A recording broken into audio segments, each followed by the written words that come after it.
Welcome to your life. Help me to decide. Help me make the most of freedom and of pleasure. Nothing ever lasts forever. Everybody wants to rule the world. There's a room where the light won't find you. Holding hands while the walls come tumbling down. When they do, I'll be right behind you. Everybody wants to rule the world. Everybody wants to rule the world. The world.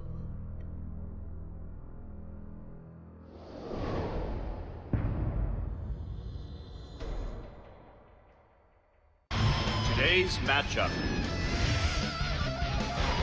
Rocks Tigers. KT Rolster.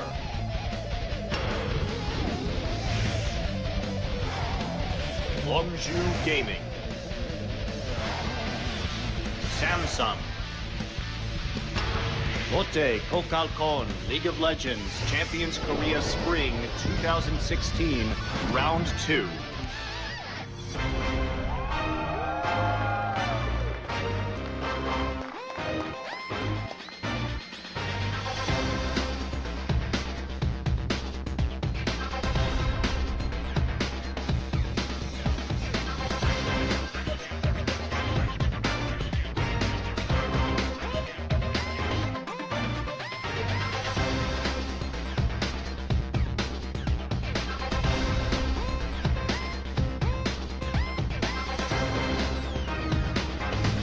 Hey guys, welcome to Champion Spring. I'm Doa, that's Papa Smithy, and today we begin a new week of League of Legends here on OGN. And you know what? We're getting towards the end of the regular season. Every match from here on out really matters a lot for these teams, except maybe not the Rocks Tigers. They're in pretty good shape, but everybody else. That's right, the Rocks Tigers, they're solidified in first. The rest of the group, though, second place, third, second through fifth, those playoff spots, very much up for grabs. Yep, true enough. And the Rocks Tigers will be playing KT Rolster today, as well as Longju versus Samsung in our second match. So actually, a pretty good set of matches today. I mean, KT with a chance to show that the little slump they've been having lately isn't something to worry about. Even if they kind of put up a fight against Rocks Tigers, that would mean a lot for the KT fans. And then Longju versus Samsung. Samsung has an opportunity to kind of keep moving up, try to really make sure they can get that spot in the playoffs that they want. And Longju, they're pretty far down, but they can still kind of play spoiler, I suppose, at this point. I mean, the reality is, though, the teams in second through eighth have had a seesaw season. We've seen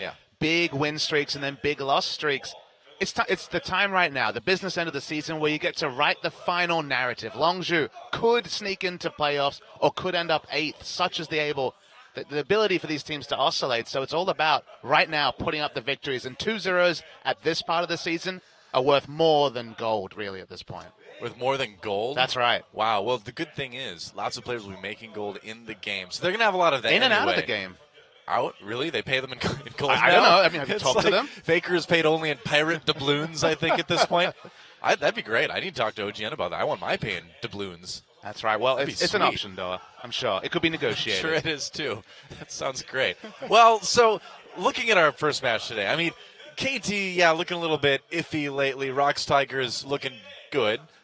I feel like it's going to be a 2-0 in our first match. What do you think? I mean, the fun thing is that, honestly, tonight could be 2 2-0s. Longju also has been struggling, and Samsung's on the up recently. Or it could go all 6 games. It feels like any of these teams, barring Rocks, their performance day on day has changed so much that predicting game length is almost impossible. Well, I mean, we can predict the game length probably, but just not the number of games in the matches. I would say our game length is probably going to be between 35 to 45 minutes. It's my official prediction. Rocks Tigers are playing, so it could be shorter. Samsung and Longju played some longer games, so it's not guaranteed. KT Rolster, they can lose to Africa on one day and then beat one of the top teams, but the global standings haven't changed much in a week. Well, yeah, and as you can see on the screen, the regular season ended. And so that means Immortals on top of the NALCS G2 Esports on top of EU. Maybe something not a lot of people were expecting at the beginning of that season. Meanwhile, the LPL and LMS still going strong. QG and RNG on top of their groups still, like they have been pretty much all season. Trending downwards, though, Joe. A lot of the teams towards the bottom of the brackets have moved up. World Elite, a team that really struggled in 2015, are now in second place in their group. LMS also concluded with AHQ right at the top. Yeah. How about that? NALCS, KDA, all Immortals except for Seraph. He just jumps up there right at the end with his huge sample size. Sample size is definitely interesting. OGN loves to put the stats in. The numbers, if they're big, they're worth including. Yeah, I suppose. Why not? Although that said, why is Scout not our MVP for? Right. Yeah. 100% kill participation on the season. Exactly. He'd have some sick stats, man. Speaking of sick stats, let's take a look at our MVP rankings. Rocks Tigers has their top laner Smeb on top of those, but Ixu and Peanut close by. Ixu, rumored to be one of the best players in the entire world. According to LoL Esports Twitter, at least. And in the KDA rankings, no Ixu to be seen, unfortunately, but Smeb on top of that one as well. Flame in the top 5 at least, but still considerably below the top 3. And man, we might be talking about some days in the top 5, but certainly doesn't have his mammoth numbers of previous seasons. Speaking of mammoth numbers, Peanut, so many stats that he's ahead of or top of this season. And yeah. Jungle's one of those. That's right. Kuro just crushed in the mid lane KDA. I mean, but that's just kind of what Kuro does. We saw a lot of it last year. The guy just doesn't die. Has the highest amount of kills relative to games played as well. Bang. Been definitely the best performer on SKT, although Faker, especially recently, has been really heating up. Yeah, but interestingly enough, Pilot and Prey really close behind Bang and KDA this season. If you remember back to 2015, Bang and Wolf tended to be way ahead of everybody else. We have to go to 2 decimal points just to separate those 3. Yeah, very true. Gorilla, though, not needing so much separation from his other support counterparts. He is way on top of that for KDA. It's 6.3, which is impressive for support. The most impressive player potentially of 2015 and coming into 2016. Could be. And so our season rankings overall, Rocks Tigers, of course, have locked up that first place, I believe. But from 2 through 8th, like you said, there still could be some movement. The race for the playoffs is really on when you look at teams like SK Telecom, Samsung, even CJ arguably in the running. It's crazy that SKT could end the season overall second after their really slow start. Tonight's matches are excellent. Yeah, that's right. KT taking on the Rocks Tigers. And so, on paper, that looks like a pretty good one. But KT has been kind of struggling lately. I mean, Fly hasn't been putting up the best performances. We'll see if they can kind of get things back together again today. And then in our second best of 3, Longzhu Gaming will be taking on Samsung. And again, Samsung just really looking for another opportunity here. They could move up to 10-6 with a win today. Longzhu, is more or less safe from the bottom 2 spots, but they can still kind of ruin Samsung's playoffs hopes. Let's focus a little bit more on our first best of 3 and check out the Rocks Tigers.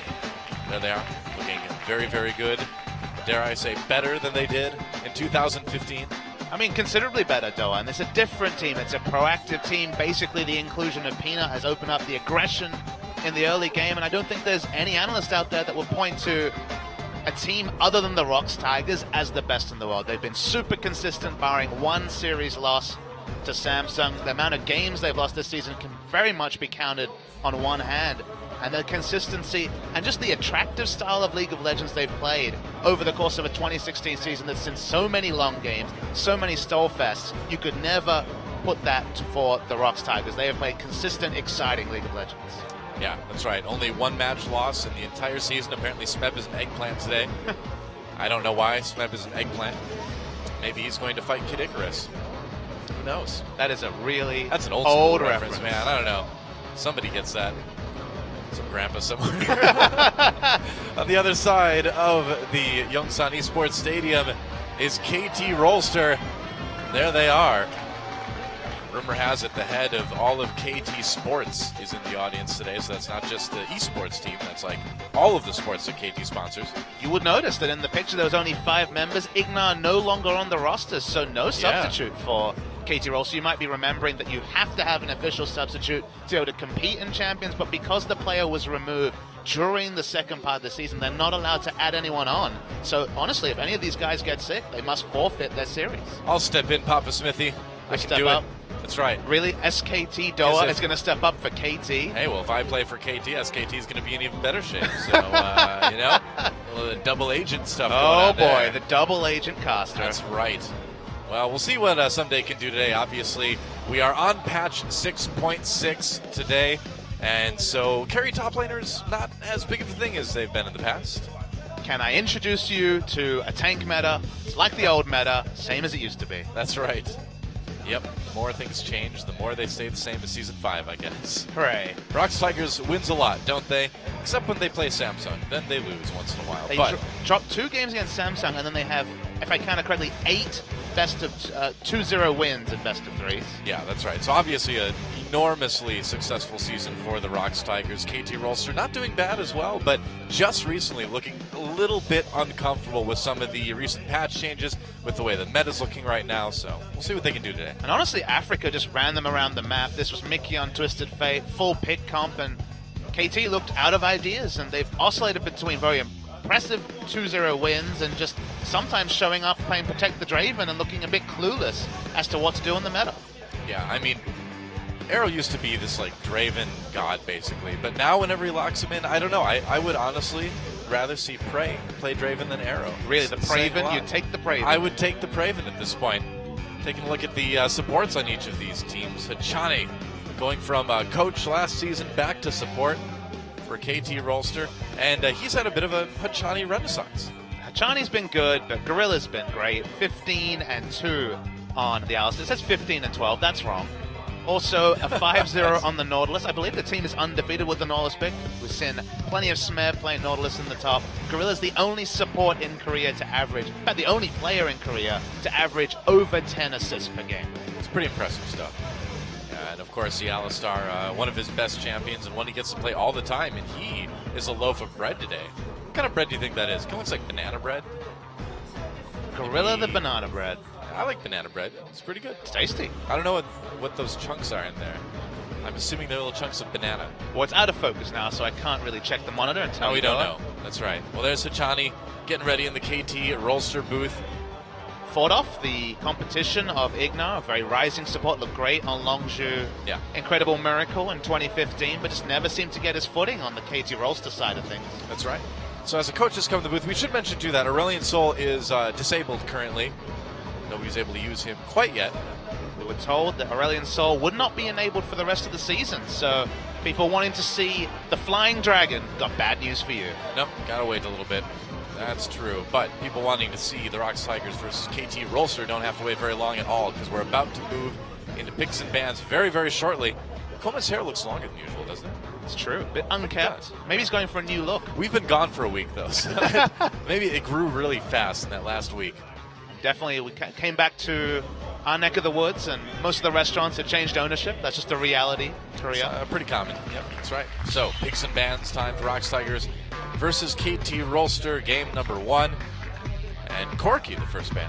So patch 6.6, there's actually a lot of changes. I have a summary of them in front of me, and there's literally over 10 champions worth of relevant changes. So it'll be interesting to see how the drafts shape up. Nidalee, of course, had some changes to a jungle clear speed and safety in the jungle, but still has that high pressure style, and you definitely don't want to give Peanut over the Nidalee. Still undefeated on that for the season, so perhaps not surprising to see it continue in the ban list. The big change, of course, will be Fiora. There's a lot of Fiora nerfs put forward. She was the one keeping those tanks in check, so I have to feel like Maokai especially is going to be basically pick and ban status this week. Yeah, probably. We did see the Poppy banned out against Smeb. That's been a great champion for him lately. And it just feels wrong to have Smeb play a tank. You know, I mean, Poppy's an exception, I guess, because you can get kind of aggro on Poppy, but I don't know. If Smeb ends up playing that Maokai, like a single tear will roll down my bloodthirsty cheek, Papa Smithy. Echo did get some decent buffs this patch, too, by the way. Echo, I think, will be a consideration, but not till later rounds of the draft. Very early lock-in of the Kindred that Peanut looked very impressive on. It's the strongest dueling jungler with Peanut. Peanut not being able to pick up the Nidalee, so it makes sense to go for that. Peanut did look really good on that Kindred in Rocks Tigers' last match out. Coming back to the Poppy, it's a real shame that KT have to ban out Poppy because it's been by far Sumday's best performing champion next to Fiora and Gangplank. It's been the carry champions they've really found success on. Gangplank ban, KT forced to ban Smeb's Poppy. Someday was 7-2 on Poppy, Smeb 10-0. But the reality is now we're going to have to see the extended champion pools for Someday in particular. And once again in 2016, it's been about, can KT get Someday onto a carry? And with that Maokai lock, the answer is clearly no. Yep, Maokai and Sivir locked in for KT, so no big surprise there. Sivir obviously is really, really good right now. Critting people with those boomerang not boomerang blades, with the bouncing blades. You pick up Infinity Edge, 2.5 times crit. Only 80% base damage for the Ricochet, but 80 times 2.5 is 200%. So effectively critting the backline was something that Sivir was never able to get access to. Usually you just end up soaking damage in the front line through a frontline tanky champions like the Nautilus and Alistar. But with the changes, Sivir's doing so much more damage in fights, and the result has been a real resurgence in the pit. It's pretty insane. Nautilus and Alistar are locked in for Rox Tigers, so Gorilla gets to play his best champion yet again. 15 and 2, soon to be 16 and 2 potentially. Maybe, yeah. And so we're going to assume then that the Nautilus is going to go to top end. Seems reasonable. What's it going to be for KT? Bard is, of course, very good right now. Yeah, might as well grab the Elise for score too. Looking like it's going to be a pretty low threat team comp.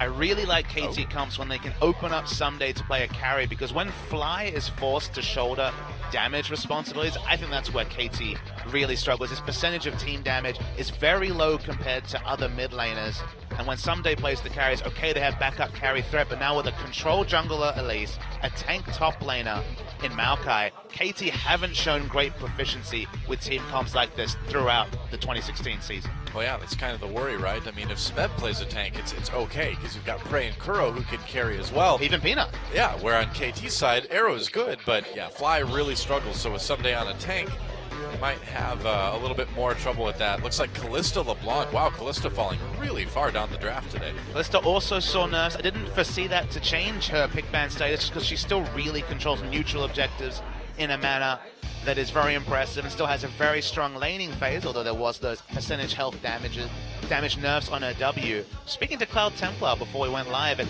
he's been talking to me about the Ryze flex pick building up. I think we might actually see some Ryze this week, despite, of course, the changes to his passive weeks ago. KT need to come up with a mid laner, and if they go Lulu, I feel like it's going to be a real low damage problem on the side of KT. Is Fly going to play this Zed into the Blanc? No, looks like maybe a Zir. Maybe the Ryze. Outside chance of the Ryze, but Azir has certainly been almost first pick status, and there's been no changes to his power level on 6.6. Surprising to see him fall this far down the draft, but looks like we are going to be seeing the Azir. Yeah, Fly will be taking the Azir to the mid lane, and so there's our roster. Looks pretty good for Rox Tigers. That is a terrifying team comp for them. Especially when we start talking about win rates on some of these champions. Smeb undefeated on the top lane. Nautilus 4-0. Kuro's most played champion this season has been LeBlanc, 7-0. And you could say, okay, you know, Rox Tigers have won a lot of games, but he's 7-0, 17 KDA LeBlanc. That is massive KDA numbers. Yeah. And it's a skill matchup in mid against the Azir. Fly's been struggling, and you'd have to give the big advantage to Rox Tigers with all this comfort on their side. I know. I mean, Peanut on Kindred, Prey gets to play Callista, Gorilla on Alistar. It's like you've given the Rox Tigers super team, right? So it may be kind of tough for KT. See what they can do to try to win here. The comps have pretty similar identities. KT's comp makes a lot of sense. Other teams piloting this, I think, would do fine, but it just doesn't feel like Fly has a carry mindset or hasn't stepped into the carry role. Very much the third carry, sometimes the fourth carry, depending on what score is playing in the jungle when it comes to identity from KT Rolster. So we're going to have to see a new, assertive, aggressive Fly on the Azir, which he certainly can do, but just hasn't shown it with any consistency in 2016. Yep, that's right. So, KT in a situation where they've got similar comps, but they may just kind of lose lane to everybody on Rox Tigers. I mean, it's going to be tough. See if they can do it. Rox Tigers versus KT Rolster, game 1. It's go time.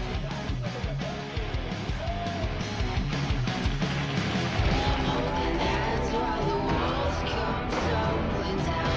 When they do, I'll be right behind you.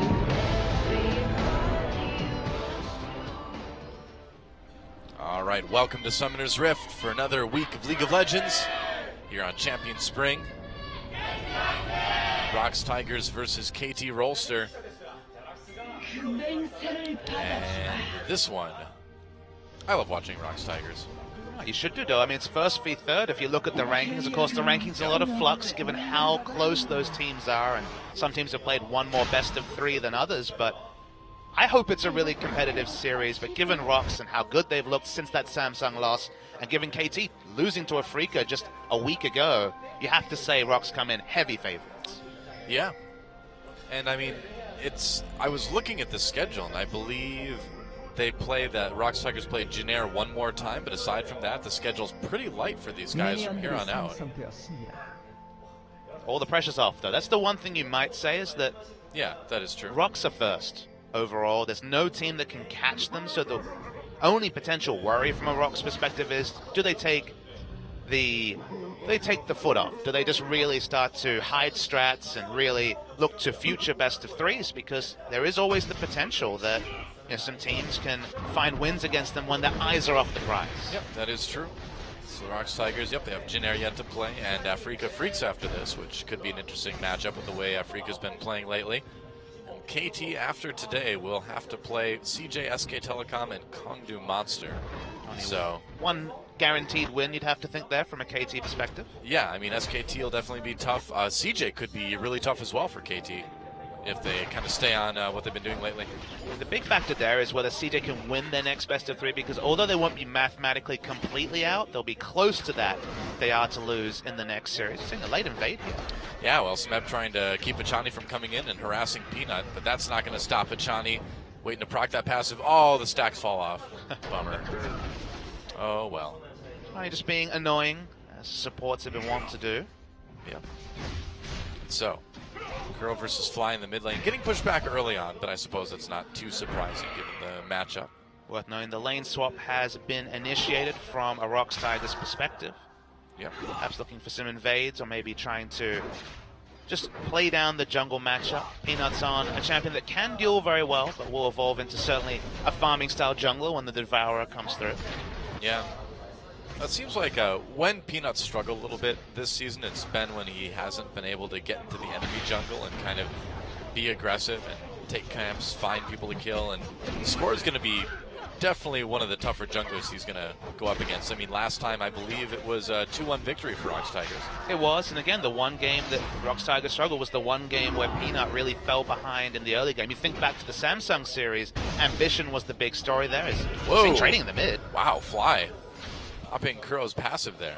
Funny thing about this matchup is that Assassins were always thought of as the advantageous matchup against Azir, but LeBlanc in particular can struggle. You just throw down the Sand Soldiers when she goes for the Mimic, you get good trade damage. Usually LeBlancs would be forced to pick up... Oh, wow, okay, that was tricky. surprising. Score trying to throw a cocoon in from the Raptor pit.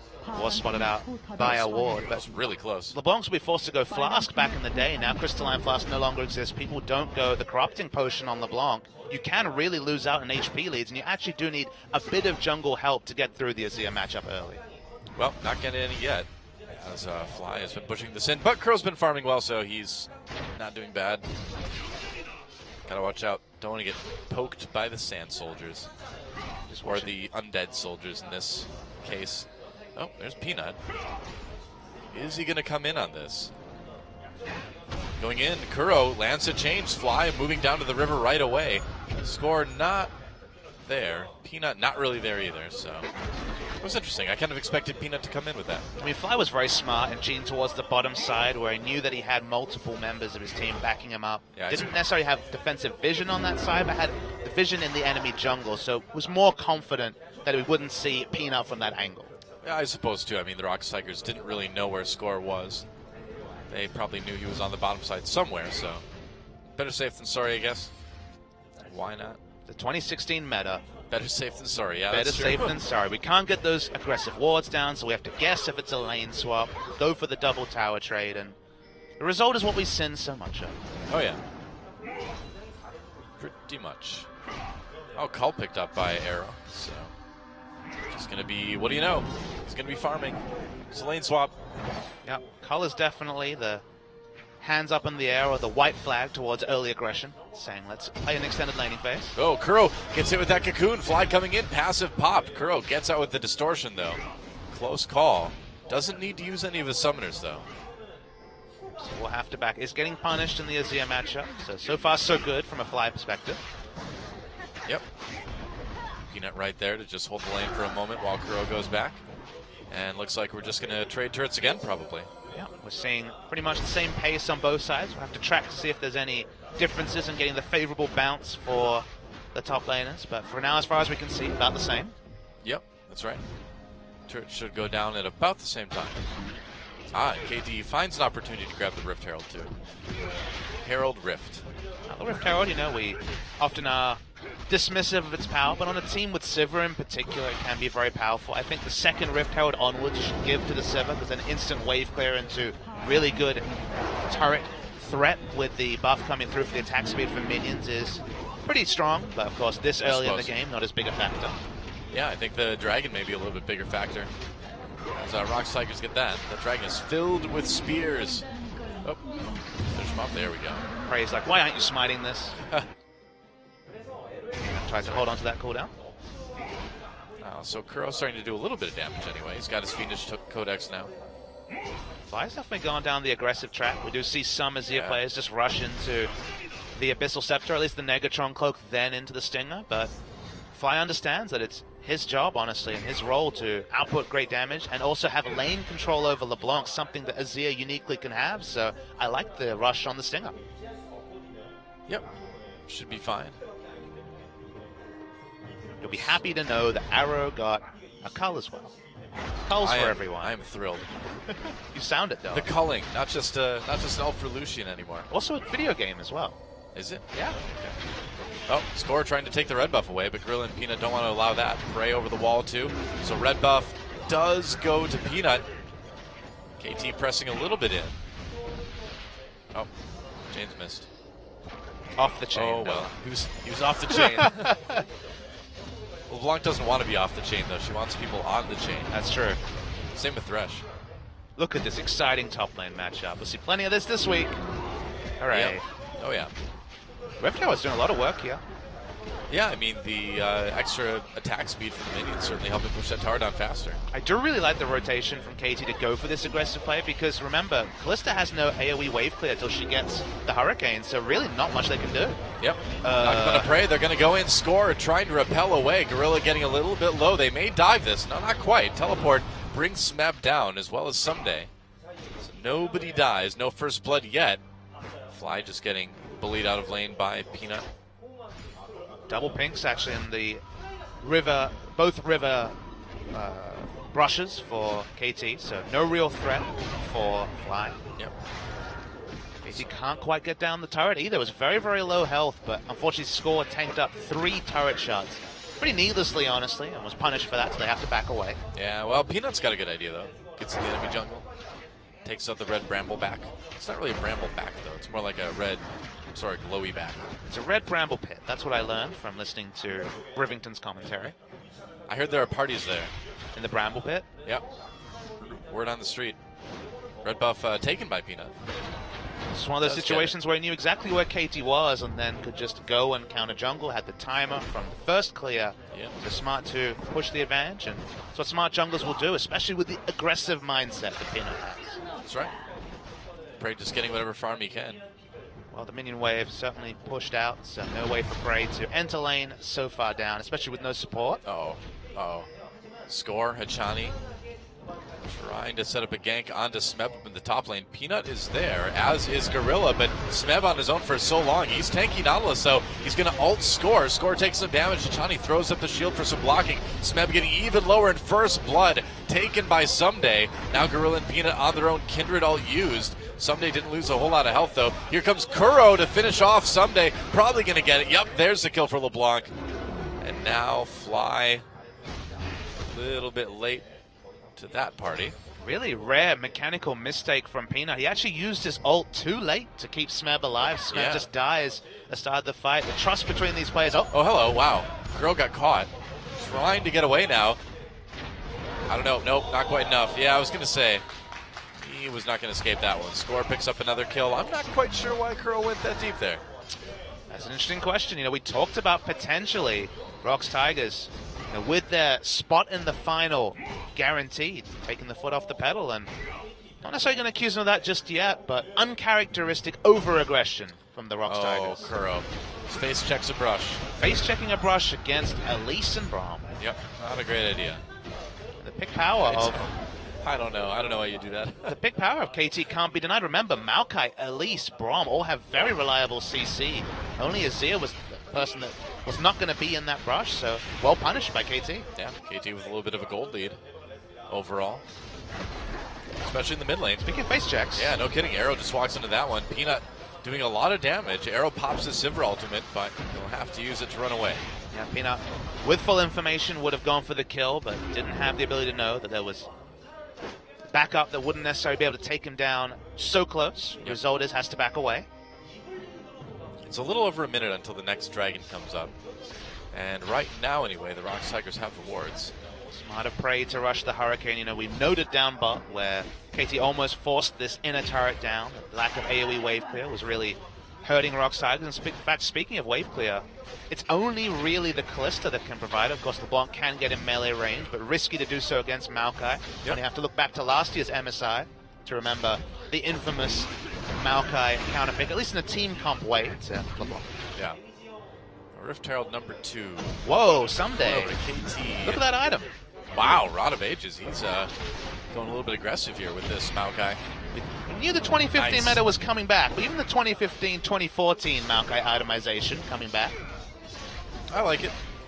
We talked about them needing a bit more damage, and certainly Rod of Ages, with the high base values Maokai has, means that Aegis certainly going to be a needed purchase to deal with the Maokai damage even. Yeah, for sure. I mean, we saw so many Maokais rush Righteous Glory for pretty much all of last year, but once in a while, you'd get that aggressive tree. Well, The battle tree. Someday is certainly the battle tree. We'll give him that title. True that.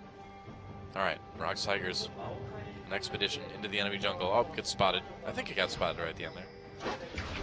Either way, they're in a good position to do some damage to this mid lane turret. Where is KT right now? Dragon is up. Okay, Rocks Tigers getting a little bit done. And KT didn't really communicate around their back timers that well. Fly went back to pick up a bit of magic resist and work towards the Nashor's Tooth, but Arrow wasn't there to meet the wave, and the result was a little bit of turret damage, but no big loss for KT. It's kind of ironic that Fly is named Fly when he's playing a flightless bird in this particular game. I feel like game on game, the relevance of his name comes into question. What about when he's playing Anivia, flapping If around? he's playing Corki, it's okay too. That's true. But Quinn as well? not Azir. No. Azir doesn't really fly. I know, sometimes when he gets those Azir sec plays, it certainly looks like he's flying Kind around. of struts more, like a Bit of swagger. like a big emu. Keeping it topical. Your national bird. Right. Oh, Crow. Just trying to harass Fly a little bit as KT takes the dragon. What is the national bird of Australia? The Emu. Oh, okay. I knew that. Oh, nailed KT coming in for a lot of damage on this turret. Peanut trying to come from the side, but nice zone from those sand soldiers. Well, That was an ultimate. I guess it was. Huh. Well, the zoning ultimate from Alistair. Don't say those words very often. Yeah. This is kind of odd. So it is emu, huh? Yep. All right. I just kind of guessed, but because it was the most, popular bird. It's on our coat of arms Australia. as well. It's a pretty intimidating bird. It is. Speaking of intimidating birds, this Azir is putting a lot of pressure on this mid lane turret.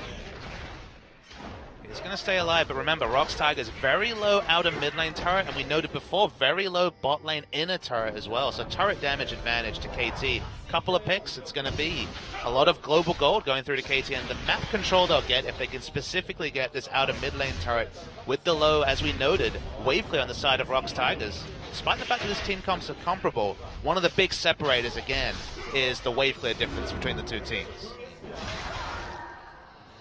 Pretty much. But Prey adds on another item, specifically the Blade of the Ruin King. Team fighting, I think, is going to be pretty significantly in the advantage to Rocks Tigers, especially early, with Rod of Ages stacking up from Someday. So one team going to be competing for dragons and neutral objectives in general, and it's going to be more on KT to play the map. Yeah. Certainly seems that way.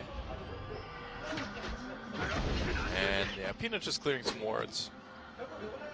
other than that, everyone just kind of milling around the mid lane for the moment. There's no big map objectives to take aside from the mid lane turrets right now. So often Rox Tigers are playing these super proactive comps. You know, they're getting a big advantage in the early game through Peanut's aggression. This game, Peanut's ahead in CS, but hasn't really had many kill involvements. Going to be a later Devourer stacked up from him. Rox have the lower turret HPs as well, so it feels like for once they're very much on the defensive. Yeah, I mean, you're right. This is one of the rare games where the Rox Tigers are behind in gold in 15 minutes after being like usually way ahead of everybody else. They have like an average, I think, still of like at least 1,300 gold ahead at 15 minutes. And sometimes they're behind, you know, by 100 gold or at least in tempo, and you can tell that they don't care, right? They disregard the fact that they maybe died a couple of times in the top and they make aggressive moves. If you just watch their posturing on the map, you can see they feel like they're behind, maybe even more than they actually are. Yeah, maybe. True. You just have to believe in yourself, Papa Smith. I mean, the Rox Tigers. Believe you can win that team fight. Belief is one thing they have in spades. Yes, they do. KT, though, believe or not, has been pushing across the map, and they've been warding on their way, too. So they've been slowly sort of taking control on the bottom side, and that mid turret is ready to fall. Machani comes from the side. Nice Braum ultimate. Really good one. Locks up 3 people. Gorilla pops his ult again. They're going to turn this back around. Sivir ult used as Gorilla goes into the back lines. Pulled out with Fate's Call. Are they going to throw him back in again? No. He's going to back away, and KT appropriately content to take that mid lane turret. While it might have looked like over-aggression from KT, the fact that they could take a turret and then put down the Sun turret meant that there was no way back for the Rox Tigers. They couldn't afford to turret dive the structure, and so KT get a bit of aggression for free, get the turret that they were so desperately looking for, now have control of the map. Maokai goes back to farming. Nice little move from KT. Yep. Yeah, not bad. Oh, Peanut finds score, but Arrow's right there too. Peanut needs to get out of here. Kuro running away. Here comes the teleport for KT. Someday all over that LeBlanc. Peanut on the round uses that Lamb's respite to let Gorilla come in. Oh, but it doesn't help. Arrow takes him out as soon as he steps off of it. Kuro and Prey right there. Someday diving deep. Kuro has to flash. They're going to turn it around onto Maokai. There's a kill for Kuro. Meanwhile, the minions do take out the Disc of the Sun in the mid lane. So they traded 1 for 1. And another kill onto Kuro certainly isn't bad for the Rox Tigers. Important to note that Smeb cancelled his teleport and managed to get free farm in the top lane. He's going to be able to push this lane and reset. Rox Tigers invested less resources to go even, so you have to give the very slight advantage to Rox on the little skirmish that we saw on our screens. Yeah, that turned out pretty good.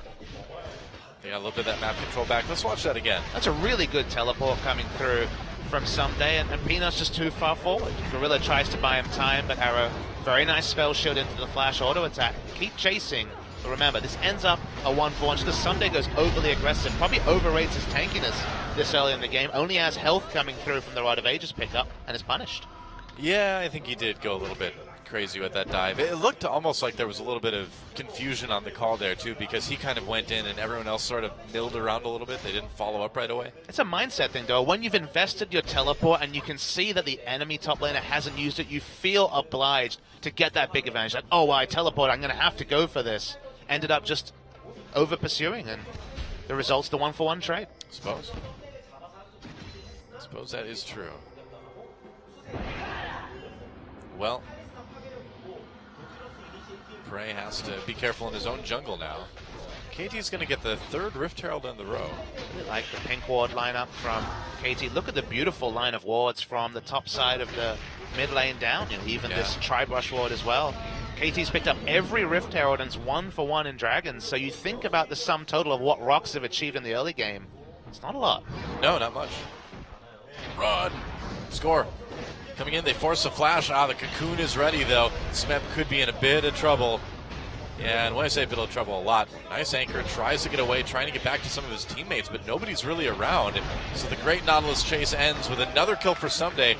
Gorilla and the rest of the Rox Tigers, though, sacrificing their top laner for a dragon. And that was one of the situations where watching the minimap was really indicative of the Rox Tigers shot calling.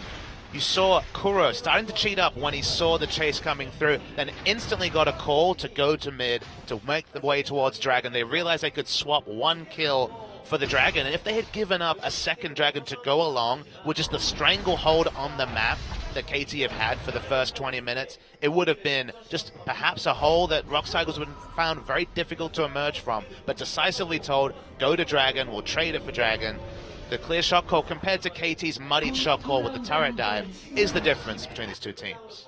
Yep, very true. That said, KT still has a 3,000 gold lead right now. But, as we go farther in the game, the more even it stays, I think the better the game is for Rocks Tigers in the end. I think it's quite telling that with 0, 1, and 2 as a stat line, Peanut actually has 25 Devour stacks in 20 minutes. That's actually really impressive. He's certainly not been looking for counter ganks, making proactive moves. He will have his Devourer at a really good timing. And when I was watching the VODs from last week, I was taking note of when Devourers are coming through, and a snowballed Devourer averaged around 18 to 19 minutes. So for a delayed Devourer to be finished at maybe 23 minutes into the game, lets you know that the farming mindset has definitely been observed by Peanut. Yeah, well, I mean, he's like 23 CS ahead right now of score, which is not bad. Score, though, with that little level advantage, just due to probably a little bit more damage done across the board, a couple more kills, turrets and stuff. You can tell what's happened this game from the farm numbers. If you look at the difference, I believe Rocks Tigers have actually found 50 cents more. Oh boy. Gorilla with the engage. Fly in trouble. Headbutt used, but Fly pushes people out with the Emperor's Divide. Still gets knocked up in the end there by Smeb's ultimate. Everybody low. Lambster Spite trying to get that heal off. There we go. KT chasing Rocks Tigers back down the mid lane, though. Someday, meanwhile, split pushing down in bot. Rocks Tigers tried to engage there, but it didn't work out. Seems a bit worrisome. 5v4, didn't find anything. KT now, double pink ward around Baron. Rocks Tigers can't afford to disrespect this area, and Peanut prime for a face check. Gorilla right there, they're going to jump right onto him. They know Alsar has no ult, they blow him up immediately. And now KT on the run. Nice TP from Someday, comes in from behind, helps him lock up Kindred. A kill onto Peanut. And KT Rolster going to go right over to that Baron. Just a perfect use of taking down the outer mid lane turret early, allowed them to push up vision. Beautiful teleport flank from Maokai. Well, now Rocks Tigers, what are they going to do? This is a really tight KT Rolster team so far in this game. You just never know what to expect from KT. Sometimes you see this KT, sometimes you see the Protect the Draven. How can they look clueless about the meta, then completely on top of it within weeks? It's crazy to see. I don't know, man. I think both telecoms have that quality lately. SKT maybe earlier in the season, KT, around the business end, starting to suddenly show some life. I love the deep ward they have down. Again, only afforded by having the outer mid lane turret down earlier and using it with great success. Yep. Yeah, and this LeBlanc from Kuro just isn't getting strong enough, it looks like. It's hard to really finger wave too much. I think it's just, again, you put together the factors of KT making their better objective trades early, a farming jungle on the side from Peanut. Usually Kindreds will abuse that level 3 power spike, go for the early trade, maybe try and contest an early buff, go for an early kill, then go towards farming, but it's purely been farming from Peanut. And for once we see a game where a Devourer Kindred, specifically Peanut on a Devourer champion, the lack of pressure he's put on the map has really been demonstrated, because the turret lead, it's only a single turret, but the pressure lead, those pink walls that have been sticking for so long, indicate that KT has run the first 25 minutes pretty much single-handed. Yeah, I mean, it is kind of worrisome. It seems like if, we saw this with Peanut on Gragas too, where he can't really be aggressive and be a force to be reckoned with in the enemy jungle. The whole team kind of struggles. KT putting some pressure on this tier 2 in mid lane. And the teleport coming in from behind. Rocks Tigers are going to try to fight this. Gorilla goes in really early.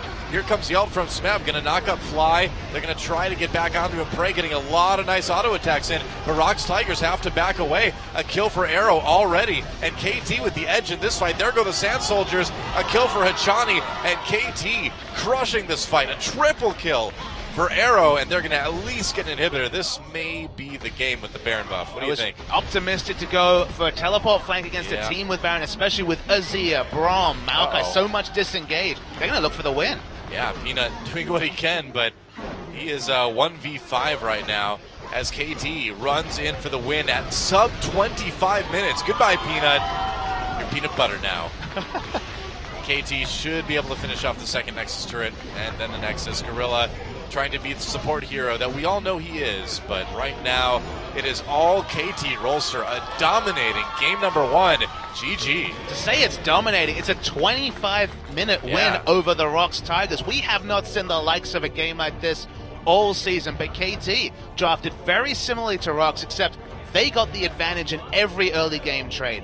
Extra objectives, extra neutrals specifically, no pressure applied by Peanut. We've seen Kindred games where he just takes over the map, gets kills everywhere. Instead, was mostly focused on farming, and for once the team took advantage of that, took the game by the scruff of the neck and never let it go. 25-minute win.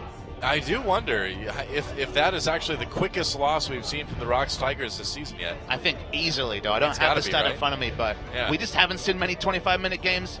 Simply. Wow. Well, we saw Como laughing as not Como. We saw Nofe. Don't tell Como I confuse Nofe with it. He will hate me forever.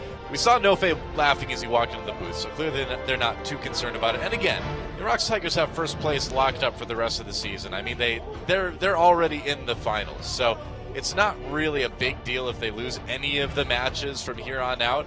But I don't know. Peanut still looked a little bit upset. I think they still want to win. This doesn't strike me as a team that can just take the pedal off and actually still perform. Remember, they had a season a year ago where similar scenario came through and then they got crushed in the final. So I think we're going to see a revitalized Rocks Tigers in Game 2. I was just about to say, they were in a similar situation a year ago, and it didn't end well for them. So ideally, we're going to see them looking a little bit tighter when we come back, guys. Don't go anywhere. KT versus Rocks Tigers, game number 2. We'll be back right after this.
Welcome back to Champion Spring. Fly gets the MVP.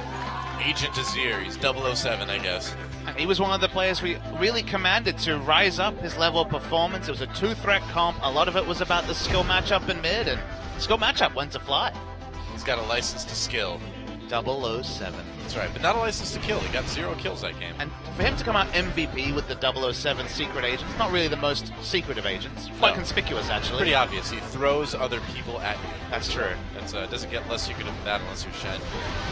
And this is a surreal game, Doa. It was weird. I mean, we were talking about it during the break, trying to figure out what happened here, and the issue is Peanut just never really got to do anything. But when you think of the texture of this game, the double turret trades and the outer turrets in top and bot, usually that's a fairly even trade, but it just felt like Elise in particular was at every lane, and all these skill matchups felt pressured because of the Elise jungle pressure, and Peanut farmed. He was thinking, okay, I'll get my side of Devour, we'll team fight in the late game.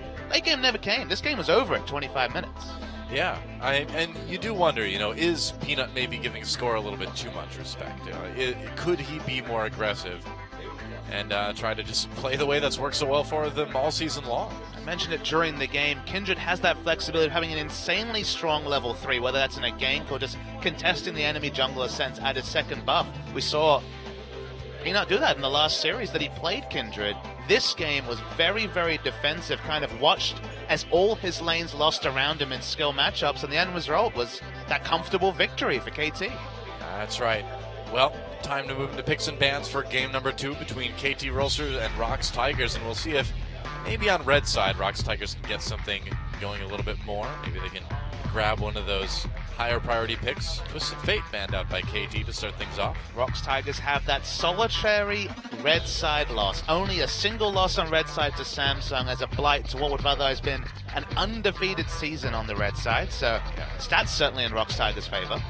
Yep, definitely. Corki banned, then Lissandra. Okay. Italy taken away again. And this time by the Rox Tigers, but not allowing that to be first picked by Score. I feel like KT might just first pick Maokai again if it's available on blue. Poppy, though, I believe, might be the only higher priority champion than that Maokai. Yeah, could be. Could be. So do you purposely leave both of them open if you're Rox Tigers so that you can be guaranteed to at least get Poppy or Maokai? Gangplank also is an interesting factor. There's another champion that's almost been permabanned. So I don't have a good answer to that, though. It's 3 mid lane bans from KT. Wow. It's been very much Kuro piloting the Lissandra from a Rox Tigers perspective. Isn't the LeBlanc ban kind of interesting given last game? I mean, it's a result of being on blue side. You're more flexible, so no top lane bans at all. Sunday's best champion, Poppy, is available, but there's actually a lot of power picks available for KT. I mean, Smeb's had some great Poppy games too, but definitely the highest priority pick out there right now at this draft. So someday we'll grab it. And it was going to be Alistar Kindred right away. So are they going to lock in for Kindred? You'd expect so. Still the strongest skirmishing jungler, although Peanut didn't seem to know as he decided not to skirmish at all in game 1. Yeah, that was odd. I don't like passive Peanut. Passive Peanut. I want aggressive Peanut. I like wasabi Peanut. Bit of spice in it. That's right. Wasabi Peanut. It was a bit of a stale Peanut in game 1. I don't know if wasabi peanuts would taste very good. Wasabi peas are good. Wasabi peanuts, though? I don't know. Encroaching on my metaphor, dog. I don't know. I'm just thinking about it very realistically. That's fair. So, is it going to be the Kindred for KT? I mean, Sivir is banned. This would make a lot of sense. And honestly, why change? Yeah. The mid lane Azir pick. So, power picks. I mean, just the 3 champions here from KT. A patch ago, you would never think of a draft where you get Poppy, Kalista, and Azir, but they have all 3. Yeah. Well, Lowy is all over solo queue, but not really all over the pro scene in Korea. Yes, the Praven. We may actually Make it happen. I really want to see Kuro stick with the Velcos. Talking to pros before the season, they said if Azir ever came back, the counter pick is Velcos. This might just be a hover. We see a lot of them, but I've heard rumors this is the ultimate counter pick in mid, but no luck this time. Yeah, the very popular Varus pick instead, and Prey is going to be taking the Jhin to the bot lane. Gonna have to draft another frontliner, probably gonna be Maokai to give a wall for this double AD combo on the side of Rox Tigers, triple AD with the Kindred. Definitely gonna need a super tank, so I think you could just pencil in Maokai right now and be correct. Yeah, I suppose. Is it maybe going to be a support Poppy in the top Rammus? Oh, it is. Okay, so Poppy going to be flexed down to support for Hachani. And looks like that Rammus is going to be the replacement top laner, so a little bit of adjustments made by KT. And there it is. It's time for Shenandoah. All right. You and I were talking about this before the broadcast, too, that there just weren't a lot of carry top lane options for teams right now. But that Kennen has always been a choice that the ROX Tigers have been making, and they've done very, very well with it. Kennen has a 100% win rate in Champions this season. Only 4 games, 3 of which were Smeb, and 1 game for support. Sangyun played that last week. You can tell the matchup's going to be the ranged auto attacker wailing away on the Rammus, but this is what KT did against Longzhu when they saw Triple AD. They went for the ultimate counter against Triple AD, and it's not even Corki in a Triple AD, it's literally physical damage only, so the value of an armor stacking Rammus in the late game is going to be high. Oh yeah, definitely.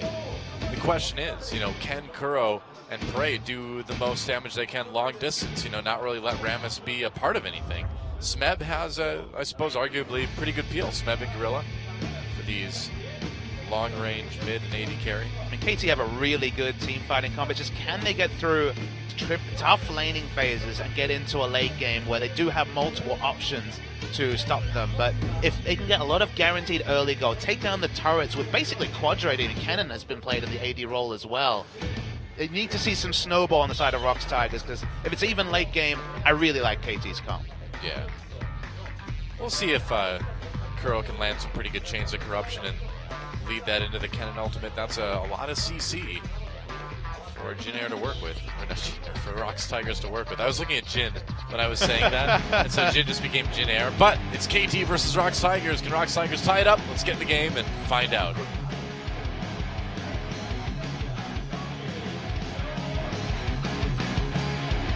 Everybody wants to rule the world. There's a room where the light won't find you. Holding hands while the It's the danger of reading and casting at the same time, Papa Smithy. Dangerous, dangerous game. It is. Well, things are a little bit dangerous for ROX Tigers in this match, at least, even if they're not in danger of losing that first place spot in the standings. They are down a game to KT Rolster. And we wondered about what ROX Tigers we'd see, given they'd ironed up first spot overall and thus that automatic berth into the grand final. We look at this ROX Tigers lineup here, specifically the champions. Kennen, Kindred, Varus, and Jin. Effectively Quadra AD, although Kennen will obviously building ability power, but has the ranged auto attack. Big issue I see with ROX is this is not the comp that ROX has been winning with all season. Think about the comps in your head that ROX have got a lot of success with, and it's everyone on Initiator. Sivir, Lissandra, Maokai, all these times. Ashe, if they're not running the Sivir. Engage has been the story for ROX Tigers, and this is literally a Quadra ranged auto attack disengage comp. You were talking about the engage with Chains of Corruption. It's going to be defensive peeling Chains of Corruption, defensive use of the Kennen ult, and just focusing on a structure game. ROX Tigers are playing the sort of lineup that I'd expect Samsung to be picking, who love to play that poke game. It's ROX Tigers really trying something different. Well, in my mind, Papa Smithy, teams only go forward in fights. There is no going back. I mean, I don't think Varus and Jin are going to be going forwards, though. I'm Sure sorry. they are. Well, Why not? I remain to be convinced. My Varus does, but that's not necessarily a good thing. Support Varus? No, play him anywhere. Nice. You could play him support. He's got a slow. Name a champion you got couldn't a play CC. support. Come on, Doa.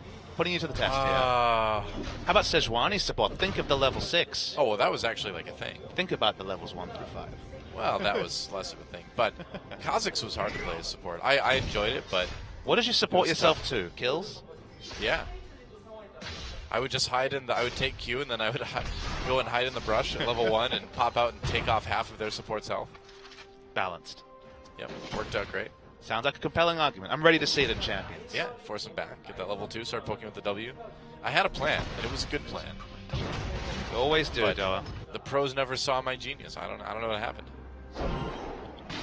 Lane swap once again on, but this time it is Jin in a lane swap, which isn't as desirable given that he has that finite amount of auto attacks before the reload mechanic. Right. So we might see KT win the early turret trade, but probably not going to matter too much. Could be. Both teams going at those turrets, and yeah, we will have another lane swap just like last game. And so now that we're in kind of a similar situation with the lane swap, what went wrong last game for Rocks Tigers at this point? I mean, the big factor was that KT traded up in every scenario. There was never a situation where Rocks were getting bonus objectives, but KT were getting them. And again, with that double lane swap, with there being turrets down everywhere and the ability to put those aggressive wards down or make aggressive plays, it was always score on the front foot with the Elise. And instead of looking for counter ganks or paying any lip service to the skill matchups in lanes, Peanut was farming. Peanut was getting, as we noted, a very fast 25 stacks at 20 minutes, despite having really no kill participation as the Kindred. And that's fine if you can opt into a late game where you're even or just slightly behind. But the late game never came. When we finally saw a Titanic team fight, I believe KT were maybe 4 or 5k gold ahead. Not much, but given the timer, enough. And with their ability to push down turrets, with the Azir mid in particular, who can destroy those objectives, one failed team fight, and Rocks Tigers lost the game. Yep. So maybe having to back away as Chani and Arrow come back into the lane, and we'll see what Chani can get done on the support Poppy.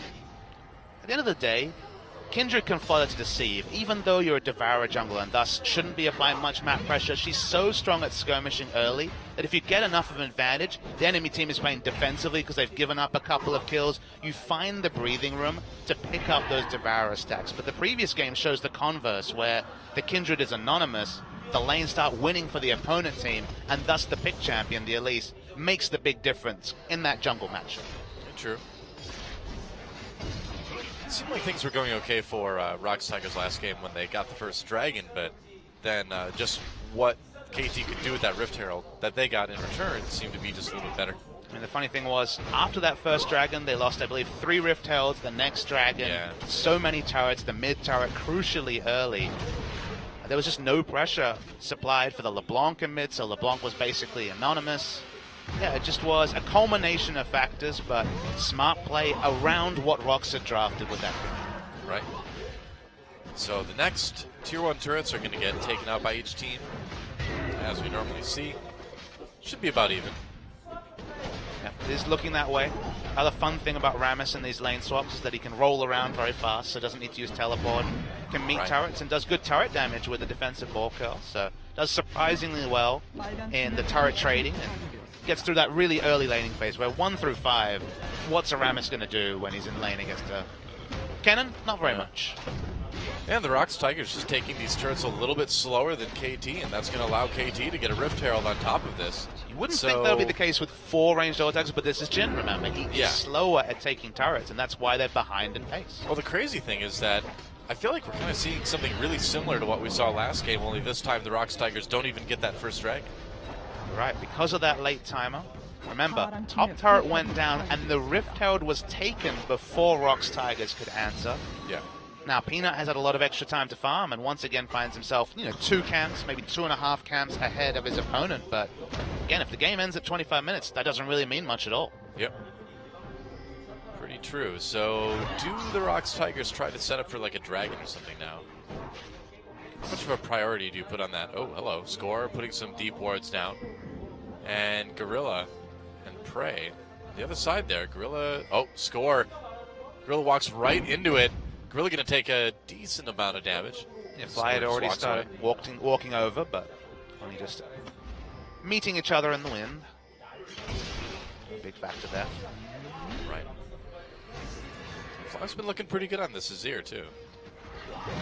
Yeah, pushing up really aggressively. If they push up this far down bot, that means that they're not interested in letting Rocks pick up the dragon you mentioned, so keep that 1 Rift Herald advantage alive. Yeah, well, I mean, just look at the wards on the map, too. Like, Rocks Tigers are already being forced back pretty heavily on their side of the map. We saw the line of pinks last game, and I guess maybe it's a game where finally it's relevant that the Rocks Tigers do not ward much. We talk about battle wards in affectionate terms, but that's because they're just not putting down wards, and their jungler's been applying pressure in lieu of wards. If the jungler's not applying pressure and not putting down wards, you get game 1. Yeah, and I think you might get game 2. So far, it's looking a little bit rough. But, yeah, you're right. I mean, Peanut's not being a battle ward right now. He's not being a ward at all, and he's not warding really at all either. It's just power farming, which seems like a big risk. Yeah. Kuro, I mean, he farmed okay last game too, but that wasn't the issue. He was kind of just like on his own, right? As the rest of his lanes just got pushed in. Worth knowing that this time he's away from the LeBlanc, that champion that wants to be proactive in the early game, to the Varus, who has very good line wave clear, so much safer, can clear waves off the screen and is getting closer to level 9. Yeah. He really wants the blue buff, though, so if KT can deny blue buff, that really does take away a lot of the wave clear potential from the Varus. Sure enough. KT looks like they're setting up to take the blue and take the dragon afterwards. Or maybe just a dragon. Or maybe just a pink ward. Or maybe just get hit by some arrows. I like this reactive play-by-play. That's right. Oh, there we go. Chain of Teleport Corruption. coming in. They're going to go forward with that Varus. Prey pops his ultimate. There's a curtain call. Achani taking damage, and Smab coming from the side. First blood goes to that cannon. Explosive cask used to help KT disengage, but that's what I wanted to see someday on his own. And he may be a tanky Rammus, but he's not that tanky. Whoa. Whoa. How did he get through there? Okay. Today I learned. He's very... What an agile Rammus he is. Today I learned that you can flash over that spot. I thought for sure that'd be a misfire, but Well, it looked like he was like in the wall for a second there too. That was weird. he has a very small model size, Rammus. I guess that's true. Well, Rocks Tigers win the team fight, get the first blood, get the dragons. So in the end, it works out pretty well for them. A really nice teleport flank from Smab. It already pinged level 6. Cannon at level 6. Enough said. Very, very strong AoE clear. I really like what KT were doing, playing around denying the There blue we go. buff, but the moment that the first chain of corruptions hit, parlaying into Smab in the back line, really, really nice initiation from Rocks. Just like I predicted, Papa Smithy. Engage with the chains of corruption. Smeb comes from the side, layer the CC, win the fight. Now I look silly, Doa. There we go. Mission complete. Hey, man. It was a really nice play from Kuro, Smeb. They had that ward prepped minutes before. The ward was actually about to time out on the Dragons. So really smooth play that we've come to expect from Rocks, but was basically completely gone in game 1. Yeah. Never underestimate the aggression of the Rocks Tigers. I mean, it goes without being said, but never underestimate the Rocks Tigers. Oh, yeah. That's true, too. Or SK Telecom. Sometimes they look bad in their region, and then they just go and don't lose a game at IM World Championships. That's true. That happened. It did. What a tournament that was. First game will live in infamy. You enjoy that cast, Doa? That was a wild one for sure, yeah. You know, EVA has been like on a massive losing streak ever since that tournament. They're actually looking really poor over in Challengers Korea. Really? Yeah. TSM just broke them in that second best of 5, I guess. It was one of those weird scenarios where winning might have done more harm than good. I don't know. Score backing away. Yeah. On the upside, real chance that MVP might be back in Champions next season. Yeah, They looked that's- really strong. After a almost 3-year hiatus, as the old MVP team, for those of you who may not remember, won Champions Spring 2013, taking out CJ Blaze, I believe it was, way back then. And then later on, MVP was sold to Samsung, essentially. They became Samsung. Just before Season 3 Worlds. That's right. And then MVP, who has teams in other games too, but have recently started rebuilding in LoL, and they're doing pretty well. And I actually really commend the approach they took. You know, very famous org in all esports in Korea, but they didn't want to just buy a slot. They decided they want to start with a challenger team. They put together a lineup with some familiar faces. I believe Max from CJ Enters their support. Oh, okay. And yeah, basically dominating a challenger scene that we thought would be one note. We thought it would be EVA crushing everyone, but EVA struggling recently. I believe they're in 3rd overall now, and MVP way out front. Crazy. It's interesting stuff. Yeah, MVP, I mean, when you compare him to like SK Telecom or KT, has not been around anywhere near that long. They showed up in StarCraft 2 at first, but have certainly been big since then.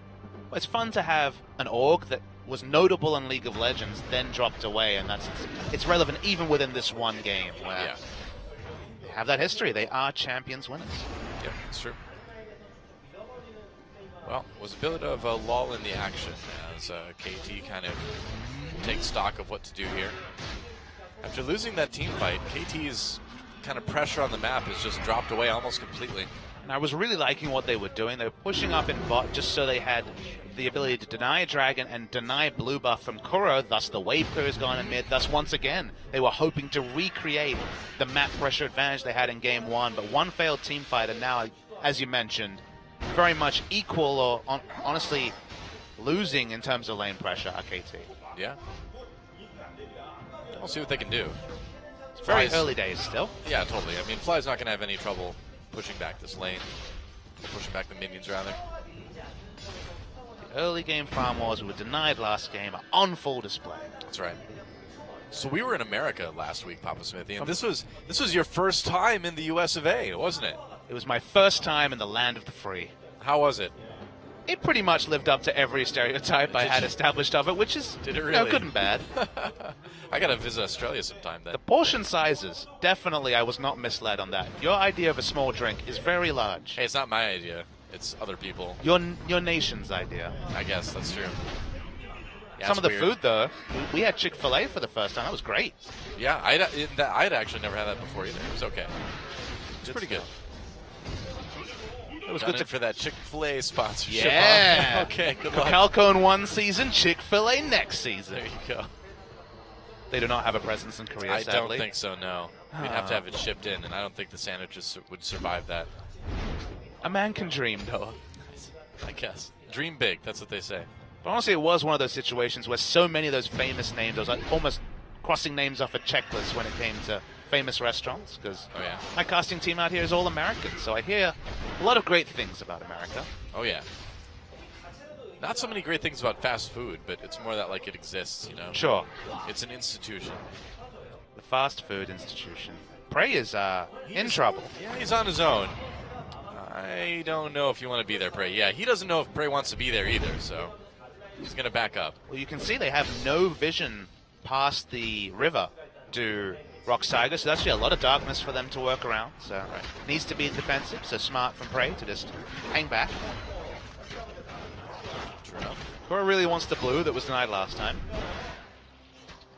We'll pick it up, so it's going to be very much equalized lane pressure in mid, but you can tell the difference between the games, though, I think, in the pink ward line. We commended KT for having such an immense amount of control of vision around the river area. This game, if anything, it's Rock's Tigers that are sticking pink wards a lot better than KT could put out. Yeah, they still ended up being behind in gold at 15, which is still kind of weird for the Rocks Tigers, but they're doing okay. It looks like they're going to lose this dragon, though. Score has to back Okay, away. all right. Not wanting to fight that too much. At least we're talking about hundreds of gold rather than thousands as it was in game one. I didn't realize for the longest time that the dragon actually has 4 legs and separate wings. I thought the front legs were just the wings also. I can honestly say I never paid it any attention, so I'll Yeah, but also like- be surprised. Oh, Kuro. Oh, nice flash. Avoids the Emperor's Divide, goes back in. Fly uses a cleanse to get out of the Chains of Corruption, and Johnny has to flash to get out of that one. Awkward engage, but Rocks Tigers, I think, coming a little bit better off in that one. Sunday hasn't used his teleport, so they'll have that advantage. Johnny getting a lot of burst. Yeah, it's a lot of damage. Curtain call. Johnny hit Oh! Brock. Whoa, nice snipe by Prey. He got him. Sunday just not respecting the hitbox there. Whoa. We talked about the big flash that he could make with his small model size, but conversely, didn't tank up where he very much should have. The body blocking should have come through. Yeah, I guess so. And now Rocks Tigers having all the advantages when they're pushing this mid lane turret. Score from the side, can he go in? Gorilla trying to engage. There's Smeb with the secondary engage, and Rocks Tigers are making it work. They just blew up Fly. There's a kill as well. Explosive Cask throws Peanut back in, but he's going to use that Lamb's Respite to help everybody stay alive. Rocks Tigers trying to disengage now, and there's not really any damage left on KT that can get close enough to harm the Rocks Tigers. And although I was talking about CC being used defensively, when you get picks like that, though, you can flash aggressively as the cannon. You can look for the picks with Gorilla. So really nice play, and they're just going to keep pushing. And with all this ranged auto attackers, turrets melt. Yeah, that's very true. They got to be careful with the ult's down. Changes of Corruption used on score. That ult wasn't down, but Achani engaging. That Poppy's back. They got to be careful. Teleport bringing Fly to the fight. He may be on his own. No, that was Someday coming in, actually.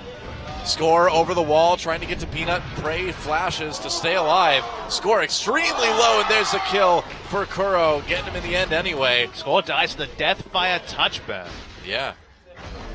Man, KT missed a lot of initiations there. For once, we actually saw the nerf coming through on the Fate's Call, didn't have the range to reinitiate, so Poppy didn't get a knock-up at all.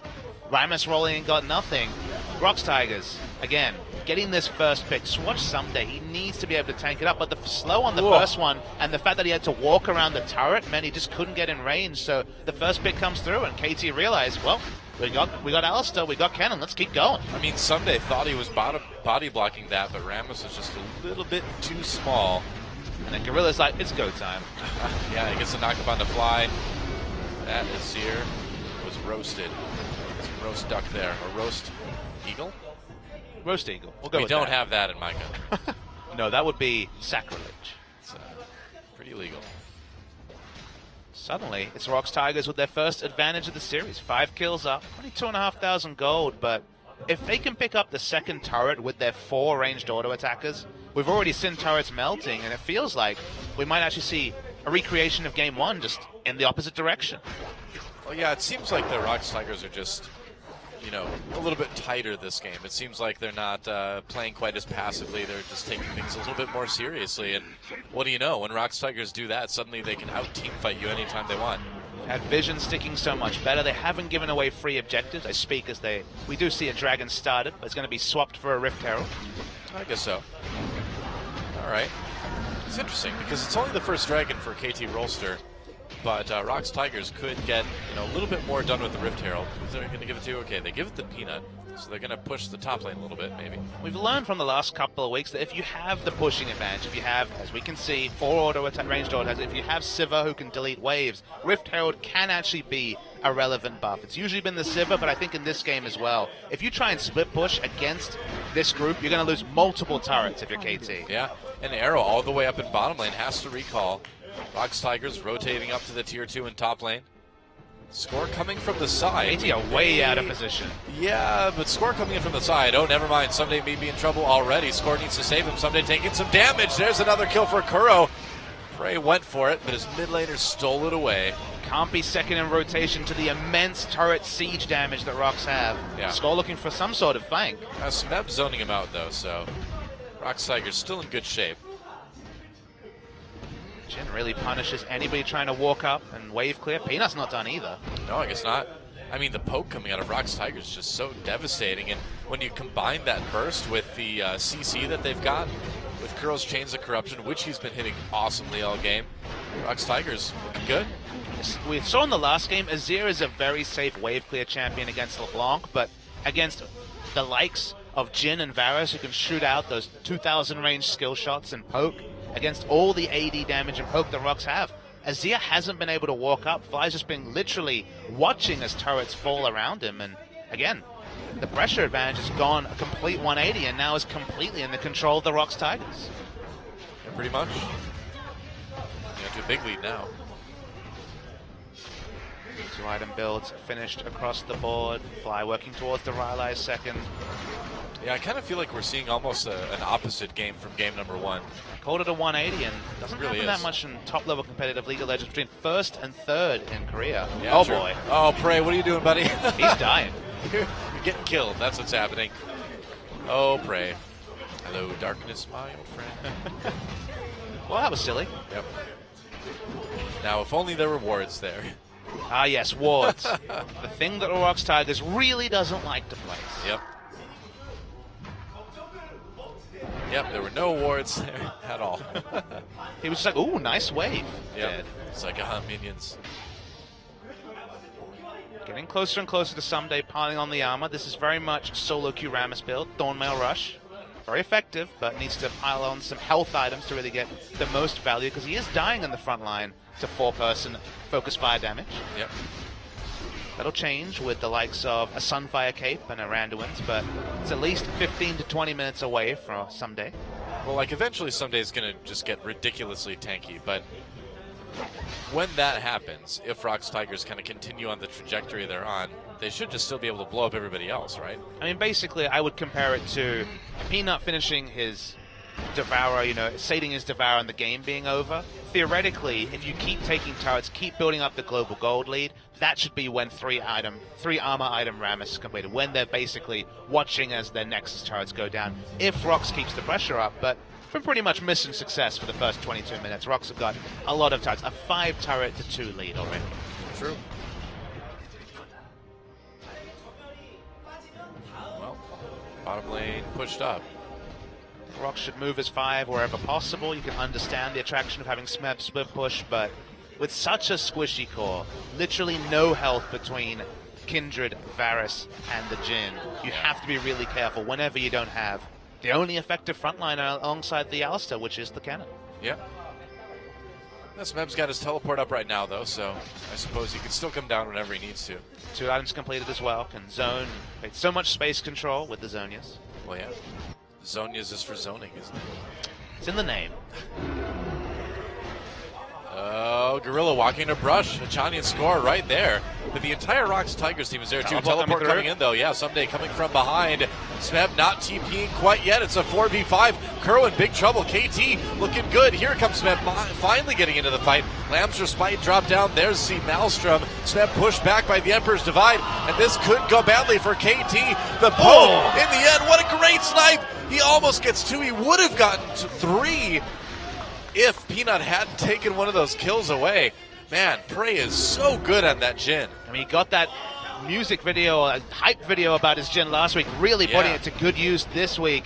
Rocks, even with Smeb being so late on his teleport, we once again get proof in the pudding. Rocks has the control in the early game, just have enough health and items to survive what should have been a 1-team fight from KT and come out with a massive lead.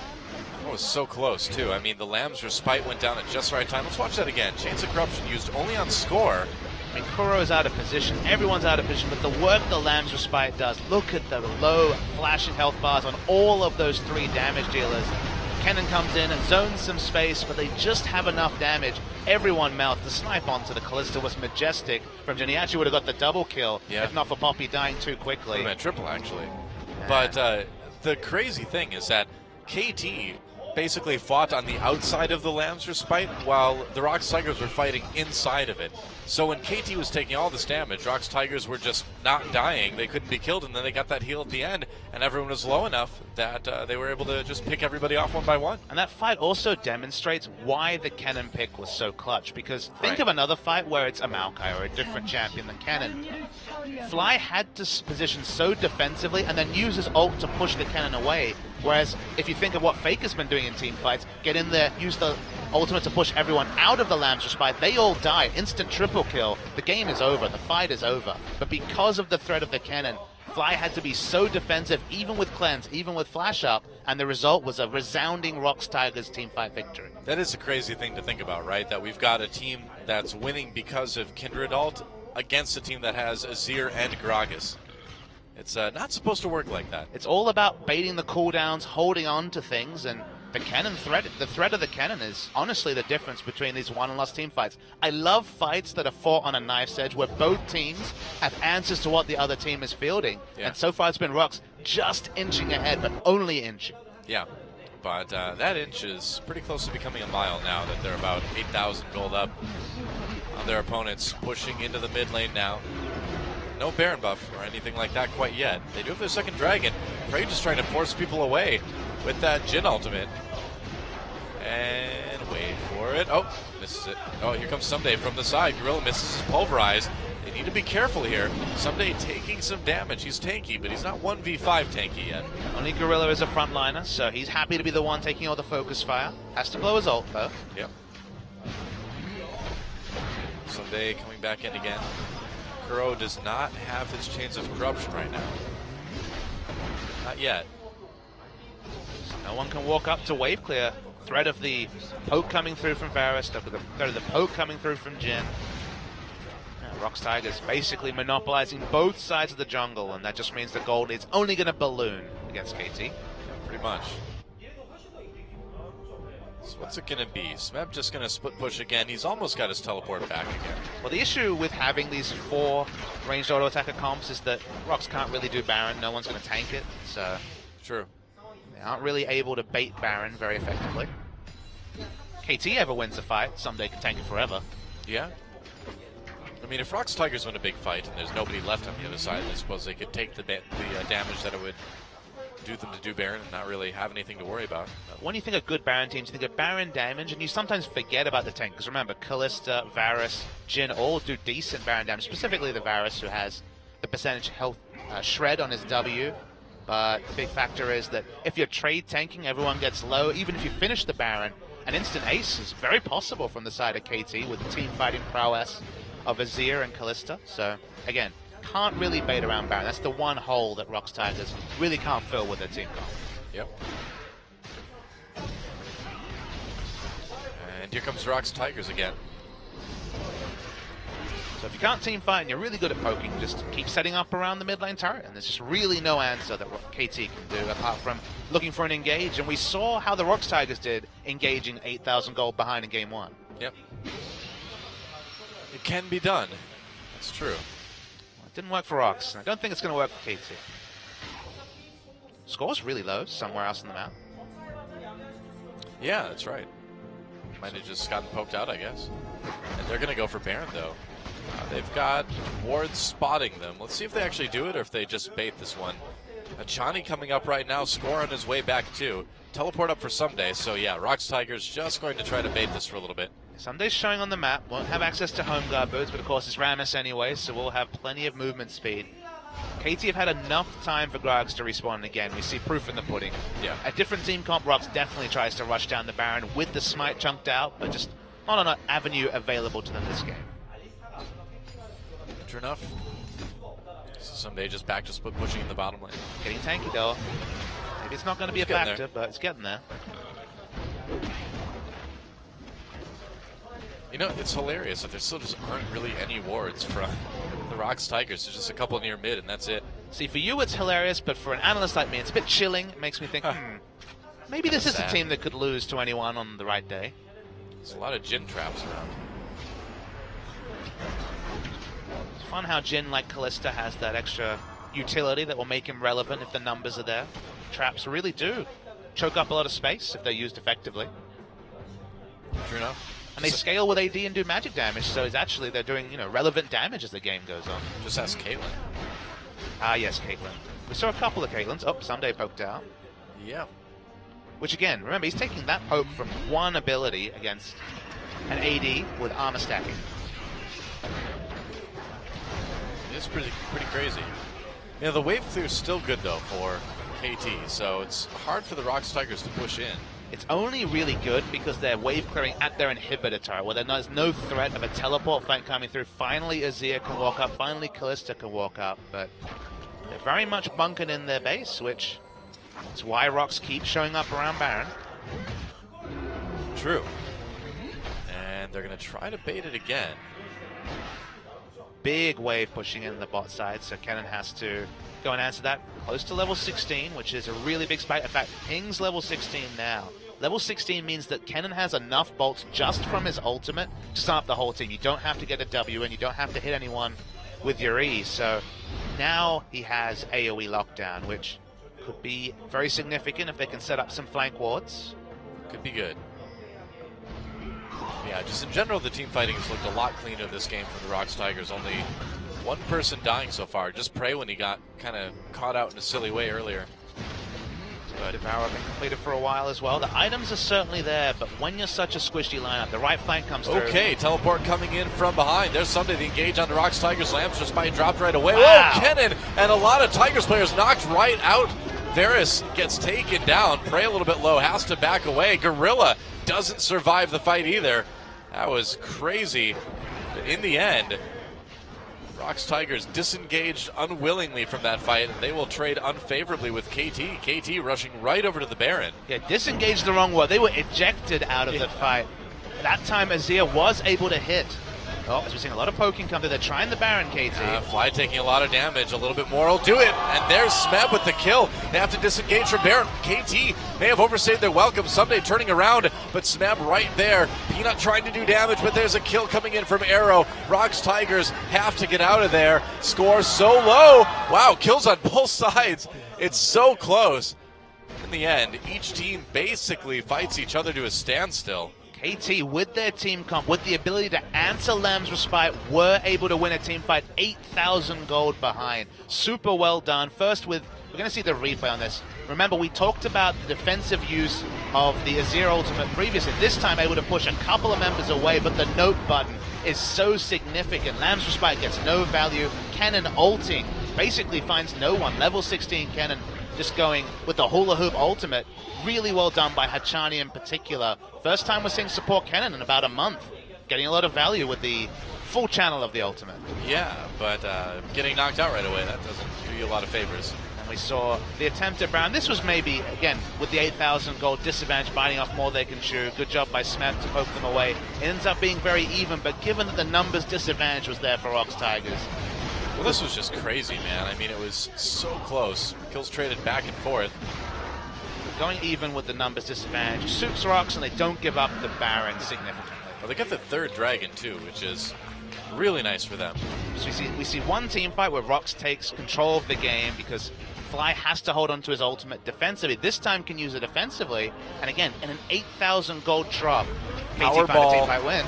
Coming in, Someday locked up right away with those chains of corruption. Peanut trying to back away there. Someday in trouble. Fly comes in, Emperor's Divide pushes some people back. They get the kill on Nekuro, though. Here comes the curtain call, but I don't think he's going to kill anybody this time. Nope. Not this time. Another pick. Enough members roll from different directions. There's only so much Varus and Jin can do. Rox really have to fight smart. They need to stay as a 5-man unit with Gorilla tanking damage in the front lines. Yeah, they need to be a lot more careful here. To respect the enemy team comp for sure. It's only 6,000 now. This gold lead keeps getting closer. We get closer and closer to an unkillable Rammus. In fact, it might be online already.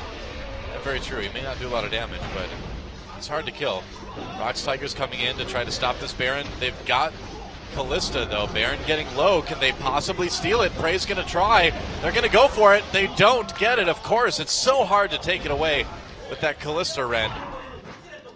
Peanut not even getting in there to try to snipe. That was a super cool Baron take, because they had such a tanky front line, both Poppy and Rammus were able to just flank the whole time and just threaten coming in if ever there was a collapse from Rox Tigers. They were out of the fight, never came into it, so the 3-man Baron was successful. And KT pick up the Baron, only 5,000 gold behind. Rammus close to unkillable. Can Rox Tigers win a team fight? Because unless they get a pick, it's going to be difficult.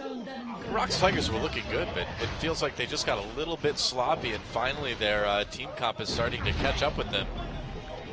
KT is getting a little bit better at fighting against us. See, I don't know if Rox was sloppy so much as with their team comp, the most natural thing to do when you take all the outer turrets is to bait Baron. They literally have a comp that can't bait Baron. They didn't find a way to get a pick and thus break the base open. If you can't break the base and you can't take Baron, all you end up doing is sharing farm with the enemy team. Just pushing farm into their arms. Rammus gets unkillable. The carries on KT pick up farm that earlier in the game they couldn't do because they were under threat of being tower dived ever. You can't dive into inhibitor turrets so early. And Rox's team comp, they just weren't able to push that last little variable that would have probably cemented the victory.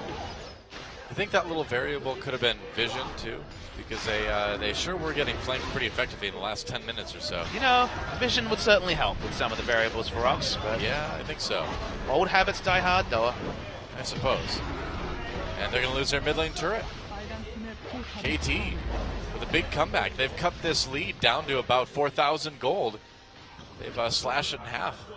Now, it is worth noting that if Someday gets too cute, tries to roll in 1v5, Void Staff's completed, the Lord Dominic's regards, but there's a lot of damage on Rox's side, but it feels like KT have to really miss position in a fight rather than Rox being able to make a pick, just because the front line, Skragus and Rammus in particular, honestly Hachani as well on this Poppy, is so tanky that if we see a 5v5 fight, I don't see how Rox can significantly outplay the front line that KT can put forward. That's going to be tough. I mean, even the fights we saw them winning were really, really close fights too. And when we return to those fights, a lot of those fights were created because Rammus couldn't 1v3. Rammus couldn't be a frontline, didn't have enough tank items, so Azir had to be so defensive. When you have trust in your frontliners, as Vi will now have for Gragas, Poppy, and Rammus, you can focus on using the Emperor's Divide aggressively to push people out to completely negate the value of the Lamb's Respite. And if that ult achieves nothing, We return to that fight that Rox won. There were flashing health bars everywhere.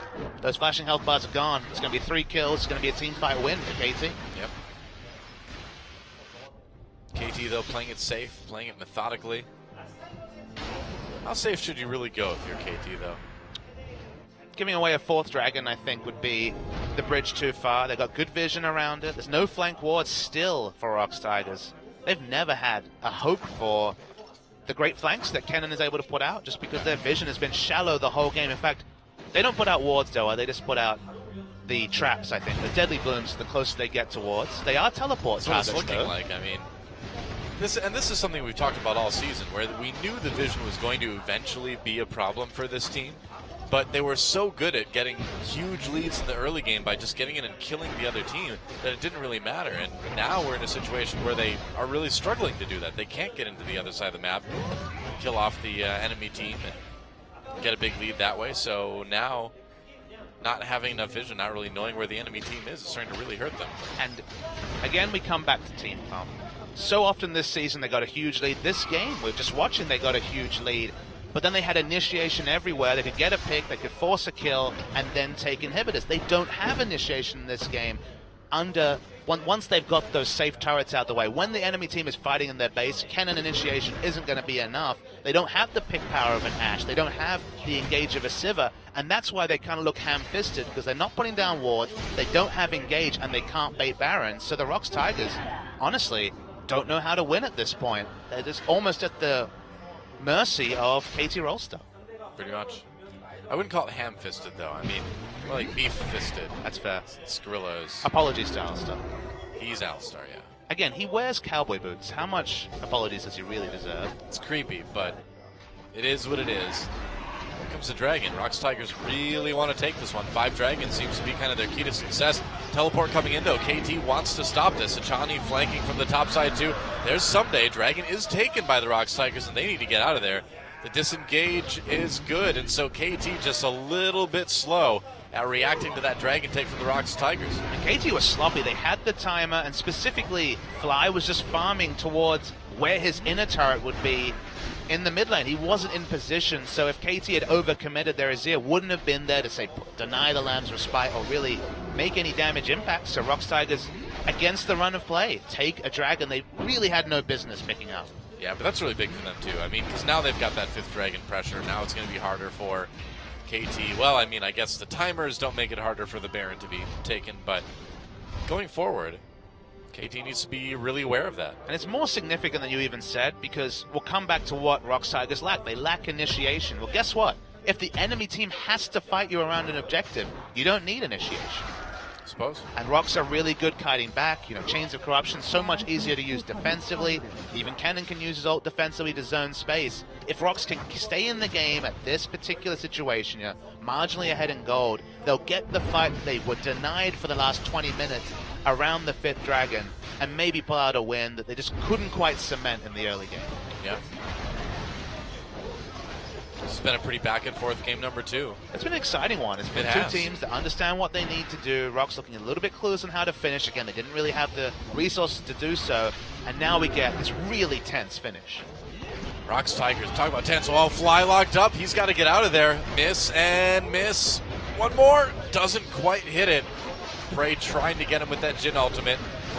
Someday coming from the side, pushed away by Gorilla. A flash used by Prey immediately as they take out the inhibitor turret. Fly still hasn't got back in the fight, still in base. This is so dangerous for the Rox Tigers. Someday just on his own there. Azir coming back in. Yep. Could see the re-engage. They're going to get the turret. Okay, Hachani coming in with his ultimate now. Someday on the middle. Wow. Smeb goes way to the back lines. Gets the double kill. Kuro with the follow-up. Rox Tigers just evaporate KT Rolster. That was about as one-sided a team fight as I think I've ever seen. How did they kill Someday so fast? Smeb, the thing is, though, there wasn't a team fight. Literally, Smeb insta-killed 2 people as level 18 Kennen. That was incredible. This Kennen pick, there's a reason why Smeb is undefeated this season on this champion, and that is it. Rox Tigers take game 2. GG. Kennen 4-0 for Smeb, 5-0 on the season. Literally flashed in instant double kill, specifically Arrow Yeah. and Fly. They were dead, and the fight was over. No way to fight for KT. And after so much sidestepping for 20 minutes, Rocks finally got the fight they want. After Fly was caught out, poked out, couldn't be involved, they watched an inhibitor go down, and then lost the fight. Well, when they saw Someday coming from the side with that Rammus, they're like, oh, so nobody's protecting your front lines. Nope. Okay, then. And Smeb just went in. Wow. I think back to why that didn't happen, because they couldn't dive the turret. Fly Yeah. getting caught out, poked, had to go on base. They took the turret, and suddenly Cannon just throws all caution to the wind. Flash ult, everyone dies. Happy times for Rocks Tigers. Well, that was a pretty awesome game number 2. And this match is ending up being a little bit closer than I thought it would be. I mean, yeah, I know it's first versus third, but KT hadn't been looking great. But today in the first 2 games, not bad. Not A bad. competitive series. It was 2-1 last time. It's going to be 2-1 this time. Exciting to see this from KT, because after they lost to Afrika, after some of their sidesteps in the last weeks, you know, it was very tempting to write them off. But there's a reason they're third, and on their day, they look like a polished, smart team. Yeah, very true. Somber faces in the KT booth, but they're tied up. They still have a chance to win this one. And if they can keep Peanut marginalized, if they can keep Rocks Tigers on their side of the map, I think they can still take it. Exciting series, Doa. That's right. Well, don't go anywhere, guys. We'll be back with Game 3 right after this.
락스타이거즈는 여차하면 진 쓸 생각을 할 것 같습니다. 누구랑 애쉬? 애쉬예요?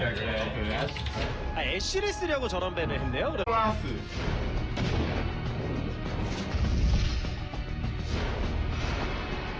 이제 커튼 컬 시간이다.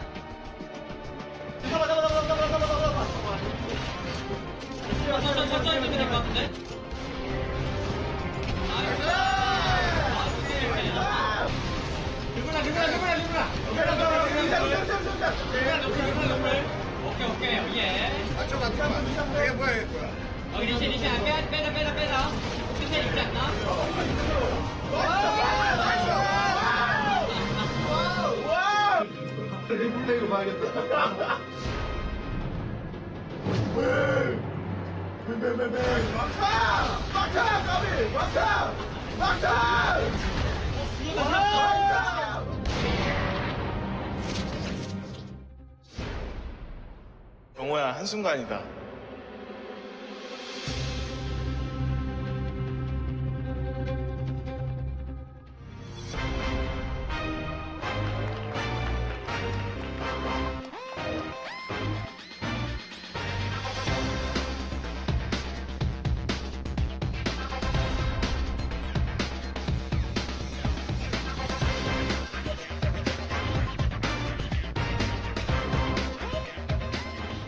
Well, Prey the Sniper might be impressive, but Smeb gets the MVP anyway in game number 2. Look at that, 94% kill contribution, too. That is impressive stuff. That was a great game from Smeb, and we've seen a lot of great games from Smeb this season, haven't we, Papa Smithy? He balloons his lead to 300 points over Ixu and his teammate Peanut in second spot. It's definitely the sort of game that looked rough. As the mid-game hit, it looked like KT, with their tanky frontline, would finally get back into the game, but we're going to see a replay at the end of this series of highlights of that past fight where people popped when Cannon finally got in range. This was just such a great fight. I mean, the zoning to allow Rox Tigers to stay on the Lamb's respite, win that fight in the end, even though it was so close. It's good stuff. This was where they started falling behind. Did the Rox Tigers with a really nice kill onto Fly to at least deny the Baron force that was coming through in this fight. But again, it was all about the final fight where we thought, okay, Rox, maybe they finally left it open for KT to pick up a 2-0 victory, but no free lunches this time from Rox Tigers. Yep. Here we go. Very true. There's Look at Arrow. this, just, There's Score. There's Fly's health bar. Goodbye. I mean, Smeb just basically 1v3 there. Not a lot of Zonias, counterplay no to worries. Ultimate Zonias. Yeah, I guess so, man. So, the cannon is cause for concern from the side of KT. The draft will be more difficult on the red side. They won't be able to ban 3 mid lane champions like they did in Game 2. So, turning the heat up on KT, who looked so impressive in Game 1, and honestly, for a good part of Game 2. Yeah, I mean, it was again, it was a stomp in game number 1, a 25-minute win for KT Rolster, but it seems like the Rox Tigers kind of got it together a little bit more in game number 2, and even though it was kind of back and forth, the Rox Tigers, when it came to the fighting, just looked better. And it's worth noting that Game 1, the Rox Tigers draft was good. They just didn't play around what they had smartly and got just ballooned in terms of lead for KT, and they closed out the game, played much smarter in Game 2, looked great, and now we're into Game 3, and I feel like the draft once again, let's see 2 more team comps that have good identity that leads to a close game, because the series so far has been really great. The most competitive Rox Tigers series we've seen since the Samsung series. Yeah, so Corki Azir banned out by the Tigers so far, so not wanting to deal with Fly's Azir has been pretty good tonight. You just have to think back. Fly's shown a lot on Azir recently and not much on most of the rest of his champion forces. Good banned out. That's had 2 games in a row of Kindred. So Kindred and Italy, the 2 strongest skirmishers, are banned away. And if they can force Peanut onto the likes of the Gragas, that'd be very much a win from the perspective of KT. Poppy, okay, so all the power picks being taken down by each team. Will KT ban the Triumvirate? Will they ban the Graves to really remove any carry potential from the jungle? Might not be a bad idea. I mean, Fun side, the Rox Tigers. more effective chose to side employ. too. Absolutely. Seems like. So it's going to be, seems like a good idea to take that Kalista away from Prey, even though he could play the Jhin. Kha'Zix's buffs have been stacking up, but certainly not going to see it in the first round of the draft. Be a little bit early, but the hovers are beginning. Now, I was wondering when we were going to see Jarvan come back a little bit, because he did get some buffs a patch or two ago. I mean, he's a little bit I more like Jarvan. a little bit more durable in the jungle with the Golden Aegis W changes, but it's all about, honestly, mid lane Jarvan. I think we eventually will see someone like Sarsen pull it off, but lane Jarvan is the way forward, but no sign of it just yet. Sivir Maokai picked up 2 very strong picks that KT did use in game 1 to get that win. Will Peanut go with the jungle pull? Certainly on the lower end. The 2 strong skirmishes are out. Elise is the obvious choice, but I'd like to see some more Lee Sin. I mean, Graves is still out there too, but probably Elise, I think, would be the most tempting, but you never know. Could be anything. World Rock Tigers changed their identity. You know, things look great in Game 2 with that squishy, high-damage lineup. And speaking of damage, Gangplank, first couple is going to be locked in. Okay. That's right, so Elise does get locked in for Peanut and Gangplank, slipping through the bans and the first couple rounds of the draft, and Kuro's going to grab that one. We'll see where it goes. I would imagine probably mid lane. What do you think? Hard to say. I mean, remember they are on the blue side, so they have to show their picks earlier, but at least it is a flex pick of some degree.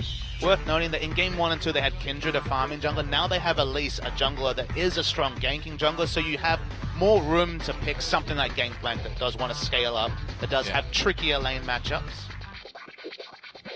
What will the answering pick in the top lane be? I guess it is already the Maokai, which we heavily expect to be top lane. People have kind of been simmering about the idea of support Maokai with the buffs towards the magic resist per level and base magic resist, but I'd be surprised to see that. Yeah.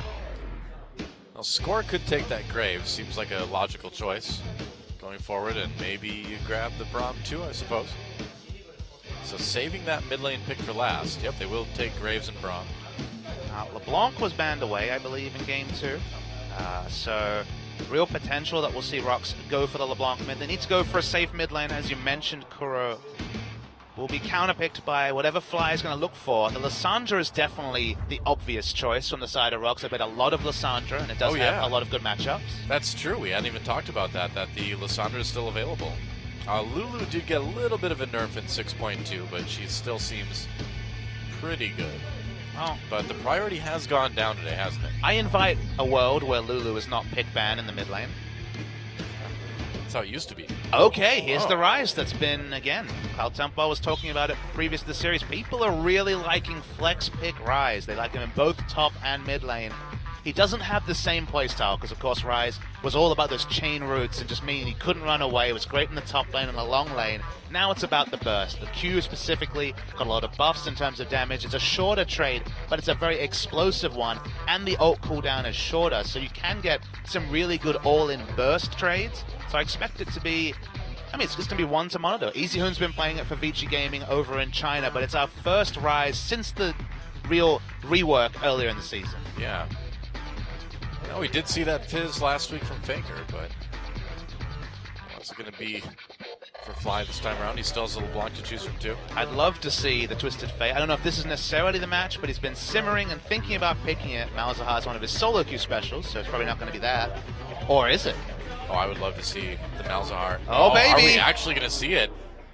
No way, Malzahar locked in. So, okay. Fly has been playing a lot of Malzahar in solo queue for months now, and I thought, okay, maybe this is a champion that he enjoys. But we finally see the Malzahar lock-in.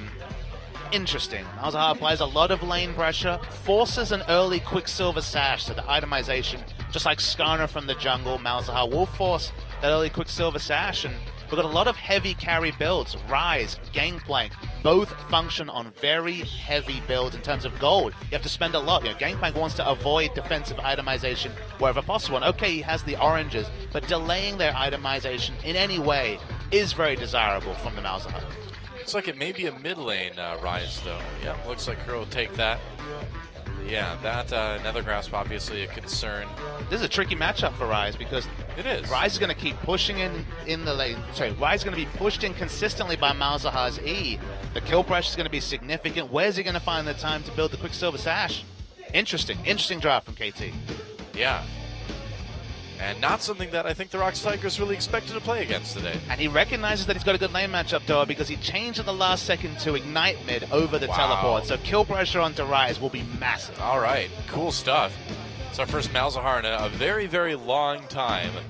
here in Champions. I believe the last one was Many Reason 4 years ago. I was going to say, I think it was like a support Malzahar. That's true. Way back when, actually. We saw that, but it wasn't the most serious game, per se, at the time. Well, 1-1 so far. Who's going to take it? Rocks Tigers versus KT Rolster. Let's get in the game and find out.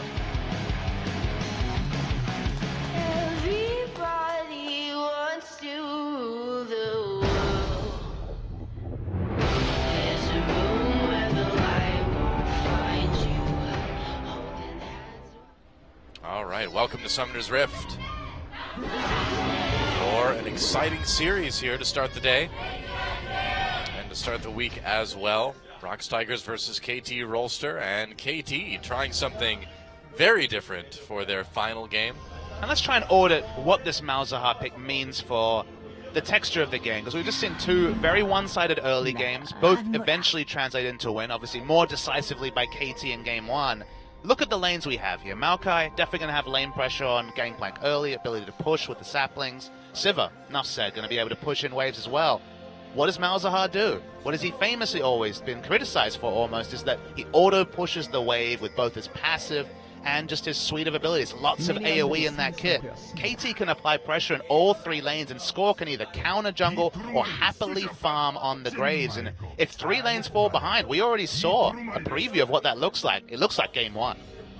Yeah, I feel like Peanut's going to really need to be on top of the ganks for this one, because there's a good chance they're just going to get pushed in and kind of overwhelmed. But there's no answer for the pushing in. The kits of these champions line up and outpush in all 3 lanes. So, as you mentioned, it's a ganking jungle. It's not the Kindred this time, but Yeah. he's going to have to make the mismatch in terms of jungle pressure matter this game.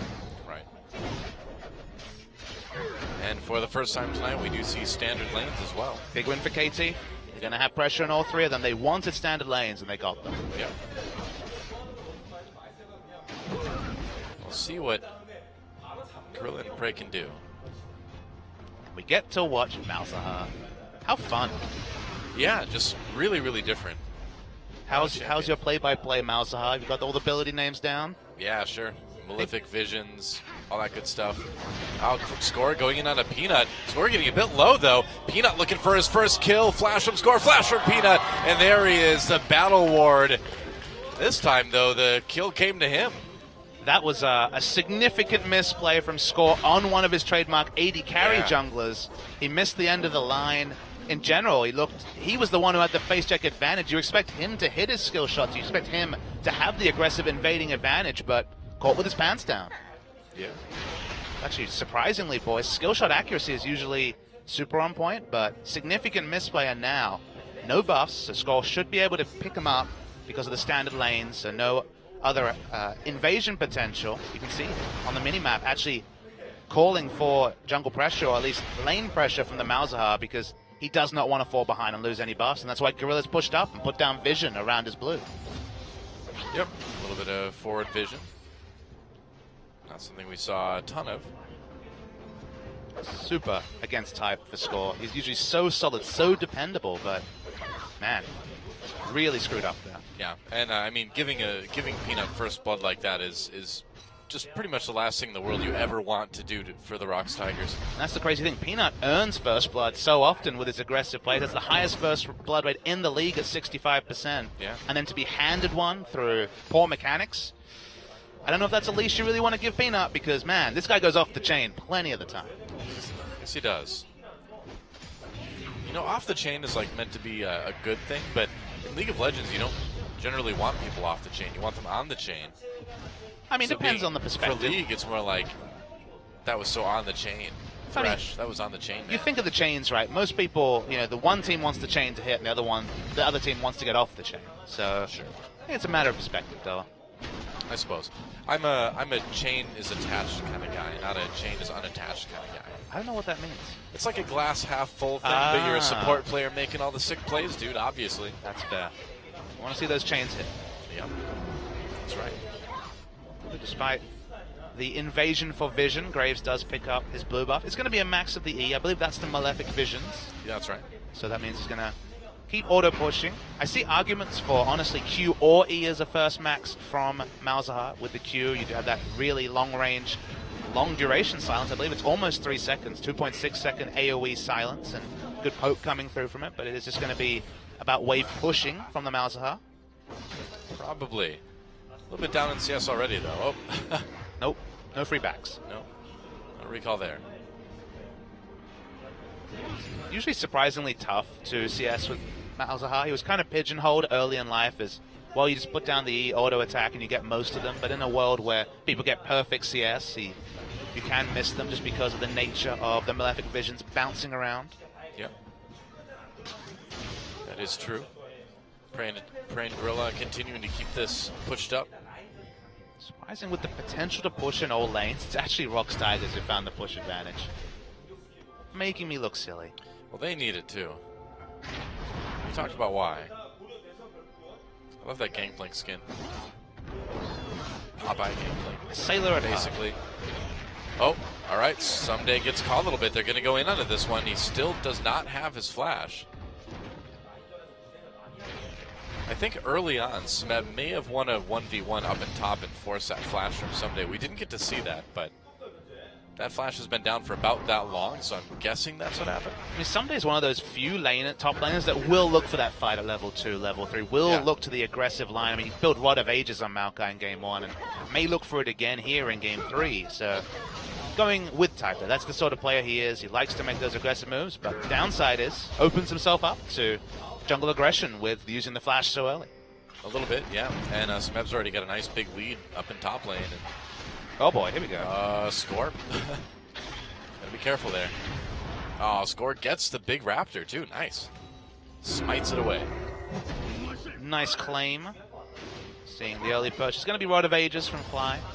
Rylai's is really powerful with the kit of Malzahar. Gives him the CC that he's really doesn't have in his kit outside of his ultimate and the silence from his Q, but sometimes you can't fit it in the build. You know, be forced to go into Zhonya's and Luton's Echo. Those are the items I remember from Fly's builds in solo queue. So, Rod of Ages, maybe a similar build from Kuro, or the tier start, of course. I mean, we've seen players hovering over Malzahar for a while now, but Fly the first one to pick him up. See how it works out.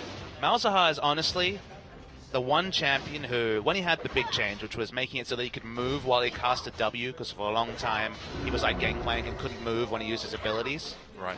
I was like, okay, Malzahar is going to be a big thing. And then he wasn't for 2 years, so I'm actually stoked to see it, just like the Jungle Rumble earlier this season. That kind of came and went, though. Yeah, I think Malzahar is going to come and go too, but I can enjoy the moment while it's there. The Malzahar moment. Brought to you by Riot Games. That's right. Someday finds Peanut. Peanut immediately with that cocoon, and he's going to back away. Yeah, knew something was up there. I'm getting a lot of farming time. Meanwhile, the all-in from Gorilla and Prey. Machani and Arrow turn it right around, though. Nice damage blocking from Machani. Culling used. Arrow pops out Spell Shield. Machani still taking a lot of damage. He's sub-level 6. Worry from the side of KT is that Smeb has been free farming. 15 CS advantage. Most of that probably because of the pressure advantage of blowing Sunday's flash early, but Maokai, if he's going to excel at any part of this laning phase, in terms of pushing, in terms of pressure, it's going to be early. And now that we're getting later and later, you worry that this CS lead might balloon for Smeb in top lane. Yeah, Peanut coming in from behind, but Score is hiding in that river brush right now. Pings go down. They know Peanut's there, and they're going to go right in onto Kuro. Kuro in a lot of trouble. Fly uses that Nether Grasp ultimate. Fly gets low, but they still get the kill. That's one for Malzahar, and now Score on the run. Someday comes down with the TP. It's going to distract Peanut and Smeb long enough for Score to get away. And there you go, just like that. Ultimate used by Malzahar, and that locks down Kuro long enough for KT to get the kill. Not even a perfect layering of skills, but remember, it's Graves in the jungle, plenty of burst, so they find the kill from full health onto the Rise, and they'll be looking to rinse and repeat every few minutes. I believe he does get the W radius. AoE damage coming through from the Gangplank ult means that both get low, but they do pick up the kill on Rise. And honestly, they took Ignite. It's Malzahar Graves. It's what they're looking for. Successful gank from KT. That was really close, and a nice job by Someday, too, to take the pressure off of Score so he could escape that one. Not bad. It was a gold lead, mostly from CS and top lane for Rox Tigers, and scaling onwards. When we do finally see those QSSs stacked, the ultimate from the Malzahar becomes almost irrelevant. Still has a very strong suite of abilities because he has percentage health scaling, AP damage with his W. Well, it scales on enemy health, but you know what I mean. He does a lot of AoE damage, but a lot of it's dodgeable. He doesn't have a lot of CC. You know, his ult is his only true CC, so it's difficult to team fight in the late game with Malzahar. Yeah, he is a little bit vulnerable with the range he has to get at to really do anything. Get blown up during that ult pretty quickly. Ryze will eventually get very tanky, maybe even a Banshee Veil to harken to old Ryze builds going to come through. Well, I think against Malzahar and Maokai on the other side, really everybody, even Braum, it's probably not a bad idea. And the itemization is going to be super interesting because how greedy can Rox Tigers be against this Malzahar? Can they just say, okay, because of the short range, we'll play around it in team fights, we won't invest in the early QSS, in the early magic resist, because that's sort of risks that Rox Tigers have taken reliably throughout the course of this season, but also the sort of risks that can be heavily punished by a massive pick power that both Maokai, Malzahar, and Braum bring this comp from KT. Yeah, and right now, Rox Tigers taking some damage on their mid lane turret. They haven't been able to defend it quite as much lately. Score caught into the turret. Well, Kuro, the one who was caught, rather, though. I don't know where my grammar went. I just haven't seen Malzahar for so long, man. This thing is like throwing me off. Well, I mean, Fly, though, with a great nether grasp. That was like max range. I don't think Kuro thought he was within range of that. Again, that's just probably Kuro not used to playing against Malzahar. I Totally. believe Fly's the only guy in top level Korean solo queue that's picking Malzahar. Disrespects the nether grasp, and it's Graves Malzahar. The burst is always going to be there. You're not health at 80% HP or any level of health when those two can just free use your skills against you. Yeah. Wow. That's an early Rod of Ages too. 11-minute Rod of Ages timing for Fly. Yep. We talked about Champion Pool, and he had to dig deep, but he's got something for sure. All right, let's watch this one again. Yeah, Kuro just straight up caught. So the thing about Nether Grasp is it's an instant cast, but it's usually you're going to see the W, the puddle, put out first, and that's like, okay, I need to flash out right now. Instead, just led with the ult, trusted that Score would have enough damage. He did, and he confirmed the kill. Yeah. Well, Kuro kind of baited himself a little bit there by landing the Rune Prison onto Score while he was under turret, right? So he saw that damage coming in, thought he could step up and do more, but what's Kuro to do? He doesn't have the wave clear outside of his ultimate to answer the pushing power of Graves Malzahar. He just thought, okay, I'll root, get some turret damage, and get out. He just never had a chance to react with the suppression effect of the ultimate, and result is padding the stats for Fly. Yep. And he went Ghost, too. He didn't go for Cleanse or anything like that, so... Our big issue, Cleanse does not cleanse suppression, so it doesn't affect the ultimate at all. So. That's right.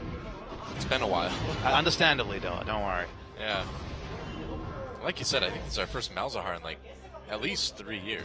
There might have been a support one in the last 2 years, but mid lane Malzahar, I believe, was many reason for, I believe, Zenix at some point, like literally years ago. Something like that, yeah. It's been a long time. Not going to be a very long time before this mid lane turret goes down, though. It's extremely low, so only another wave or two, maybe. With the pressure advantage, KT should be looking to Dragon. Excellent neutral control as well does Malzahar have. Will put down the puddle. That's the max health damage, so... Whilst not Cassiopeia in terms of mid laners taking ejected, it certainly helps. Yeah. By turret. And KT jumping out to a nice little lead early on in this game.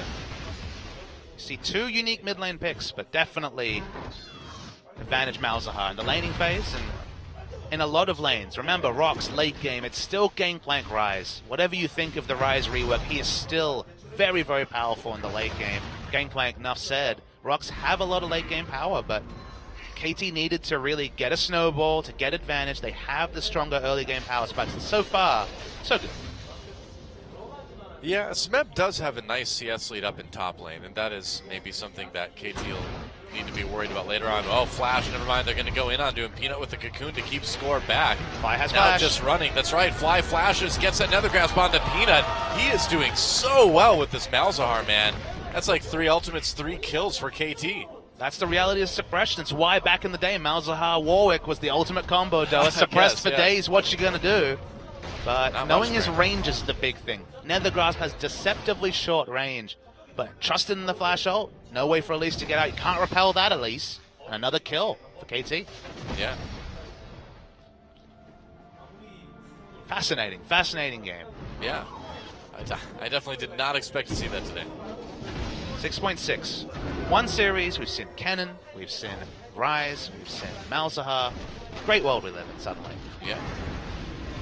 And if they can really make this pick work in the future, this is going to be big for KT to kind of have this pocket Malzahar available. And the best thing about it is that you don't necessarily need to play it again, but when you get to playoffs... Oh, Smeb's in trouble. Graves coming from the side here. Someday low, but Score coming in. Smeb just kind of caught right now. Score flashing over the wall. Smeb trying to get away. Can't.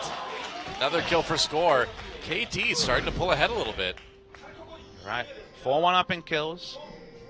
Even though up the top lane it hasn't been Maokai pushing in, Score's found the kill involvements and the farm to be relevant. Teleport. That's right. Someday coming in with the TP.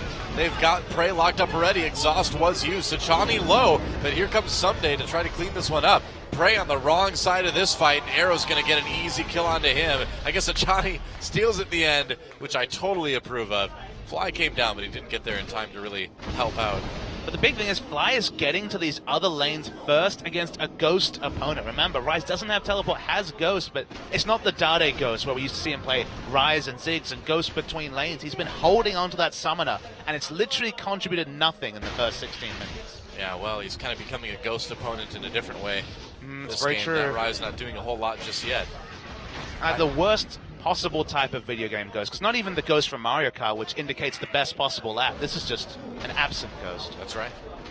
Kind of a Ghost that just doesn't really tell anyone it's around. Kind of defeats the purpose. Not even spooky. Just kind of boring. Smeb is still way ahead CS-wise up in this top lane, but none of that's really mattering at the moment. Just like Kindred picked up a Seder Devourer and the game ended, this game might be played around the gangplank. It's like if Nasus gets a big lane lead and stacking up, and you're like, great. If you lose the rest of the map, there's only so much one good scaling champion can do if we don't get to the late game, and those early advantages for KT fade in terms of relevance in, say, 40 minutes. True. KT doing a good job of clearing out a lot of these wards that Rox Tigers have had to put down defensively. But just to finish a previous thought, the fun thing about the Malzahar pick is you don't even need to play it again this season. Once you get to the playoffs, the threat of it, throwing it out in Game 3, Game 4 of a big series, that's the fun thing, where teams might think, okay, we played around everything KT has in their repertoire, which admittedly isn't much. This is a team that was playing Fiora outscale, was playing Lux and Lissandra, nothing else in the mid lane. Do you just proactively ban the Malzahar just because you don't have to practice playing around it? These are the sort of mind games you can get into in these sort of cases late in a best of 5. I don't know. I guess we'll have to find out the next time KT plays, if that Malzahar is going to be seen as ban-worthy. Well, literally KT have had limited in innovation this season. The Rammus top, that was cool. The Jungle Rumble, that was cool. But apart from that, it's basically been the same comp every time. It's been Zilean Poppy, and it's been Fiora outscale. So them showing something different, especially a comp that's strong in the early game, is a surprise to see and is a credit to KT Rolster. Yeah.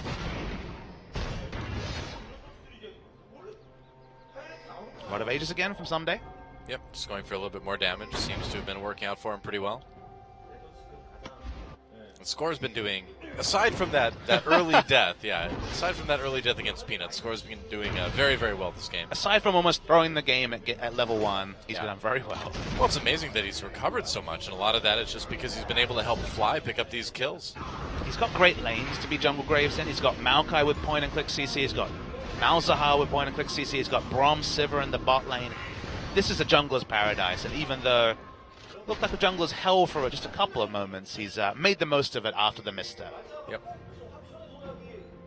Okay, KT just all over inside Rox Tigers jungle right now. He has a 2-level lead over the enemy jungler, over Peanut of all people. Yeah, usually we see Peanut the one with the big level lead. Poor Peanut. It's not been this series. Definitely has not been. The last game was okay, but Game 1 and 3 have been pretty rough so far. Well, Someday doing a little bit of damage to Smeb. Smeb very, very low. Someday pops that ult. I guess not really super low, but still low enough.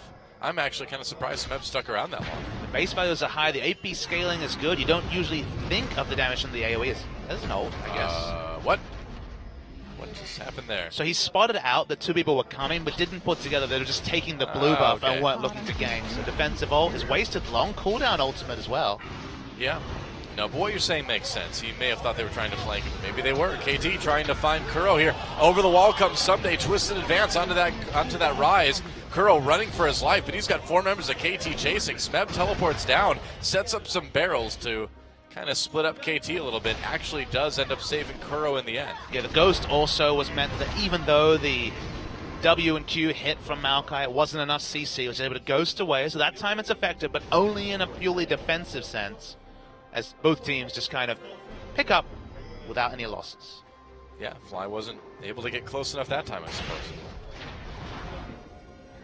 Let's go back to farming.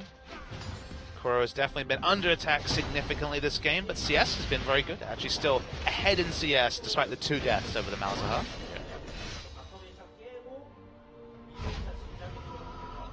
Meanwhile, Arrow and Prey have been farming as much as they could. Prey did end up dying that one time. Hello, Peanut. Gorilla there as well. Score afraid of going forward, understandably. Yeah, 4 members set up by Rox Tigers. They really want to take out this top lane turret. They're not going to get it this time. Yeah, Kuro TPing right now. Or recalling, rather.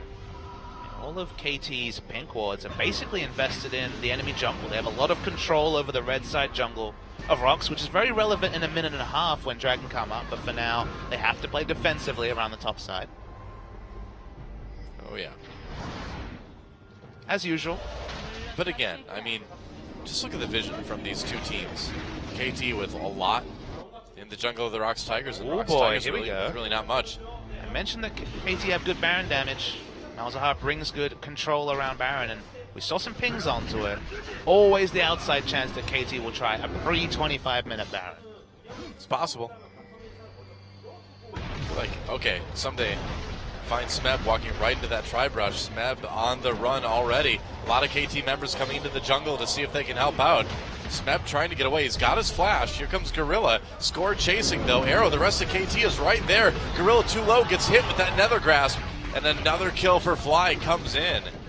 He suppressed the cow. Lucian's in the bot lane. It's starting to walk towards mid, so KT once again think about the Baron, but maybe it's too obvious from their perspective. They don't have the nether grass, so Malzahar can't just puddle the Baron, then stand in a brush and ult the first person who walks up. So they back away. No objective advantage from that pick. No, but getting the map presence and just the intimidation factor, I think, is valuable against the Rox Tigers. They're just not losing. They're just not used to losing like this. Look how much Kuro has invested in stats that aren't combat rate. Doesn't have combat summoners, has double escape summoners, and now has bought QSS second. So it's going to be later that we're going to see the Seraph's Embrace. The item's going to come up later, so it means Rox Tigers aren't ready to fight. KT pick up their second dragon of the game. Wow. And that's just going to help them push down the turrets even faster now. And Rox Tigers, I feel like they're kind of running out of options. Do you think maybe the super late game they can come back? I mean, the super late game, Ryzen Gangplank is always in the history of League of Legends been fearsome in the late game, so they're in a good spot to take it, and the lead's not massive. It's a few thousand gold. It's going to move up to, what, 4,000 gold? No, just over 3,000 gold, so in touching distance still, and they do have Smeb, who is ahead of the clock. 70 CS the advantage. Oh, they're going to dive someday a little bit. No, okay. Well, maybe they're going to try it. They threw the cocoon in. Well, they need to do something. Yep, that's right. Kuro dodges that Braum ultimate. Johnny missing that one more than Kuro dodging, really. But they do put a little bit more pressure on the bot lane turret until they have to back away. And it looks like KT keep trading up, getting damage onto an inner turret, while Rox are just really struggling to pick up this outer turret. You're not stuck around, but KT had to back away, so looking for a free objective, but no such luck for Rox Tigers. What a Christmas present it would be for KT to win this match. Someday, playing the Christmas Maokai skin, man, it's just hopeful thinking. At least obviously it's nowhere close to Christmas, but you know what? He can give himself a present anyway. And Maokai is going to have a little Christmas of his own with Maokai being released in the next patch, so some new skins coming out to have some fun, maybe take away from the festivities, but at least it's Battle Maokai, right? You got the Rod of Ages, so that's something to be excited about. Yeah. It's Baron Force, KT have been looking for consistently. Worth noting that to answer the CS advantage that Gangplank has, Score also has a pretty significant CS advantage over Peanut. Yes, he does. It's actually huge. All right, KT coming down. They want to take this blue buff. Peanut able to smite it. Not ideal. Nope, they didn't give it to Kuro. Meanwhile, a duel down in bot lane. Smeb and Someday going at it, but Smeb just cannot keep up with this Maokai. KT going for the Baron at the same time, though. Zoning. Rocks Tigers, now they know what's happening. Now they're coming back in, but are they going to get there close enough, or soon enough, rather, disengage from KT? They're going to pop that Silver Ultimate to back away. It was a nice attempt by KT Rolster, though. That was nice. They were winning the pressure advantage in bottom. Smeb doesn't have any magic resistance. The base values and the extra AP from the Rite of Ages are enough to really win the trade. So they tried to get a Baron as well, but it ended up being just too much. Rocks had the idea early, answered the Baron, so end result is a stalemate in a game where KT have the early game comp. So if Rocks can force 2, 3 more stalemates like that, buy them another 15 minutes, that's when Rocks comp really comes online. It's possible. They have cut a little bit of the gold lead. It's only about 2.5 right now. See if Prey goes for the QSS third.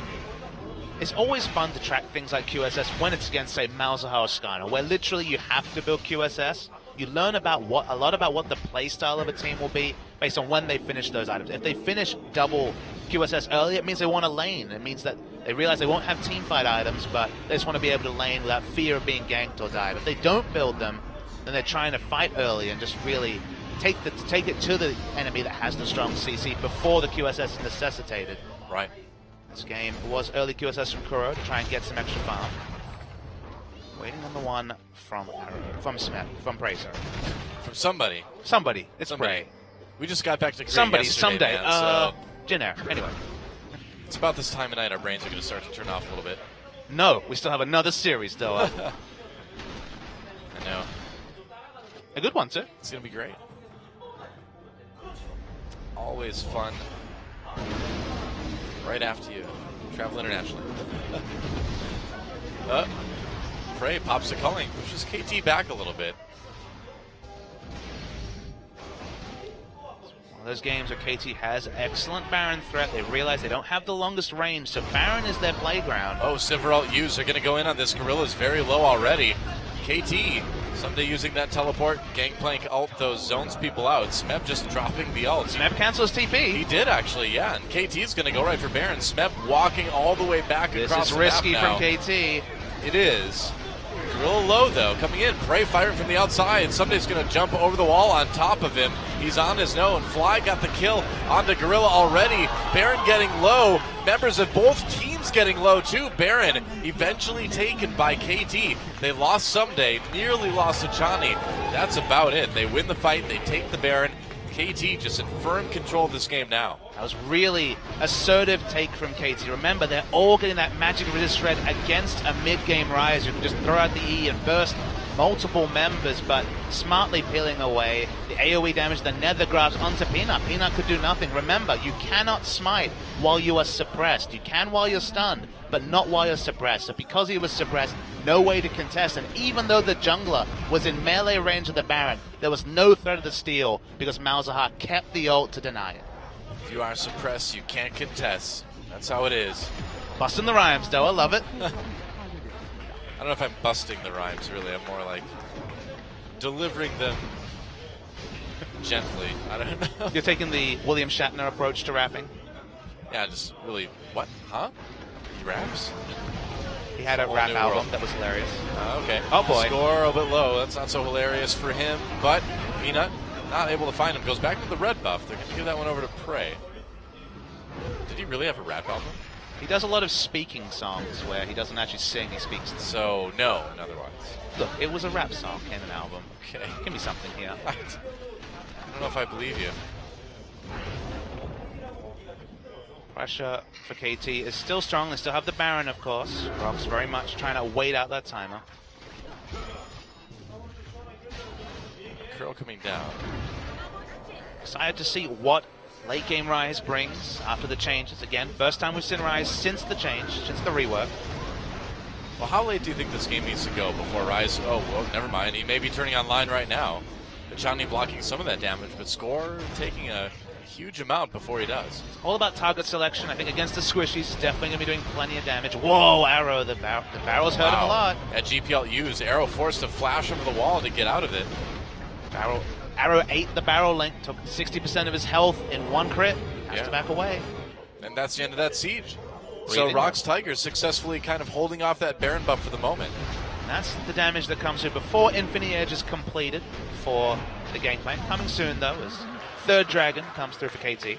Yep, that's right. No dragon so far for Rox Tigers this game, so yet another category they're behind in right now. But that's to be expected again. It's Gangplank Rise as their solo lane, so lane pressure, especially with Peanut not being able to find much, was very unlikely. Oh. Smeb's going for a walk. Smeb Smeb's might dead. be going for a trip to the afterlife, throwing down one barrel, taking a little bit of damage here. Well, Fly Sunday has took- his ultimate.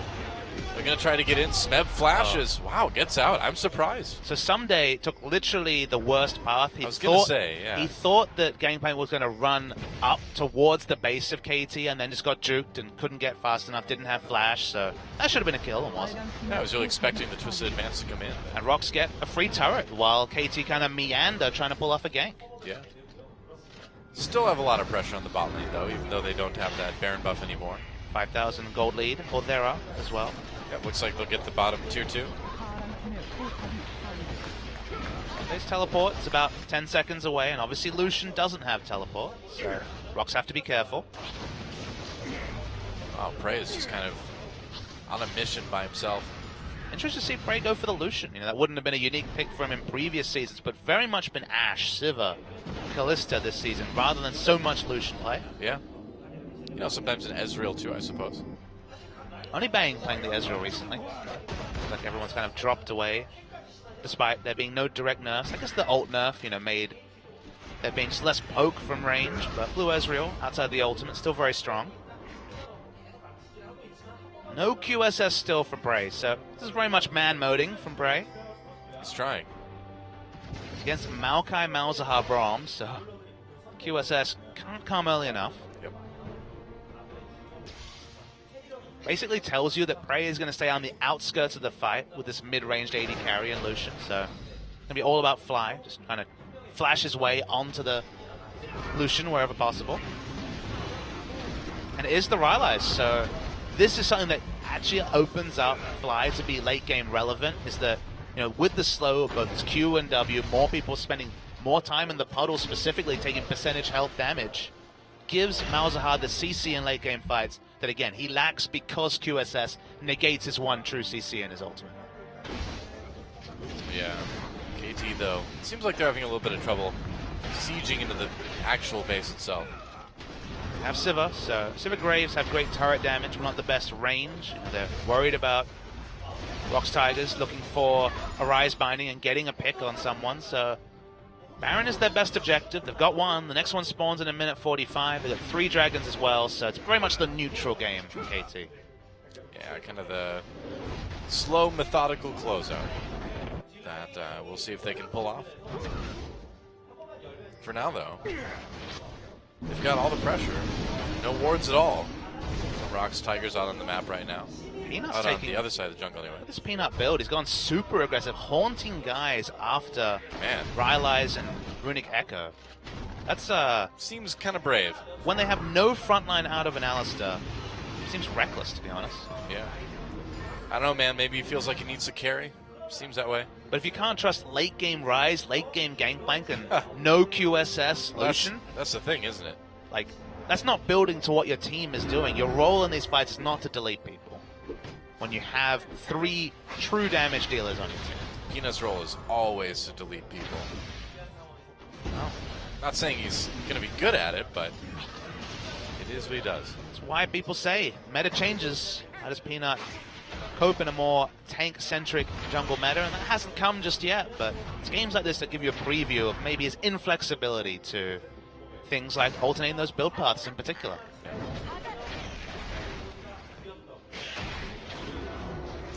We'll see what happens. Peanut's one of those junglers, too, where you see something like this and you're like, I don't know, and then he gets a triple kill and you're like, all right, he's pretty good. Well, I mean, you think about what this build does. It means in a team fight, doesn't do as much, but if someone gets a face check, Kuhn comes through, his combo is going to do great damage, great single target damage from Rise and from Prey, and they can delete someone. And maybe that's all they need to do. It just feels like it's going to be 5v5s with Baron and Dragon so heavily prioritized by KT, and the 5v5s is where this build really falls apart. But definitely a bit of a standstill for the moment anyway. KT finally finding an option to take out this top tier 2, and wow, the Rocks Tigers is not even around. Caught in rotation. Nice little move from KT. They've had the pressure advantage, so they can put the pinks down. They can make the nice plays assertively through the enemy jungle. Rocks have to take the longer route, and you end up losing objectives that way most of the time. Gotta be wondering where KT is right now, though. Rocks Well, Tigers, they know. there we go. All right, getting the blue buff.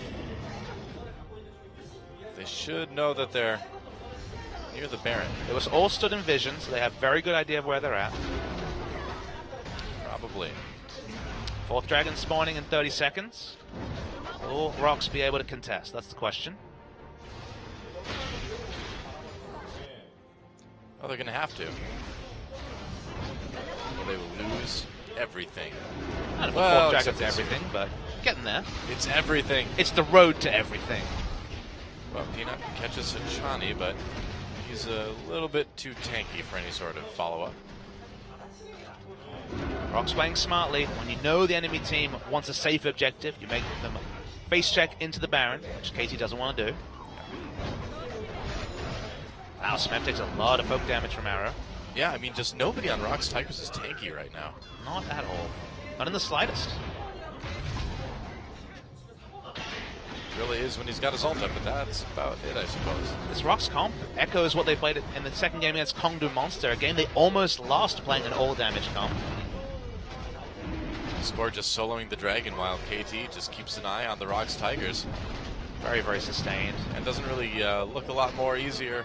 Doesn't even look like he can get more easier than this for KT.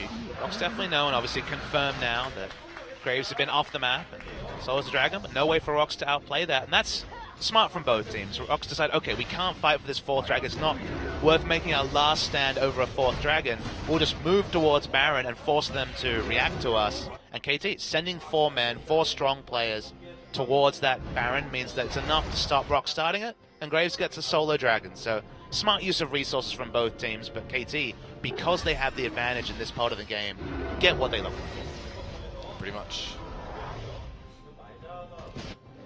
And the excitement continues. Honestly, this game is building. It's building well. It's just, at this present point, Rocks realizes they have to choose one fight. They have to choose one engagement. If they lose it, turret damage is very strong from KT. The items are starting to pile up. They still don't have QSS on Prey, though, which is just ludicrous to me, to be honest. I don't know what the Vamp Scepter buys you that the QSS won't, because if you die instantly, not going to be doing much life stealing. Very true. Now, Malefic Visions just pushing the wave for Fly. Wow, that was a barrel. Late game Gangplank observed. Yep. No Void Staff for Fly. He's gone for that utility build with cooldown reduction in the Rylai's. Deathcap over Void Staff is interesting, but end result is that magic resist stacking for now is very effective from a Rocks Tigers perspective.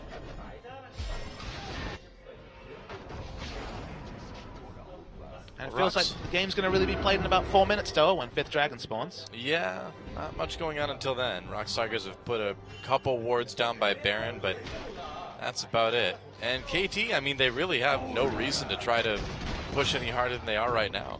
The issue, of course, is that the opportunity cost of setting up for a 5th Dragon is it's 5-6 minutes of time for Rise and Gangplank to pile on items. So, one of those catch-22 situations where if you lose a fight because you've opted into late-game Gangplank and late-game Rise, you really only have yourself to blame.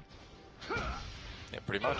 But, again, Dragon and Baron is their safest objectives, so you can understand the thought process from KT.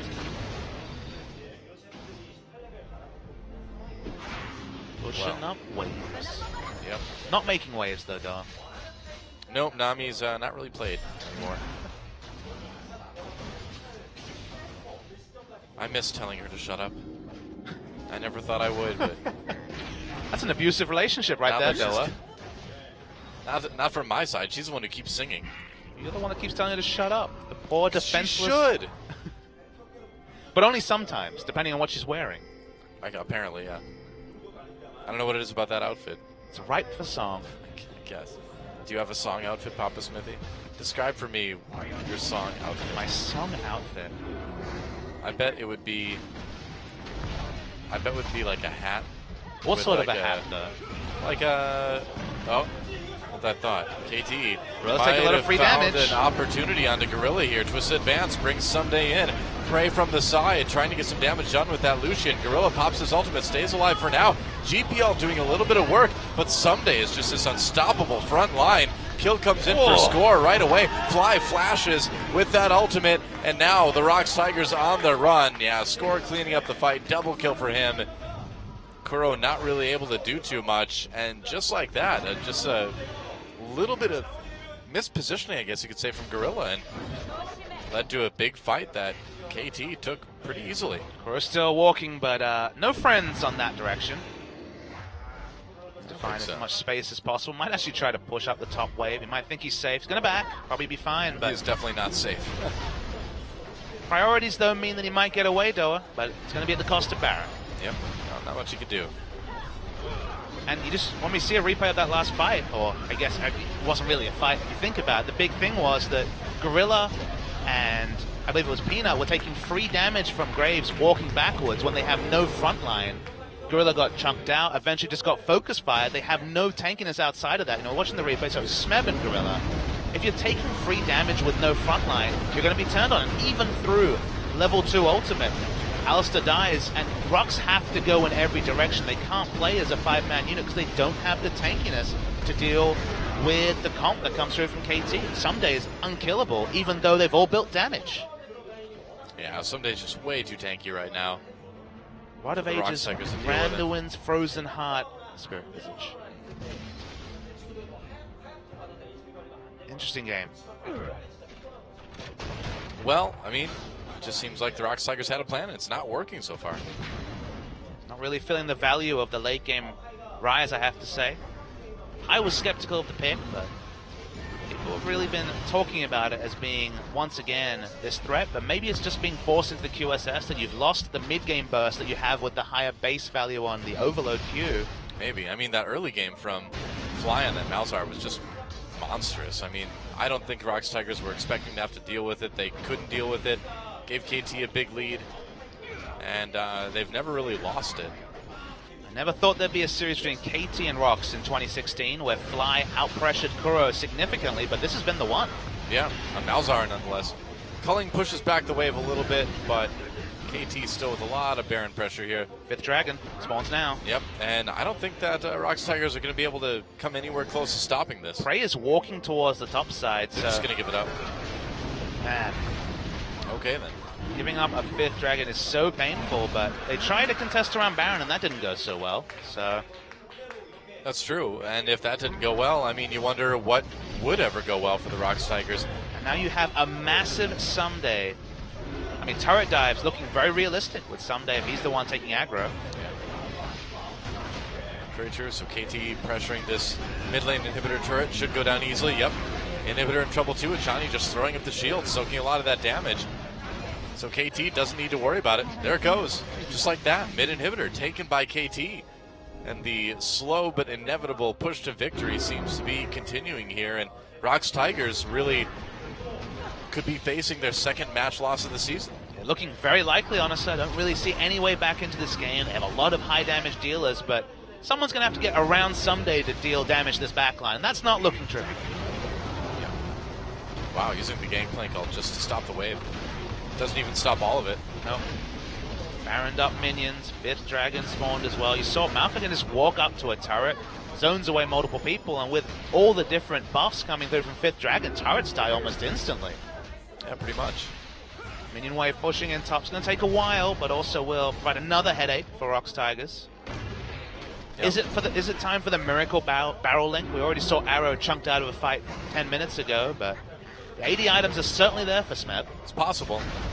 Throws one barrel in, doesn't work. Sivir ult popped. KT going in on this. They want to take this turret out. Curl from the side. Someday just is not taking any damage. And if you can't do anything to the Maokai, you are not going to be able to protect any of your objectives. And sure enough, KT takes their second inhibitor. They can just walk up to this massive minion wave that's grouped up in top lane and rinse and repeat. Yeah. I think it's over. I don't think Rocks Tigers can win this one. Looking very unlikely, though. It's been super methodical. Teleport coming in from the Maokai as well. Full health, full mana now. Yep. And someday just walking in again, full health, not worried about it. But what do you do when a super tank runs at you and you got 4 squishies and an Alistar? Like, this is all they can do, kite in different directions. It sounded like an alternate Hulkamania thing. What are you going to do when the super tank runs at you? Run away and cower in fear, clearly. Oh. No, man. You got to be ready to stand up to the super tank. Super tank Hulk Hogan. In the Just news like- recently, obviously. Winning millions and millions. Right. Pretty different situation than Tank Maokai. Slightly different. Pretty much the same thing, though. You and I have very different ideas about certain things I've just discovered. You and I probably have different ideas about Hulkamania as well. That's true. I just remembered for that great album back in the 90s. Ah, yes, great. It was great. That sounds like a caster term. Is that, like, interesting? No, I mean it. Unironically great? Unironically great. Wow. One of the best albums ever made. Hulk Hogan's Wrestling Boot Band. Well, I'm going to take Hulk Hogan to lay the smackdown on Rocks Tigers. Seems like KT will do that. 5th Dragon, Baron buff or no, it's so far ahead and their comp matched up so well to what Rocks Tigers are left with in this game. Yeah, KT should be able to push through this top lane pretty easily. Well, that's way clear, though. Yeah, they're still so tanky, though. I mean, you just kind of wait till the next Baron. You push a little bit. You're like, well, we'll see if we can get in, maybe. And if we can't, just take Baron. Finish the game. I just feel like Gray still not opting into QSS means that he can never get in range to do any damage. He already has enough worries with the Maokai running at him, and then if he tries to take a different flank, Malzahar will just kill him in the front line. Yeah, that's true. Here we go. Sivir used again just to give people a little bit more mobility. Someday, locked up. Prey tries to go in for a bit more damage. Braumalt used defensively. KT has to back away. At the end of the day, Someday does lose about half his health, so taking a little bit more damage than we might have expected. Just means so little when you're kiting back towards another 5th Dragon or another Baron that honestly Rocks Tigers can't do anything about. Yeah.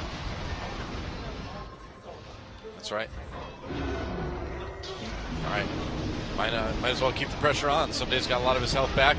Peanut steps up for a bit of damage, a bit of CC. Be happy to know that Peanut built more damage and got an Abyssal Scepter. I'm so happy. I don't know. It doesn't seem like the damage coming out of Elise is going to be too significant in this game. Pretty much. At least another ranged caster minion that will die incidentally in a team fight. Pretty much. I mean, what are you supposed to do, right? You can't get into the back lines because you're just getting blown up.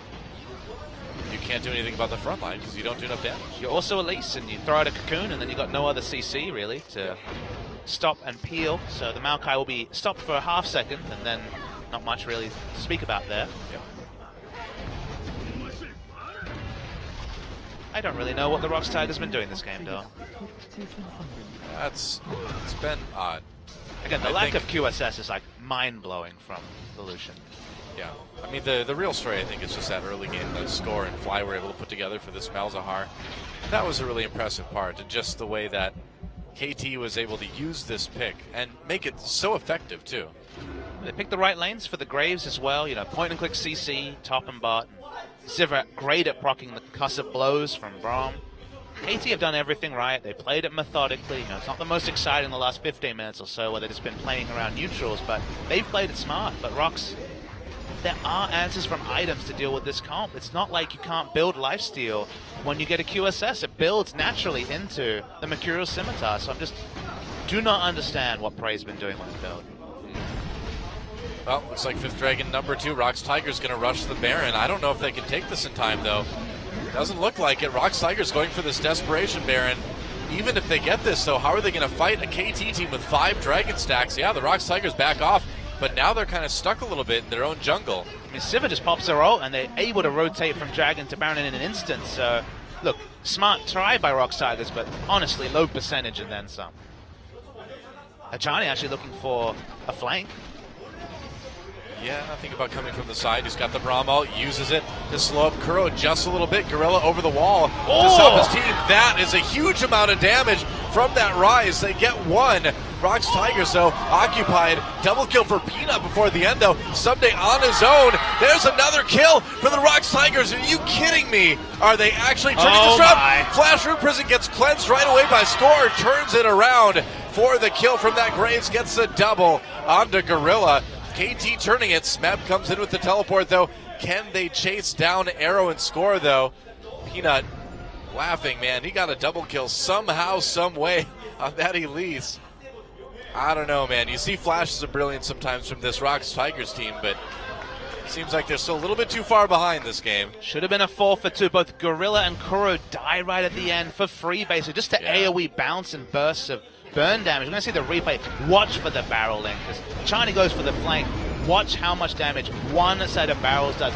Literally almost deletes Fly in one rotation, and then suddenly KT don't have the health bars to fight as 5. Someday is all alone taking 3 persons of damage. The one thing that Praise Build does when he doesn't have to respect any CC is pump out a lot of damage. A really nice fight.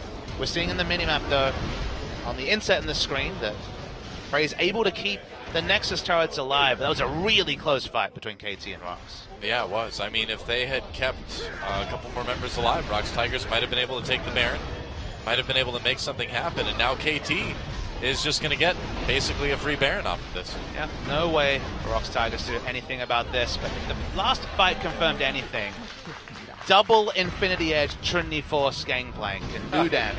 I guess so, yeah. That is a huge damage Gangplank. Can he pull off the chain link again? That's the question. I mean, that was a team with 5 Baron stacks, too. It's kind of absurd. Does a lot of things, but doesn't reduce damage, so damage still big. True enough. Someday coming in, on to Peanut a little bit. Rocks Tigers disengaging. They're still going to lose this inhibitor, or are they? Maybe. It's getting very low. They get the minions. They keep it alive for the moment, anyway. Just about lives. Some days at half health, but obviously still very tanky. There we go. Yep, Score finishing that off. KT are knocking on the door of being the second team to take down Rocks Tigers, but you can see any small misposition and Smeb can really punish them with Gangplank. Well, it's pretty amazing to think that Rocks Tigers were 8,000 gold down where they're essentially, won that team fight. Would have been 4 for 2 if not for... It's a bit of an overstay. Yep. Rise is sitting on 2,700 gold. Hasn't changed build in about 10 minutes, obviously working towards a death cap. Most likely. Rocks Tigers trying to prevent their final inhibitor turret from being taken out. So far, so good. Wait to see a Baron buff about 50%. Another minute and a half of pressure, so a few more waves to deal with. Will KT just go for it? They see Gangplank clearing waves in bot lane. I think they have to. Sivir used, Culling used in response. Push back KT a little bit more. Gangplank's coming up. Yep, they can go for it now, though. Yeah, there goes the turret. Fight. Gangplank is there. Throws down one barrel. There's another one. There's a lot of damage again. There's one Gangplank kill already. Someday in the middle of everything, and Rocks Tigers just taking too much, though. That Malzahar doing work. Arrow as well, getting those crits, getting the bouncing blades, and that is it. KT Rolster will be the second team to take out the Rocks Tigers. Rocks Tigers, they're still in the finals anyway, but they're not going to win this one. KT takes it in the end. Curled last one. There's the ultimate from Malzahar, and that is going to end it all. GG. KT takes it 2-1. The better team on balance won the series, though, and you can't say that about Rocks Tigers series that often, but KT Rolster played smart, played to their win conditions, almost gave away the game. It was a really nice comeback set of team fights from Rocks Tigers, specifically with the chain link on the barrels, but this time they were fighting in the open. This time you can't really pull off the out of vision barrel links. It was a bit more predictable. KT got through that fight, and KT win the series. So important for them as they try and push up in the spots towards second and skip some semblance of this gauntlet, because it's going to be probably the most, I would say undoubtedly, the most competitive gauntlet we've had so far. It's going to be really close, and it's good for KT to see them performing so well. The Malzahar pick in the third game seemed pretty brilliant. They're going to get the win. Gangplank did 10,000 damage more than anyone on the side of either team. It's pretty amazing. Such as Gangplank. Yep. Fly's damage contribution was actually very low, but it was central to their early game. his CC contribution was huge. Really, really, those first 3 kills bought so much time, so much snowball for a KT comp that if it fell behind, we would have reached this Rocks Tigers stage where they could be competitive in team fight 20 minutes earlier. But much later, still smiles on the side of Rocks Tigers. They're still in the grand final. Yeah, that's right. But, one worries. I mean, it's a lot alike season a year ago, where the Rocks Tigers had that easy road to the finals by virtue of all their wins in the regular season. And when the finals came, they did not look very good. Got beaten by SK Telecom's B team at the time. So we'll see. Losses like this make you wonder what state the Rocks Tigers are going to be in when we get to that grand finals. Hopefully better than this. We'll be back with our second match tonight, Longju versus Samsung. Right after this, don't go anywhere, guys. More Champion Spring coming at you in just a few.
Coming up next,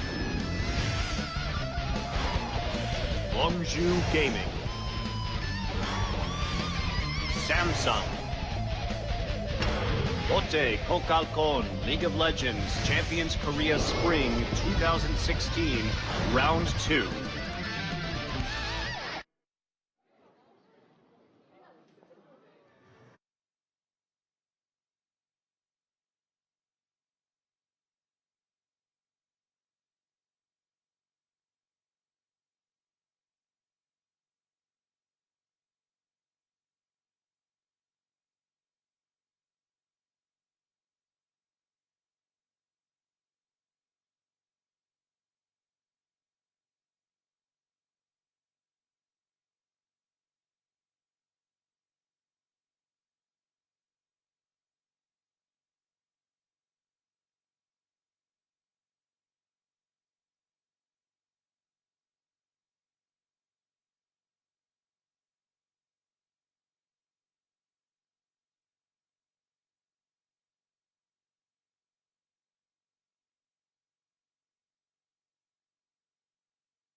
우리 형수님 어르신 그만 치고 그만 치고 네 여러분들 네 반갑습니다. 저 결혼식에 진행 중인데 정신이 없습니다. 유진이 제 사회자 고교 첫사랑은 무슨 탈주는 나이스게임 TV에서만, 가정에서는 잘 지내기를 바란다. 축하한다. 우주환 축하하고 2년차 징크스 조심하고. 자, 두 어머니 이제 현장에 신랑 입장!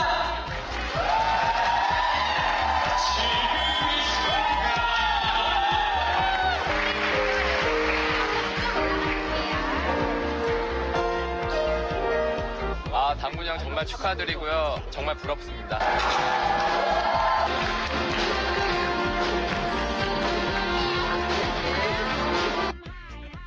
결혼한 지 딱 몇 분 지나지 않은 따끈따끈한 유부남. 안녕하세요. 위클리 LCK 당군입니다. 반갑습니다.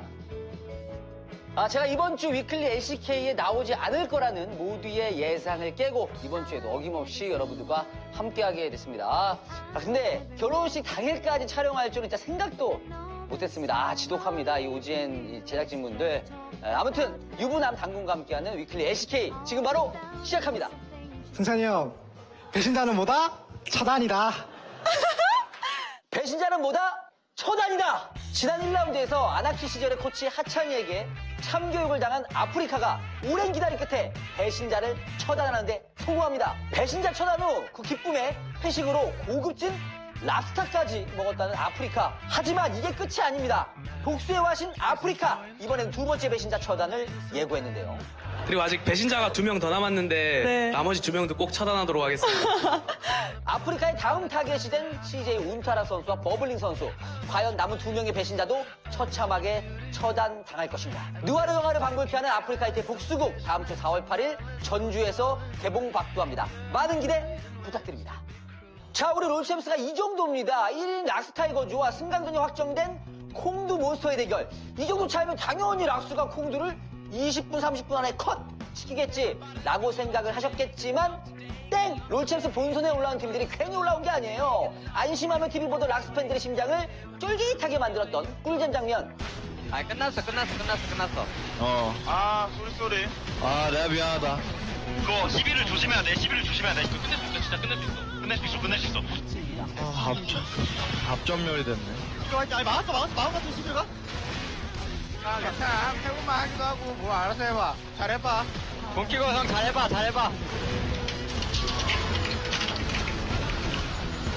괜찮은데? 오케이. 얘네가 잡으면 되긴 하거든.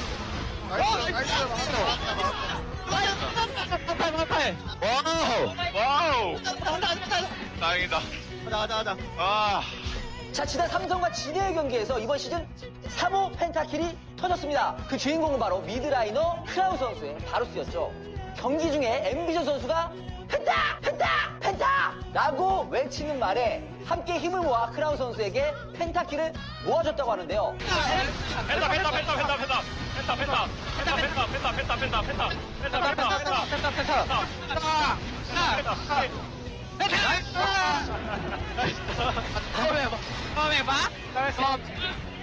큰형님 앰비션의 한마디에 똘똘 뭉치는 삼성.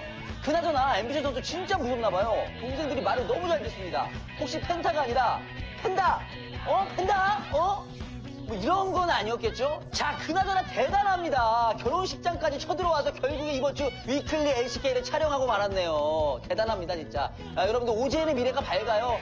여러분들이 지금 이 영상을 보실 때쯤에 저는 유럽 어딘가에서 즐거운 신혼여행을 즐기고 있을 겁니다. 안타깝게도 다음 주에는 저를 못 보게 될 것 같습니다. 설마 유럽까지 뭐 찍으러 쫓아오진 않을 테니까요. 제작비가 그렇게 많진 않아요, 제가 알기로는. 그래서 제가 저를 대신할 대타를 섭외해놨습니다. 힌트를 좀 드리면 이 오지엔 롤챔스 LCK에 좀 원한이 있으십니다. 그렇기 때문에 그 누구보다도 냉철하게 LCK를 비판하실 분이죠. 아마 예상하시는 분들 많을 거예요. 자, 다음 주에도 많은 기대 부탁드리겠고요. 결혼 축하해주신 많은 분들 다시 한번 감사드리고, 자, 저는 신혼여행 잘 다녀오겠습니다. 여러분들 감사합니다.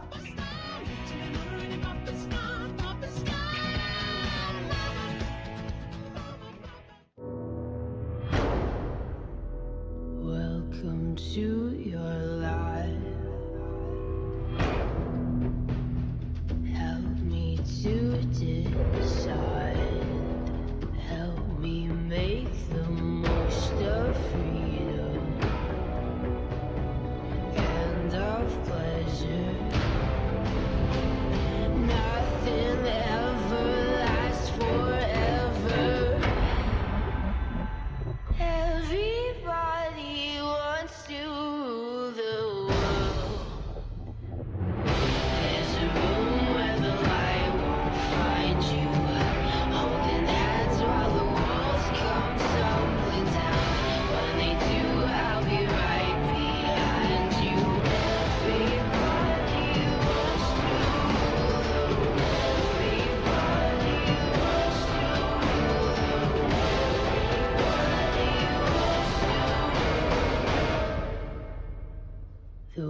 Welcome back to Champion Spring, guys. Fly getting the MVP in game number 3 and KT's win over the Rocks Tigers. Fly did a lot of that.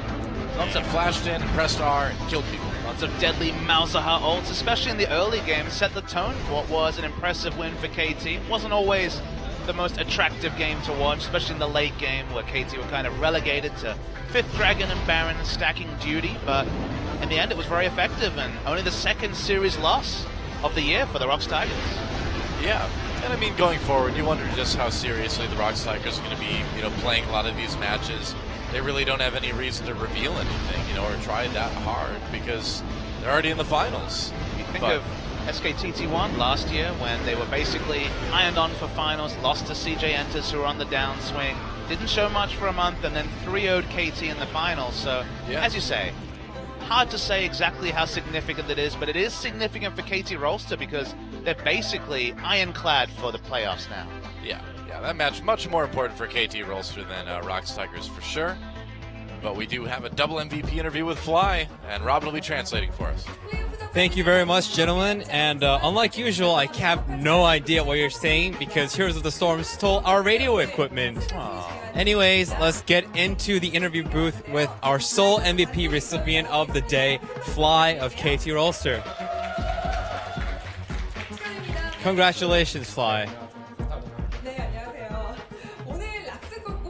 Today, KT defeated Rocks and took back second place in the league. How do you feel? Well, first of all, I'm very, very happy that we won. And it's great.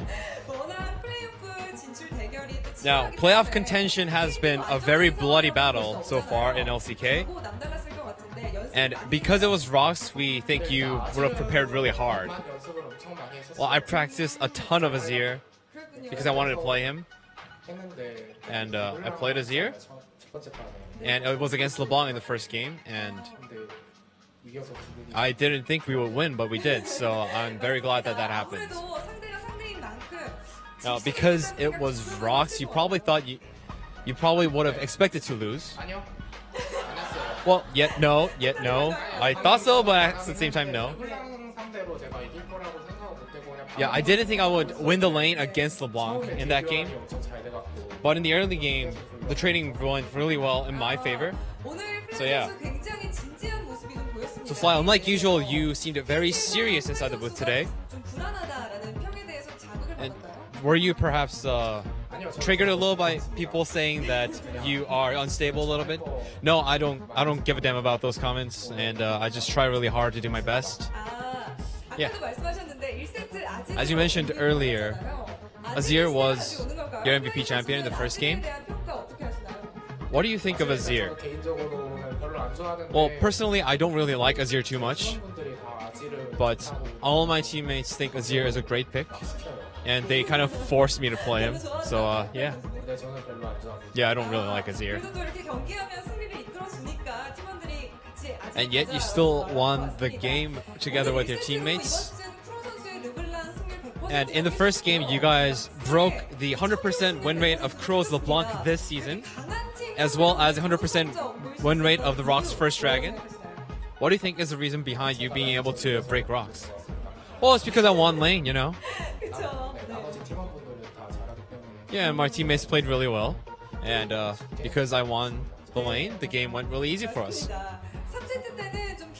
In the third game, KT Rolsters chose Malzahar, a off-meta pick. Was there a reason behind this? Well, a long time ago when I was not pro, and when I was streaming,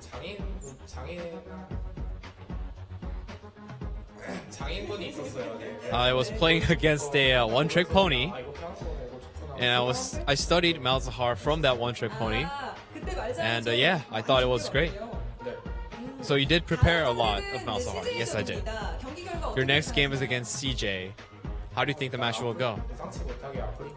Well, we lost to the Freaks, unlike what we thought. But against CJ, we'll try our best to not have an upset and win that match. So we heard that the head of KT Rolster Esports is here today to buy you guys spider crabs for dinner. Do you have anything to say to him? Thank you very much, and thank you for coming to watch our games.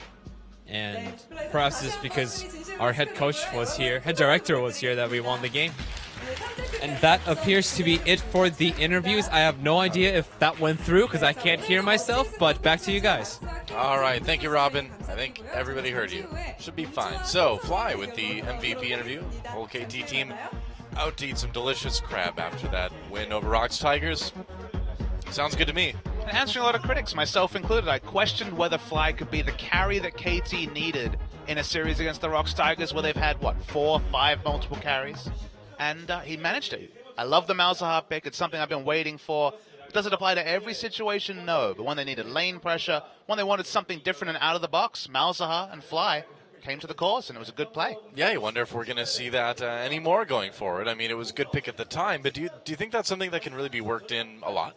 I think it's a pocket pick. I mean, it's when Master Yi was played by Faker. It was like, okay, that worked really well, but is everyone going to pick it up? The answer then was no. The answer now is probably no, but I, for one, welcome the Malzahar meta.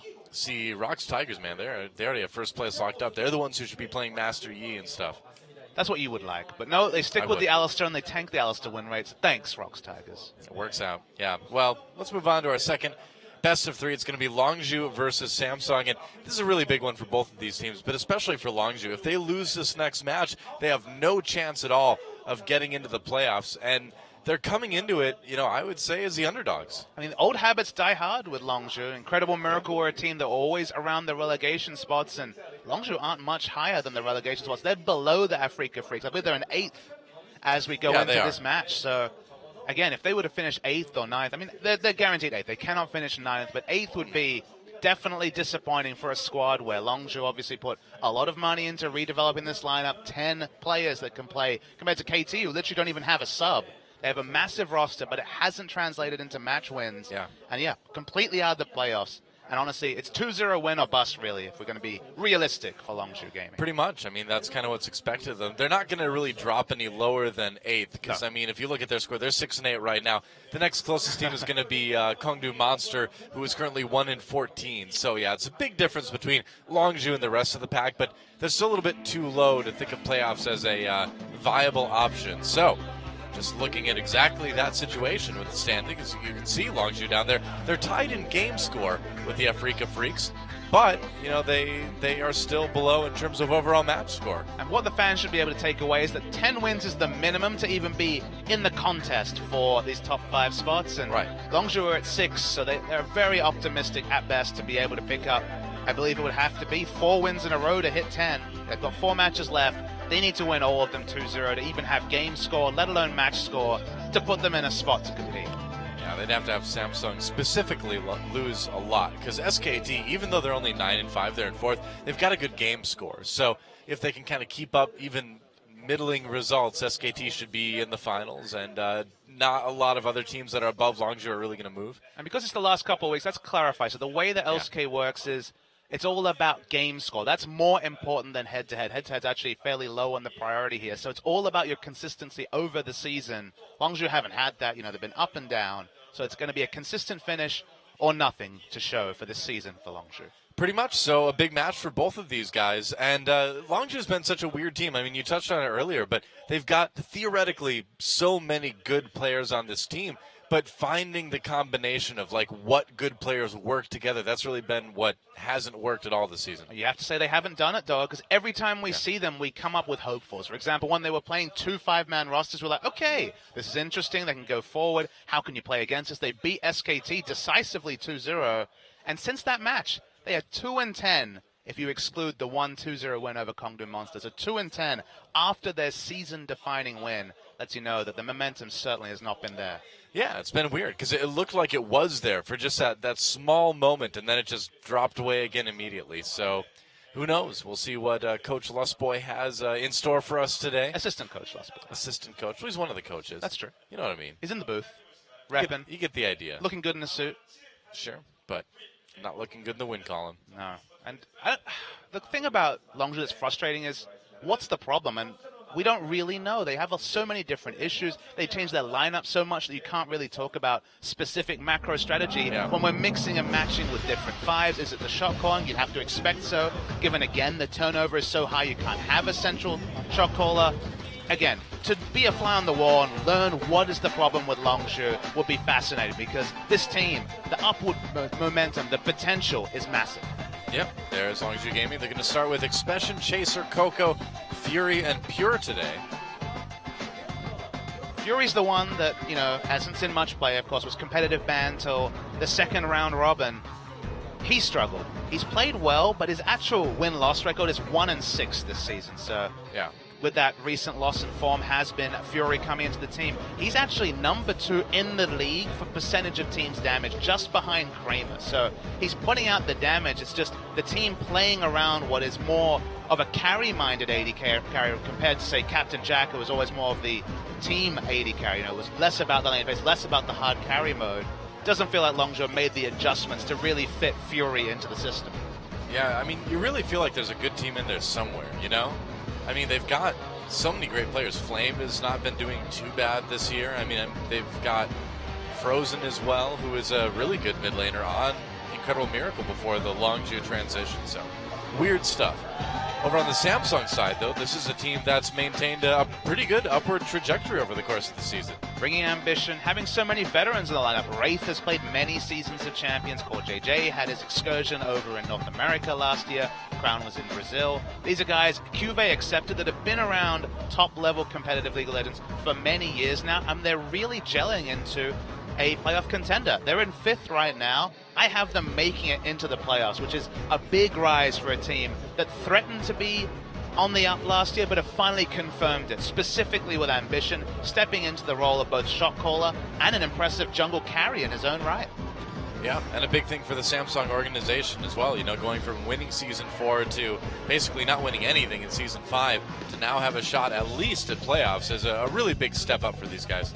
Yep, so Longzhu must win today for any hope of playoffs. Samsung basically one step into playoffs, 10 wins. I have to say 11 seems to be the watershed, and with 10 they're obviously knocking on the door. Yep, that's right. So there are the records over the course of the season for Longzhu. Again, less than 50% of their matches are at 6-8 right now. 10-2. 10-2 since the SKT win, if you ignore the Kongdu win that, of course, every team's been piling on wins against Kongdu, and Samsung lost to Afrika after beating Rox, which, of course, was the most amusing thing, but shoring it up, and the win over Jinna again firmed them as real title contenders. Are they going to win the whole season? Almost certainly not, but are they going to make the playoffs? Increasingly, probably. Well, beating the top 2 teams in the league certainly helps get you there. I guess Jin last match was not knocked out of number 2, but, when they were beat, they were there. Just looking at the KDAs, a lot of overlap. Crown has been the most impressive one. We saw on Weekly LCK, of course, picked up the 3rd pentakill of the season last week. His Varus is now very scary. He had that period where his LeBlanc was solo killing people left, right, and center. Yep. Crown looks good, and if Ambition can find one of those jungle carries, specifically the Graves, he looks very impressive as well. Yeah, it's interesting. The only real kind of discrepancy in the positions between these teams is up in the top lane, where Cuvée has played well, but he hasn't stood out like somebody like a Flame or an Expression or something like that. He's had some good games, but that may be the weak point that Longzhu can kind of attack. I gotta say, Cuvée, maybe we're looking at different parts of his game, but to me he's been very impressive. Lissandra is very good in the top lane. I think Expression and Flame both have more of a carry mindset, but when Cuvée picks up specifically Poppy, and again, this is a league where Poppy's been good. Poppy has basically won MVP for Ixu in like 9 games this season. Yeah. Poppy accepted his champion. Poppy and Lissandra accepted. I agree with you on Cuvée, but when he reaches his comfort points, he can be very impressive. Sure enough, so we're going to pick some bans, and we'll see if you can pick up one of those comfort champions. Alistar and Gangplank, the first 2 bans. Yeah, speaking of comfort, Wraith has been an Alistar main, up there with good old Gorilla this season, so understandable ban. Kalista making it to the bans this game. We saw a lot of Kalista last series, but returning to the ban list for at least game 1. Yep.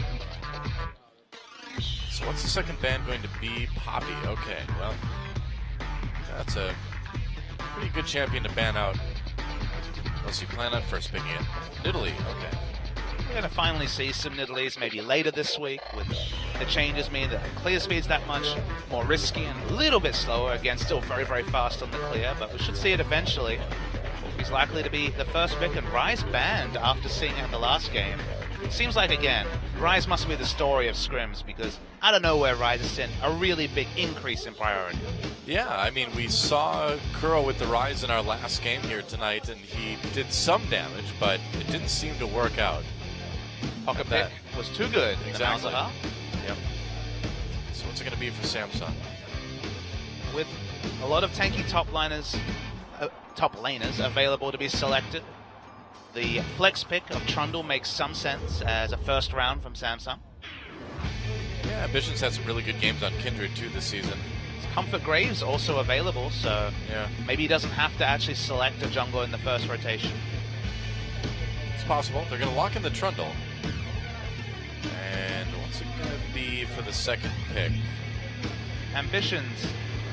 Ambition's Kindred in the last game against Rox Tigers, one of the most impressive carry performances of any player in Champions this season. So yeah, definitely. You definitely take the Kindred if it's available. If you defer to it over Graves, and given the skirmishing advantage that Kindred has compared to Graves in the early game, I very much like the pick. I think it's very solid. So good luck in there from Samsung, and they still show nothing with their first two picks. Such is the flexibility of Trundle.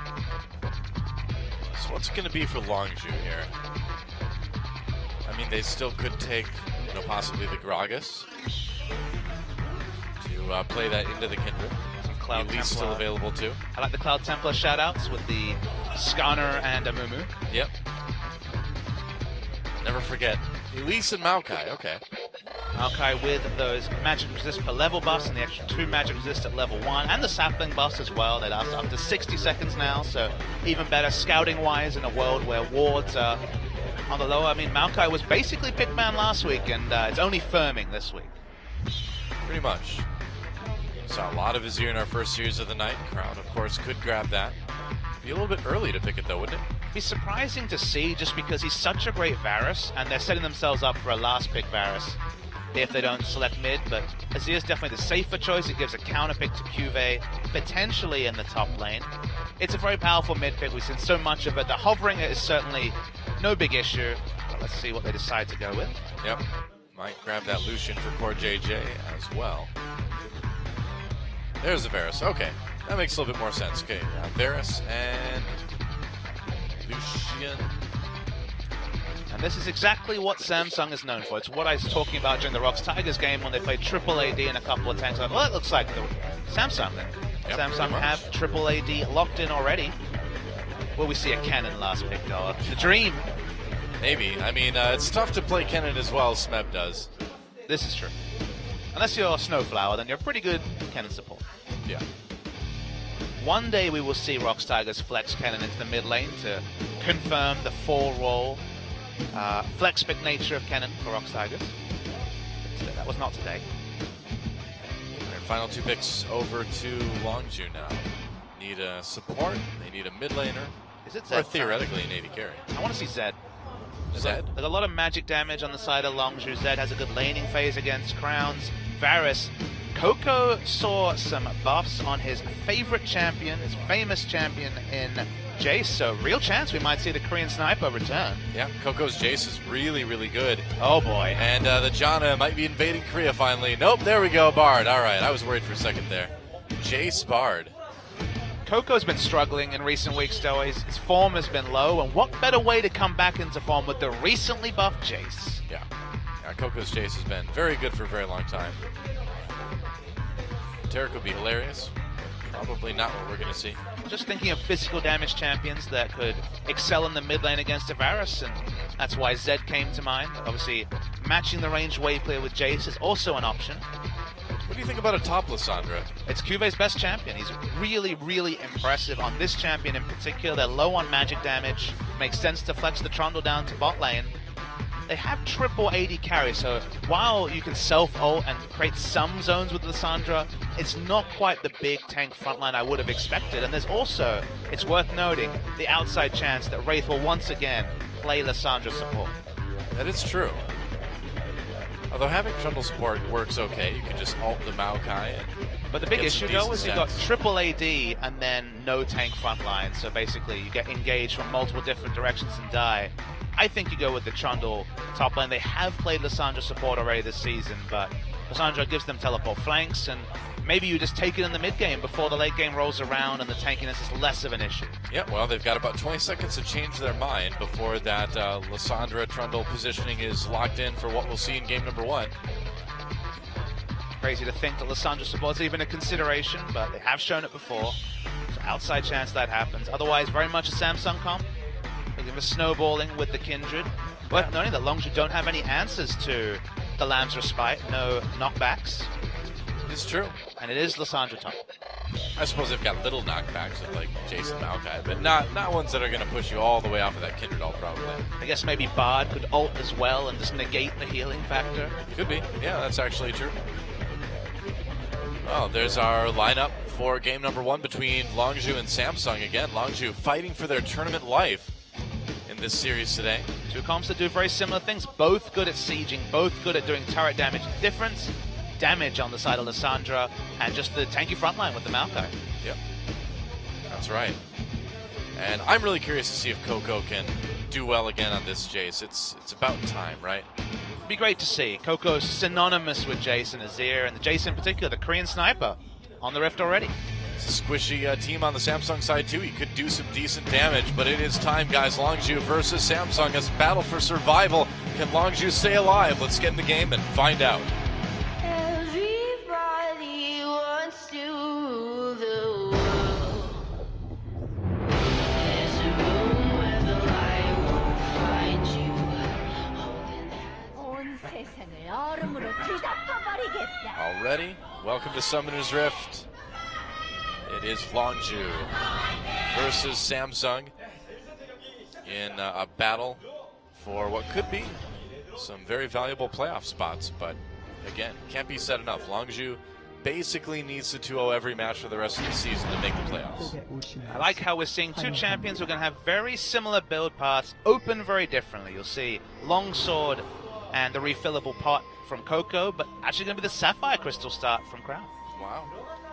Both of them going to be building tier, but Crown clearly wants it ASAP. Seems that way. Coco maybe wanting to do a little bit more trading in the early game, I guess. Different mindsets for what are functionally very similar champions. Big difference is that you get line wave clear from the Varus, so when the minion wave is walking towards the lane, you can start pushing it, whereas Coco going to burst and definitely clear the back line very fast, but not quite as reliable as what Varus can put out. Coco likes to get in there and be aggressive, though, as we've seen from a lot of his other champions. And you were noting it. This is a 4-threat comp and a support Trundle, so those EQ combos. If this I say this Coco because that's what I think of Jace, but if this Jace gets ahead, the damage in the mid game especially is going to be titanic. Yeah, I mean, he's going to have a lot of ability to poke out Samsung if they're trying to siege turrets or something like that. Well, you say when they're going to siege turrets. I mean, that's literally all this comp does, Doa. Well, I meant like when Longzhu will, yeah. Ooh. Oh, Pure gets a nice Cosmic Binding. Decent damage onto Ambition and Kube there. Double binding. Very nice. Yeah. Not bad. Wraith doing a bit of his own harassment down by the red buff. Wraith actually exhausted Expression. Wow. That's interesting. That's aggressive. I tried to go for that. Oh, he got one of the small Bramblebacks. That's annoying to deal with. Wow, Chaser taking so much damage. I know you're not a big fan of the lane swaps, though, but doesn't it empower you to see these supports just wailing away on junglers and top laners? See, that's the kind of thing, though, that only works in the pro scene. If you try to do that in solo queue at the level that most of us are at, and when I say us, I mean like me, you'll just get killed. Because the jungler in the top lane, well, first of all, there won't be a lane swap because it's like, you know, silver, gold, or whatever. And then when you try that anyway, you'll just get killed. Because they don't care about, you know, farming to the speed of the other side of the game, because they're not going to be doing it either. I just like seeing those strong, confident pro supports that can get in there and steal some experience away, get some damage in. In solo queue, you just tell your AD carry to not die, and then you just roam. You become second jungler. How does that work in Silver? Does your AD carry not die? Or do you just get enough kill involvements to make it all worth it, whatever happens? Doesn't matter. I'm doing enough damage at the end that I can make up for it. Yeah. That's right. Who's to say you can't build ability power after your Sightstone? Nobody. Who's to say you Well, I Don't you dare. still build the sites. I know where All you were right. going. Don't you dare start that, Doa. We've all been there. What? No, I've been a big proponent of Sight Zone Awards for a long time. Crown in trouble. Flash Cocoon. Crown flashes out of it, though. Varus no Close flash. call. He was applying a lot of pressure. Now has no flash. He's going to have to be very defensive. So Coco can be on the aggressive in the mid lane. That turret is low. Yes, it is. Just trying to let as many minions bounce into it as they can. One little difference between the two teams actually is that Fury, instead of buying the Cull, bought a longsword. Not clear to see if that was a gold value, but given the fact that he has a pink ward, it seems like he's prioritized a pink ward. So the AD carry is actually prioritizing the team game rather than picking up the Cull to get his own gold up there. So that's pretty fascinating to see, actually. It's interesting. What can they make with double pinks with support and AD carry? Maybe the safety means they'll guarantee more farm and thus it'd be worth it, but really surprising to see the AD carry in particular sacrifice his own game for Team Vision. CoreJJ getting plenty of farm up in the top lane. In the meantime, Cuvée wondering. Okay, so he's going to go up to top lane then. Did you see that? He got 45 gold as he was walking to lane. Where did that go? Who did Cuvée? Yeah. I did not notice, but that's interesting. That was really strange. I don't know. Right, please. Just had a little bit. He stopped by the ATM on the way. It's like, I need a little bit more. Took out 45 gold. Yep.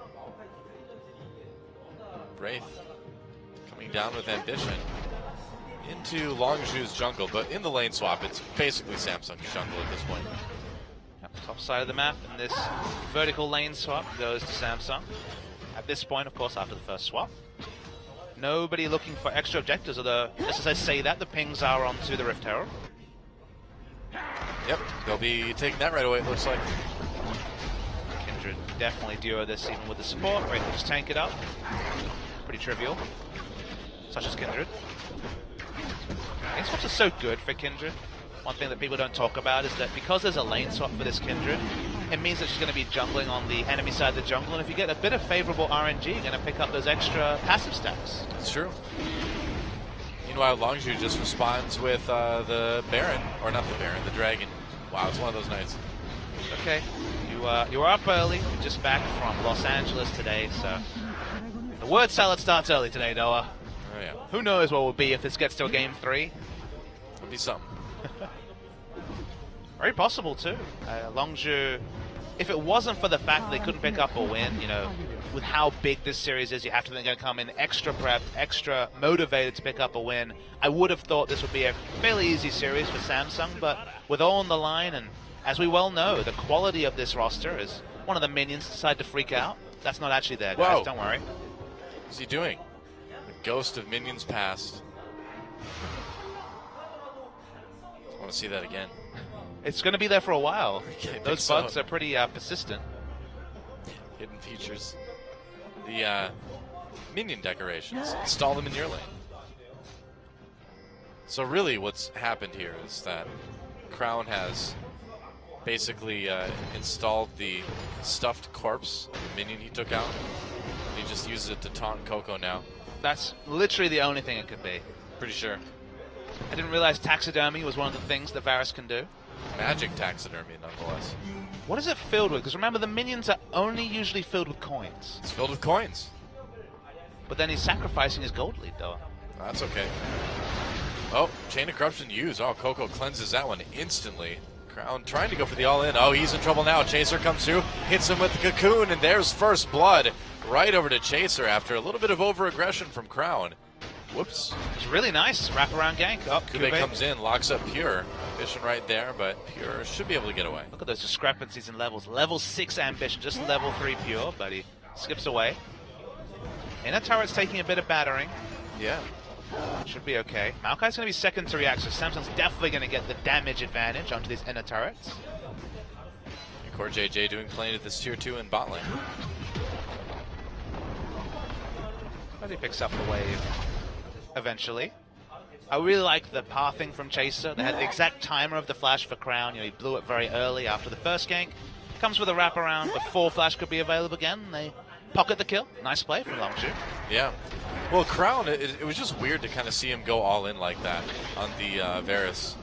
With Chain of Corruption down, he has really few defensive options, as we know, with Flash down as well. So I mean, you know Jace is going to cleanse that right away. You know what summoner spell they have.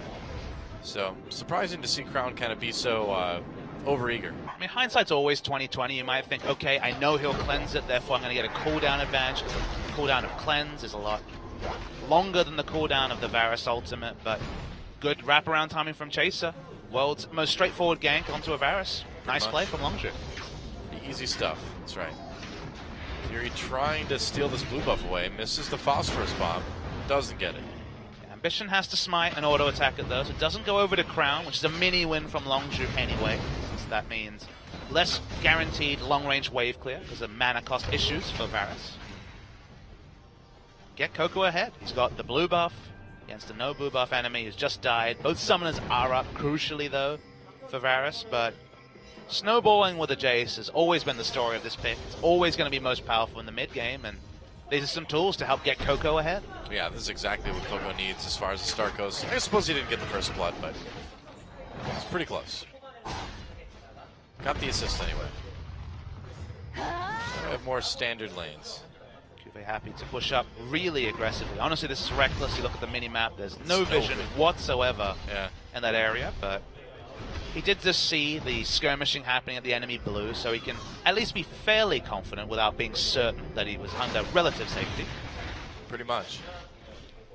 Able to push that lane up a little bit. Expression should catch up in farm. So Fury's going to hit his 1 damage power spike earlier because he ignored the cull, but come the mid game, Core JJ should be that much further ahead with the bonus. So let's see if Trinity Force Corki can wind back the clock and make the big difference early. Should be early teamfight advantages over to Longzhu. Yeah, I mean, with Corki having that little early power spike, that might help them keep kind of controlling the dragon.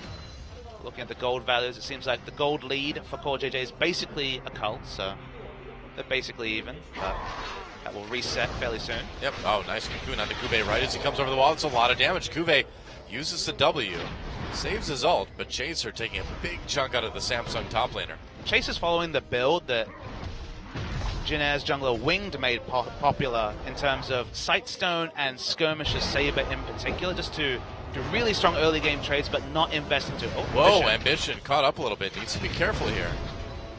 Not invest into the Tracker's Knife. Seems like more and more junglers going back to the trusty Sightstone and wanting the damage amp of the Skirmisher Saber. Seems that way. Do you think it's a reflection of tanks kind of being the thing in the top lane again? They want their junglers to do a little bit more damage? I think it's just one of those things where we're getting such... Oh, teleport coming in. They've caught Ambition. There's a kill for Coco. Nice shock blast to finish that one off.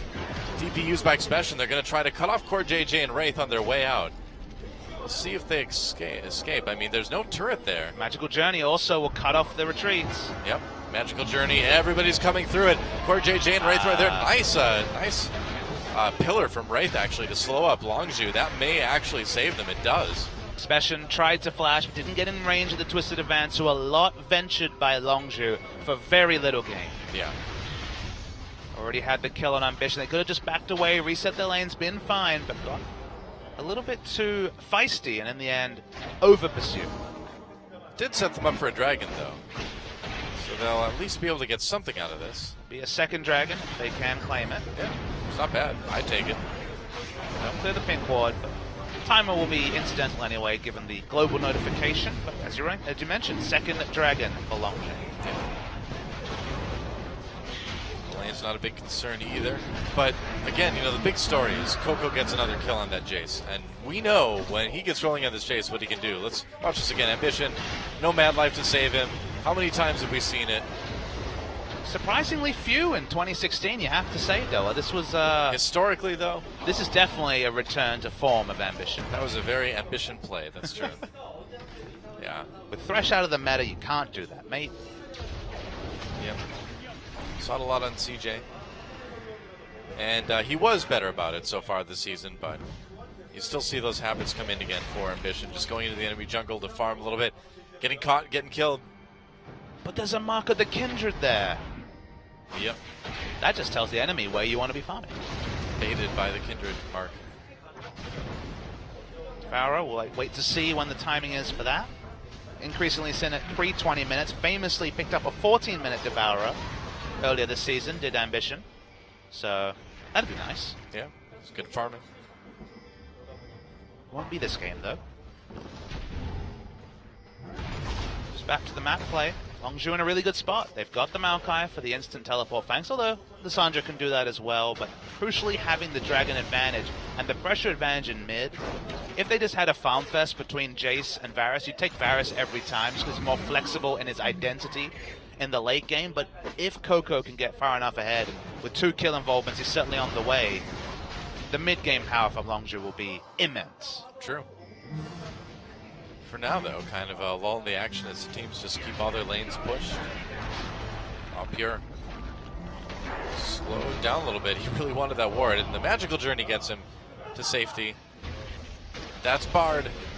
And Bard's actually one of the best picks against Trundle, just because you can Magical Journey through everything, whether it's terrain or actually just the Trundle pillar.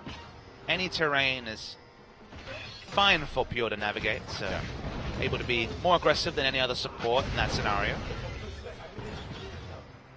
I was wondering if he wanted to come in from the side, but be a little bit too risky. Case is showing a lot of pressure in mid. They'd love to blow the flash of Crown or pick up a kill, ideally, if they can. Yeah, they've already gotten one in there, and you can see since then, Crown has been playing much, much safer in that lane. Longzhu have profited. They've got second Rift Herald to go along with the 2 dragons they picked up. So picking up neutrals. They'd love to get the mid outer tower. If they could get that turret down suddenly, push up the wards, allow Maokai some flank vision. Well, they just gave the Rift Herald buff to Coco, so I think they're thinking the exact same thing, Papa's Booty. Operation send people down. mid. Yeah. They want that mid turret out of the way. This does show their hand. Basically says Operation dive Crown where possible. See if they also let Crown just pick up the blue buff, because remember, he hasn't had one this game yet. Expecting mirror builds. Was the rush on the Ghostblade for immediate power from Crown, but in a world where the more Malmort is a little bit less higher priority, because we usually see Varus against other magic damage mid laners, the Ghostblade makes much more sense as a rush. Yep, that is true. And Longzhu really having a lot of good pressure on the map right now against Samsung. We expected Samsung to come into this with the edge, but so far so good, and a lot of that is because of Coco's Jace. Yeah. Jace is the more proactive version of Varus. Honestly, they're 2 sides of the same coin. True. Very similar. But you have the jungle advantage, once again, the pressure advantage of Elise, so pressure mid laner with pressure jungler, and this should be the result if played well, and Longzhu have indeed played well. Wow, nice damage on the ground. Fury, though, taking a lot himself, just gets caught trying to take out the mid lane turret. Longzhu can't really afford to have that happen too often. It's been kind of a recurring story from Fury. He's been poor. Yep. The Jin series we remember him from a few weeks ago was putrid and got caught by the chain of corruptions and burst down. Mistake of his own. A Wraith trying to come from the side, takes a lot of damage, but Samsung doing a lot to that mid lane turret. Expression comes in onto Cuvée. There's a nice tempered fate, blocking some people up. Are they going to make it happen? Coco doing a ton of damage. Look at that. Cuvée has to ult himself. I can't imagine he's going to live through this. Oh, he's low. He actually gets out on the E. Cuvée can't have more than 50 health right now. Coco just had to respect the fact that there was multiple different members alive from Samsung. Couldn't go as Rambo as he wanted to in a 4v5 scenario. Close but no cigar. The League of Legends story. That was very close. Yeah. For Coco. No cigar. Tries to find fishing for low health members of Samsung. Sitting on so much gold as well. 2,100 gold. Yep. Go back and spend it.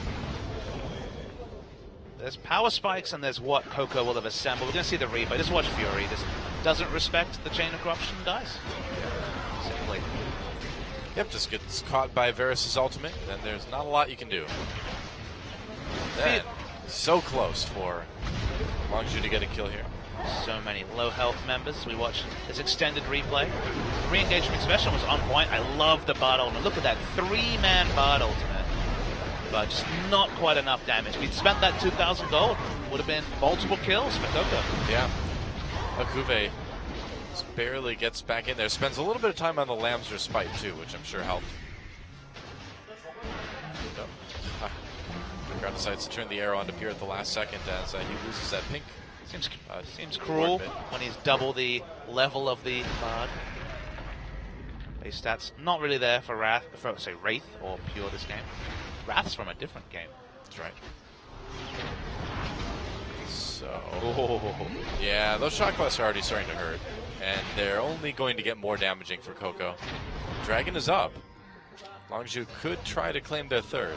But walk through these crevices towards the Dragon, walk through these chokes, and eat plenty of EQs from Coco, and perhaps it's a bridge too far for Samsung to compete for this Dragon. Yeah.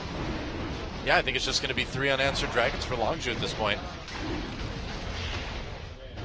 Releases a little bit, but Academic, very early third Dragon sack. Remember, we're talking about 31 minutes, a potential 5th Dragon, so in a really good spot. Longzhu really taking advantage of the team comp they've picked. And this is not something you can take for granted when it comes to Longzhu this season. They've drafted early game and played for the late game. They've drafted late game and played for the early game. They haven't necessarily been consistent. They've always been good mechanically because these are all strong mechanical players.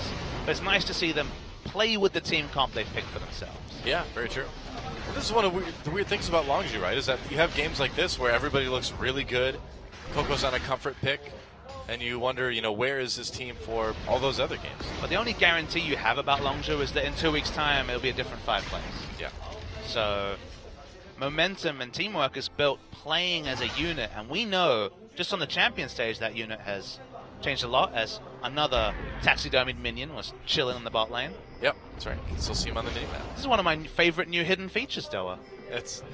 I haven't seen this hidden feature before today. I think maybe I saw it once, but it seems pretty new. Hilarious, nonetheless. Ooh, CoreJJ's backing an award.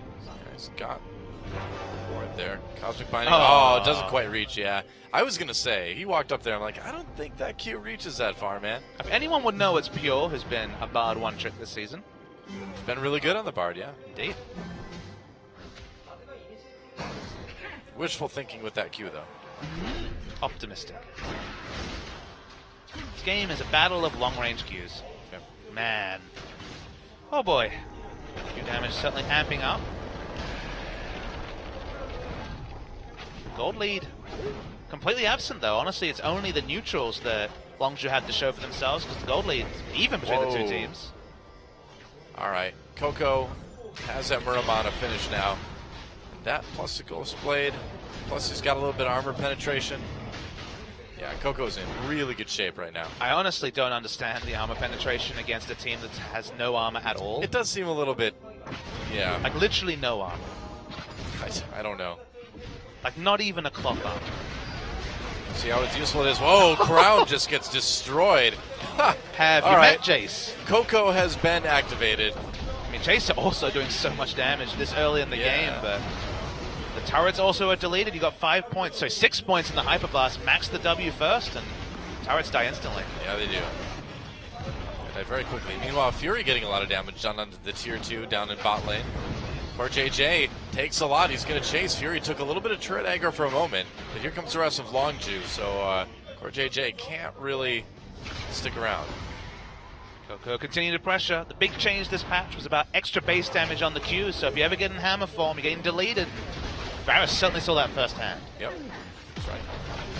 Look at Longzhu. They're playing a Jace comp perfectly. Yeah, so far so good. I have to feel like Longzhu will look back on this season about what could have been, because at so many points this season we thought that was the watershed moment. All right, they've worked it out. This is the 5, or they've got 2 groups of 5. This is amazing. As we see the replay. Are you ready for some damage?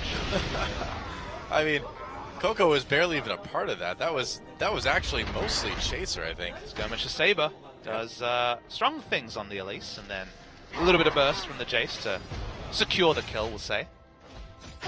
Yep. Well, it's better he gets the kills in the end. You know what I'm sad about, Doa? If he had not built this last Whisper, he could be very close to a Dusk Blade of Drakthar. That's true. Do you think that's going to be the plan? No. But wouldn't it be cool if it was? It would. We haven't had enough Dusk Blade of Drakthar lately. I mean, in the mid game, if you hit your full combo and auto attack, you would die. The Dusk Blade of Drakthar may even be over the top, but it certainly would confirm a kill.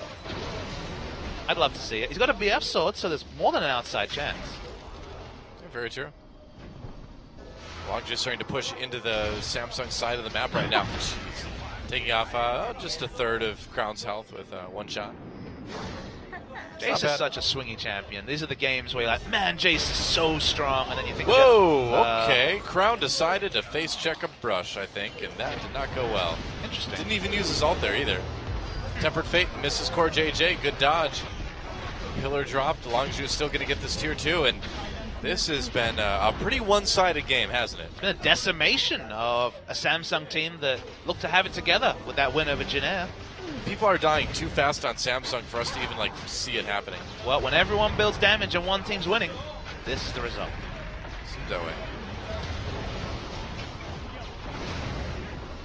And the poke from both Corki and Jace under these turrets is immense. The map pressure is as one-sided as can be for 24 minutes. They're going to start walking towards Baron. They have a very fast Baron team. Yeah, why not? I mean, they can just go for it. Taking the magical journey into the pit. It's going to die real fast. There's no real response for Samsung. They're trying to get there, but they may get there too late. Baron down to a third health already. Wraith can't be a support hero there, and Baron taken by Longju.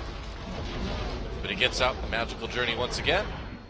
And the very quick, methodical dismantling of Samsung continues. Worth noting that the flexibility of Longju to take Baron is unique, even though Samsung have different Kube caught up. Going to take a lot of damage. Can he make it out? Ults himself. Dodges a little bit of it. Gets hit with the cocoon immediately on the way back. Stays alive due to the Lamb's respite, though. Takes his E out of there. Wraith even taking a lot of damage from these shock blasts. But no kills in that little engage for Longju, at least. Got the cocoon, but they couldn't find the kill. One thing I wanted to mention was because they have the Maokai tap and not the Lissandra, Longju can always, if they had the pressure, kite back to Baron. Samsung, like the Rocks Tigers, cannot really look to pick up Baron, and even Dragonfights have proved themselves hard, and this is Baroned up, and now 4th Dragon Longju. It's not over, but might as well be, Noah. Yeah, I mean, they have really taken everything. Only 1 kill and 2 turrets for Samsung. Let's watch this again. Yeah, Crown just walks into a brush. I just ward there. What is he doing? Like he wasn't even full health when he walked into a brush. He had no vision of the enemy team. It was just bad. It was definitely very dangerous. There's ill-advised and there's YOLO. That was on the YOLO side. Yeah, definitely a bad decision. Oh, wow, the Mortal Reminder from Jace. Okay. Huh. I guess that works on Lissandra's self-heal when she ults. Kindred ult as well, so I don't mind it. We've seen more and more Mortal Reminder in recent weeks. Against Zilean, it's been an interesting option. How you doing there, Doa? You fading on me? No. What? Totally fine. It's good. It's good. It's a long night. Already had a really great series in the first one between the Rocks Tigers and KT. Looking like this first game, at least, is going to be echoing of game 1 of that series. It's looking like it's going to be on the short end. Yeah, we'll see. You never know. Jace just exploding minions and exploding champions all over the place. I just want to see the Duskblade, please. Though he could build whatever he wanted at this point. Yeah, he really doesn't need it. Wow, yeah, that's a mortal reminder right there. Very mortal are all members of Samsung to this Jace. 2 auto attacks, half of itself. Crown also DPS'd out. This is just the Jace show. It's just over. I mean, yeah, they gave Crown Jace, or they gave Coco Jace rather. He got early kills. He got the items. And this guy has been wrecking people on Jace for years. This is such a big thing for Coco. He's had, by his standards, a very poor season. Whoa, look at that. Gets the Lamb's Respite used just by himself over the wall. Cocoon comes in, traps Ambition for a second. But the cooldown not back up just yet. Coco is basically just 1v4ing people now. He is the raid boss to end all raid bosses. Yeah, nothing Samsung can do. Yeah. There goes inhibitor number 2. And Longju looks to be closing this one out really smoothly. To finish my point, Coco's had a really poor season. He was a top 2 mid laner in Korea last year. Looked very impressive on CJ. Kept together a CJ side that was definitely showing creaks at the seams when it came to some of their members. But this season's been poor. You know, Frozen, if anything, has looked maybe even slightly better than Coco, at least on great swaths of the season. But Jace getting buffs and then playing this confidence game where he can play the champion he's famous for, and having such a big performance is a big thing for Coco moving forward as a player. Well, having just Jace as a ban now that needs to be thrown out against Longzhu if they keep winning like this is something that's going to be even better for the team. They can pick up more of those power picks.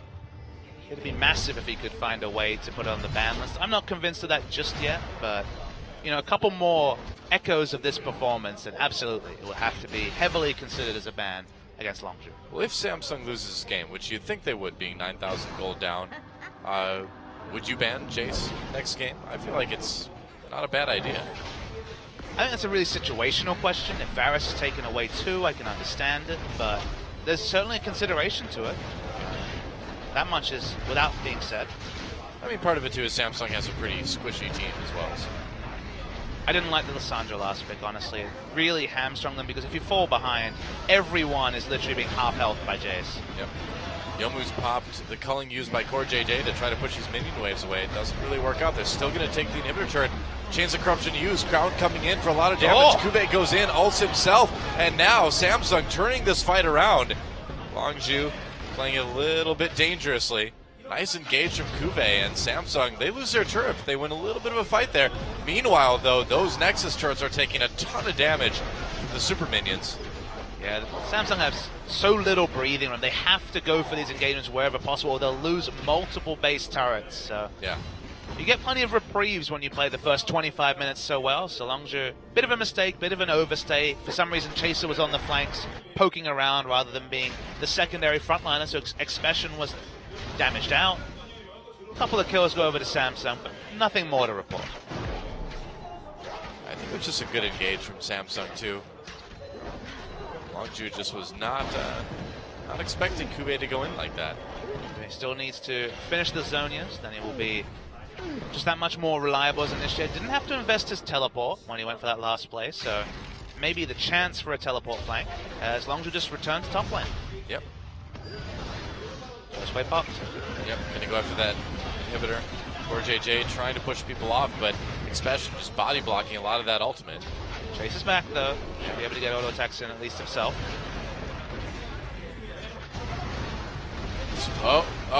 Decided to come in. Kube caught with the cocoon, trying to get back into the base now.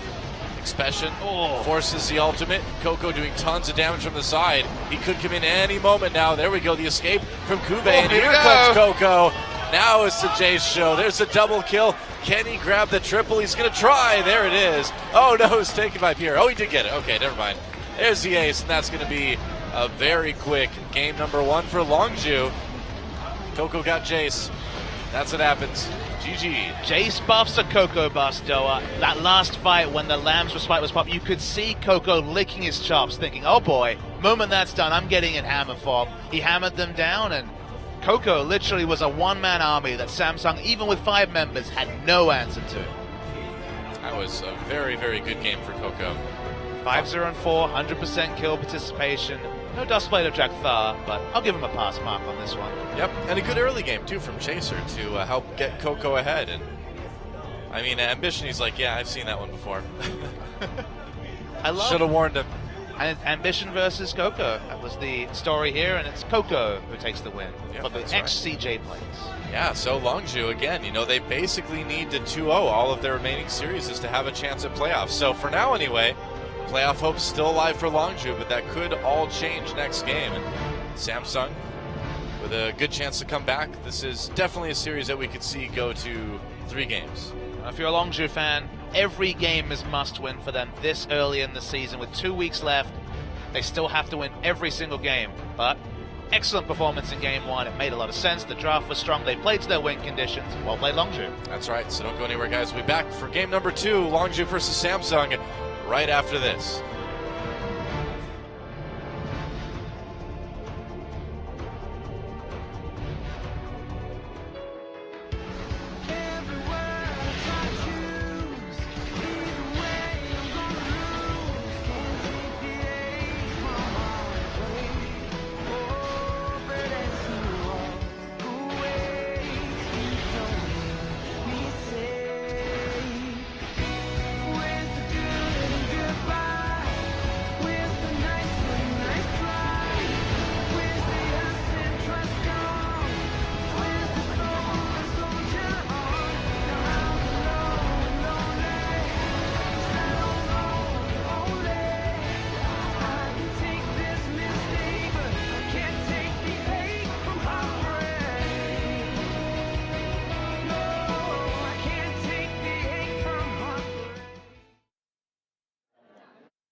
And welcome back to Champion Spring. Coco, of course, gets the MVP for his game number 1.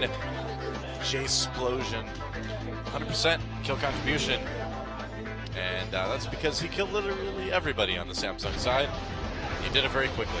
We saw the DPM numbers after this game, damage to champions, and he was literally double the next person. So that lets you know that this was the Jace show. Yep. And something that Coco is uniquely qualified to bring to us. He is a magnificent Jace and a magnificent Azir, and one's in meta, one of them's out, and this was quite the Jace game. Yeah, and you wonder what's going to happen here in picks and bans for game number 2 if Samsung's going to risk letting him have that again. I don't know. It seems pretty risky. I just feel like, again, it was a result of the snowball. We've all seen Jace games where he really struggles to DPS in the mid to late game. Remember, this is also a world where you can't just rush Last Whisper and deal with armor stacking tanks. There was multiple variants. I didn't like the draft into the Jace, very squishy, so that even towards the late game, he probably would have been doing just fine. And anyone who gets fed that far on a mid-game snowball champion can do well, so credit to Coco, but I don't know if it's necessarily the Jace ban that's required, but maybe respecting the threat of the Jace is perhaps that next bit of the puzzle for Samsung. Yeah, seems like the threat might even be there a little bit more on the red side now, since as long as you can sort of try to construct a draft that might support it. We'll see. Samsung on blue means that they can go for some more pocket bans, so maybe you do ban the Jace on blue if you have that flexibility. Maybe. We'll find out as we go into picks and bans. And again, it's a game that Longzhu really needs to win. No. Sticking with the same roster at least, so no swaps coming through for Longzhu. So far, so good. Jace ban immediately. Well, yep. You called it, Noah, but I guess on reflection on the blue side, you do have the flexibility to be a bit more personal with the bans, and Bard and Jace definitely fit in that category. I would agree. Pure had a great game on Bard last game, too. Already seen 3 bans from game 1. Finally, we see Poppy hit the more standard of ban lists. Yep, red side ban last game as well. But Nidalee, Kalista, Alistar, Ryze, all of those bans from game number 1 still available for the moment anyway. Gangplank as well. I can't see Ryze hitting the ban list. I'd love to see a Nidalee pick just to see what effect the nerfs had on both her clear speed and the safety of the clear. With Trundle ban, Samsung are really fishing for one of those first pick champions, and I have to think it's the Nidalee for Ambition. It certainly could be.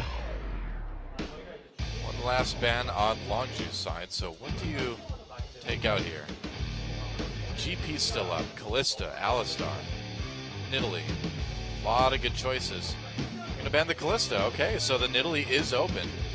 First time in what, 2 weeks that we've seen Nidalee available to be picked. A snapped up first pick by Samsung. It looks like Ryze is going to be the answer. It's so crazy that Ryze has gone back to pre-nerf status. We saw kind of some inklings of how strong he can be. Again, it's not the perma-root Ryze that terrorized the world for the last 6 months, but more about the burst rotations and just how short the cooldown is on the ultimates. Those 5 spell rotations come out so fast. It does feel almost like a return of the machine gun of years past, and clearly players and teams are prioritizing this pick very highly. Yeah.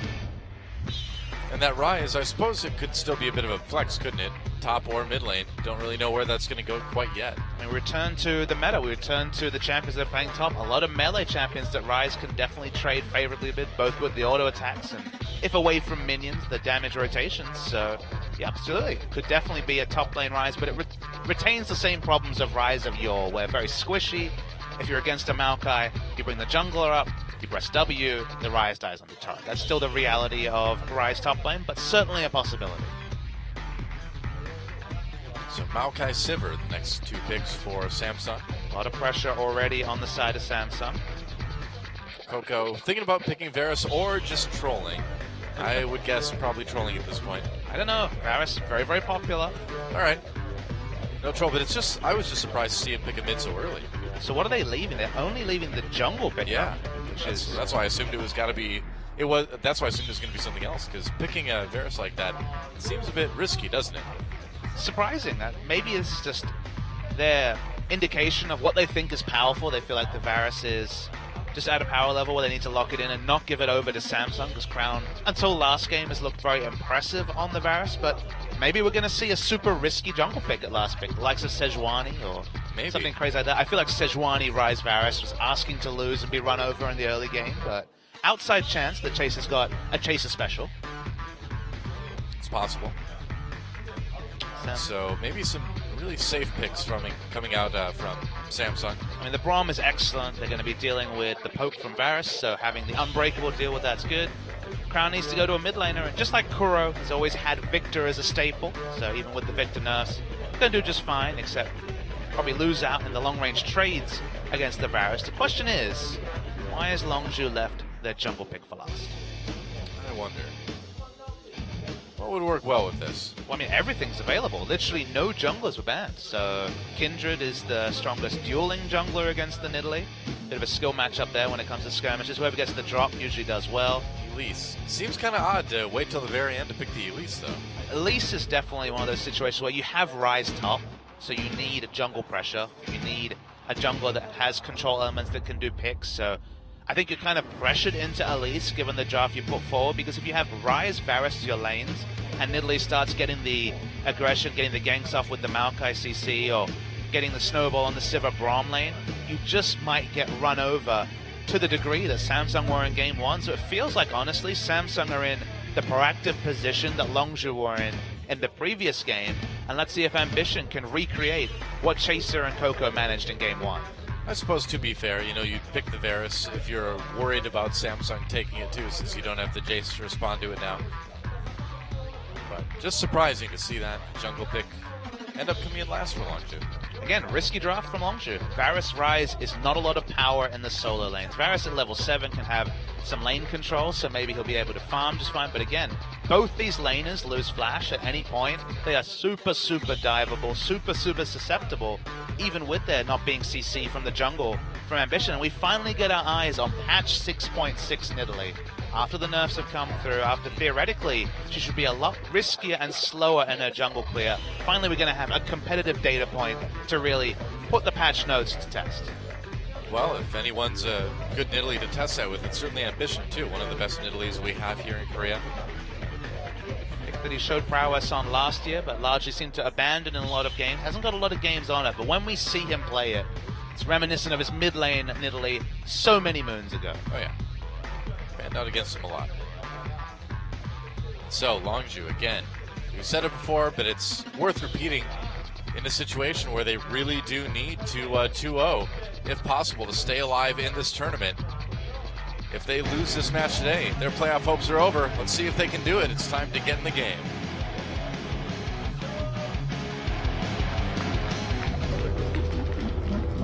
We'll find you acting on your best behavior. Turn your back on mother. All right, here we go for our second game, our second set of the night. Longzhu Gaming versus Samsung. And the Longzhu fans out in force. They know what's at stake here, as we see Samsung moving out on the map. When we were trying to rank or power rank these teams preseason, you know, Longzhu was always that case of just how well will this team gel, and quickly the answer became not so good.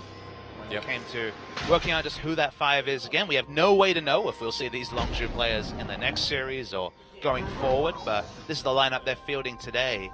At this point in the season, playoffs would almost be an overachievement given just how poor they've been for large swaths of the season, but it'd be exciting to see a league where Longzhu are a top team, but it's been an exciting season without Longzhu being a top team. So yeah, it's been a great season so far. So many overachievers. Jinair, Samsung, who we're seeing here, Afrika Freaks recently. Basically every team other than Spenu and Kongdu Monster have had huge weeks and taken big scalps, and now that Rocks have fallen twice, it just feels like there's 8 teams that can take games off each other, and that's exactly what you dream of in a league format. Yeah, for sure. It seems like Longzhu is going with kind of their safest roster today, you know? I mean, these are the guys that may not be as flashy, but they certainly seem to be the most reliable. I mean, you're taking a lot of experience. Specifically, outside of Fury versus Captain Jack, you have the experience advantage in all the other scenarios. True. And we see early gank on the Crown here. There's a Rune Prison. Crown gets out of it immediately. Cleanse, flash, 2 summoners burnt. Could have seen an aggressive flash from Pure, especially given that Expression got the Rune Prison in, but never mind.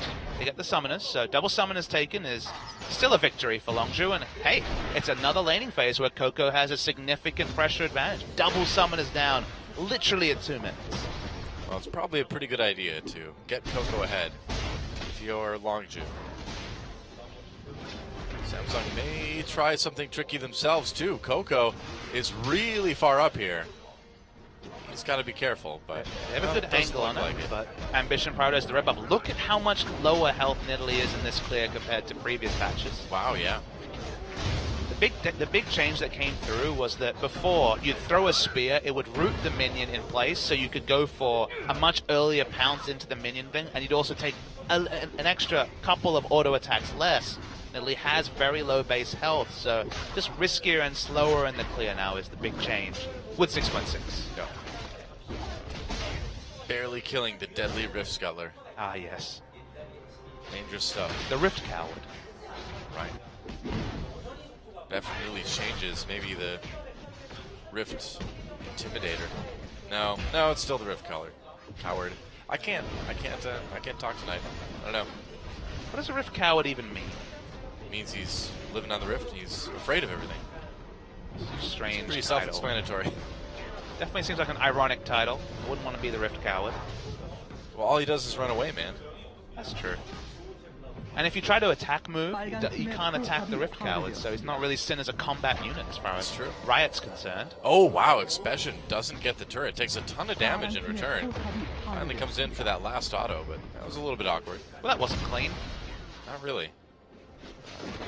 Not going to be punished, of course, just given the nature of lane swaps. Doesn't get the ideal bounce, but we're expecting to see Core JJ just push in and continue the turret trading. Coco staying slightly ahead on CS in the mid lane over Crown, but they didn't get that kill. Now, here we go. Okay. Time to try to kill Crown. He has no summoners right now. Alistar coming from the one side, Chaser coming from the other. Just waiting for him to move up a little bit more. And now they're just going to give up on it, I guess. The collapse was coming through from Braum, who spotted out the Elise. Alistar couldn't get the angle, may have actually been spotted in transition, so in the end was unsuccessful, but good smart pathing. Remember, a lot of game one was about Chaser and Coco punishing the early summoner spell use of Crown and just trying it again. Yep. Core JJ making some good progress on this bottom turret. Looks like the teams might finally trade tier 1s on each side. Game one, we saw Fury invest in Longsword and Pink Ward over the Cull, but both AD carries going more with expectations and getting the Cull this game. Yep. Not really having to worry about any fighting this lane swap. Just what we want out of a cast. Don't have to worry about any fighting. Right. Only farming. Right. Fuel my excitement. Oh, it's palpable, Doa. Never have you been more excited about farming. Never. Longzhu does manage to take the Rift Herald. And this is an interesting question now, because we've seen teams trade Dragon and Rift Herald all night. Which is better? I almost feel like the Rift Herald's a little bit more useful right now. Oh, the sacrilege, Doa. I know. I sound crazy saying it, even to myself, but the ability to get that little edge in terms of pushing a lane in this lane swap scenario, it seems like it may actually be a little bit better. It's fun to see teams actually recognize the value of the Rift Herald buff and start allocating it better. We look at the previous game, second Rift Herald went to Coco and when he was already winning, when he already had a pressure advantage, and they took turrets out of it. Teams are understanding that if they have Sivir on their side, Rift Herald again is a big benefit just because Sivir can instant clear the waves and then they can get that chip damage on turrets.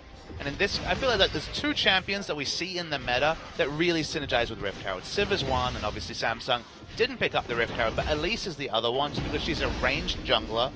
And any ranged jungler, the likes of Elise, but also something like a Kindred, something like a Graves, they're really good at just rolling into lane, clearing waves, and then having legitimate turret-taking threats. So True. If you have the right comp, if you have a plan, I like the Rift Herald. But if you're just answering the initiated dragon by the enemy team, definitely less guaranteed value moving forward, because Rift Herald only gives you gold. It doesn't give you that stacking mechanic for late game. Sure. Samsung pushing up in top lane pretty heavily right now. Expression doesn't have his teleport either, so he can't join this if his team decides to try to defend it. Yeah, he was Sin teleporting into bot lane. Something that can be punished for sure. Yep, and they are. Wraith just zoning while his team takes out the tier 2. Here comes Chaser. Expression can't participate. Even with the Rift Herald minions. Oh, Sever used. Oh, Pure goes in for the knockup. Samsung diving deep on this one. Fury taking a lot of damage. Wraith jumps in. That was pretty brave. I don't know if that was a good idea. First blood goes over to Fury. Here comes Coco now with the poke. Nice poke on the core. JJ has to flash to get out of it. And Longju able to claim a kill and save their turret. Samsung could not have been poorer at pulling off that dive. They literally had Core JJ tank the turret, so he did literally no damage at all. Yeah. Didn't contribute to the fight outside of popping his ultimate, had to back away. And then Wraith, level 3 is caught nowhere. This is the big issue. You see, the ult popped. He's the one doing the damage. Level 6 Sivir does nothing the whole fight. And Wraith just caught level 3, no base stats.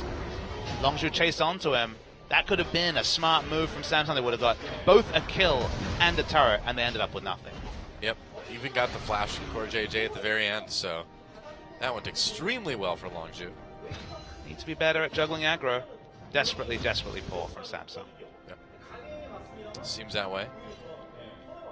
Now what? Wondering where Coco's at. But he's just coming back from a bye. That Ambition's perennially almost dead in the jungle. Yeah, pretty much. With Hunter's Potion, no less. We're starting to see some of the effects of the Nidalee nerfs. I think we'll still see plenty of Nidalee. She still has that fast clear speed, but again, toned back from what was an oppressive level to the point where we just didn't see any Nidalee because she was permanently banned. Yep. Coco going in for a ward. Eats a death ray, though. Oops. And there's an Expression. Just hanging out. Well, there's battle wards and there's AFK wards. As Expression is trying to be this game. Yes. I roleplay as a ward. Sounds thrilling. That's just the kind of series we have, Doa. And we're talking a bit about the Rise top. We saw Rise mid, now we're seeing Rise top. Bit of a reminder for why Rise top isn't always the most desirable. Not so much the turret diving on the Rise, but use the teleport to get farm, which is one thing that Rise craves. The item floor for a Rise, or the minimum amount of items you need to be relevant. It's right up there with Gangplank as being a very expensive stacking build that only scales into the late game, with the likes of Rod of Ages having to stack up, with the Tia having to stack up. So once he committed to teleporting, there's no point in him coming back into a fight. Yeah. As Ambition might face check. Ooh. Almost caught there by Chaser and Pure. Coco's right there, too. And Ambition, we'll see if he learned his lesson last game. He got caught out pretty heavily. You just come back to what happened, Doa. The fact that Samsung didn't get anything, not even the turret they literally could have gotten if they hadn't have gone for the dive. The small advantage there translated to a much bigger advantage for Expression, who was super behind his lane opponent, 20 CS behind, didn't have any of those core items.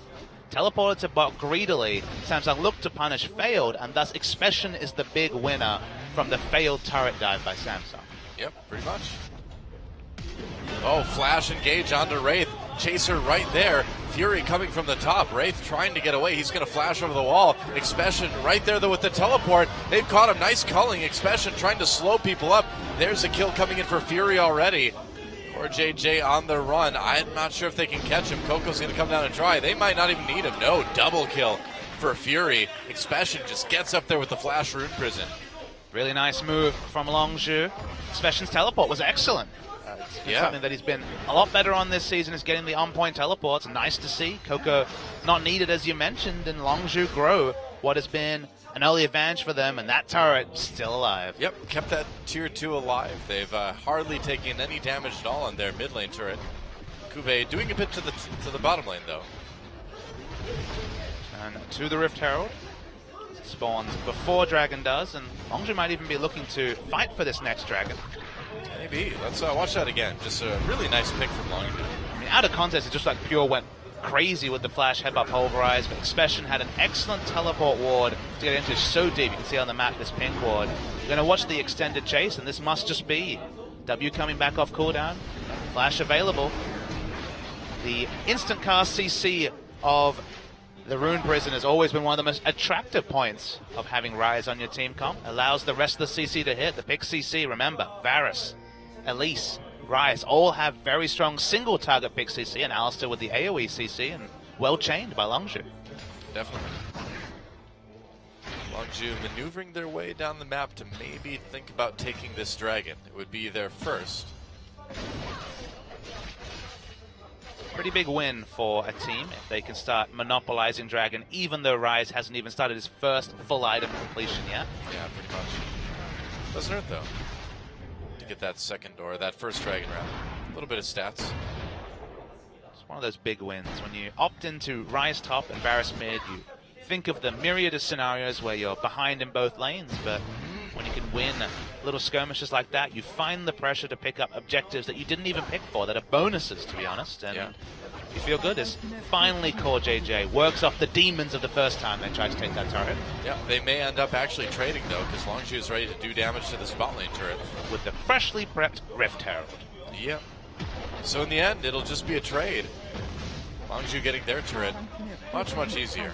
It's a preferential trade because they can back off to the dragon and answer the first dragon from Samsung. So we saw KT win a game and thus a series over Rox Tigers by trading up in objectives, and this is a carbon copy when it comes to Longzhu always getting something extra so far. Yeah.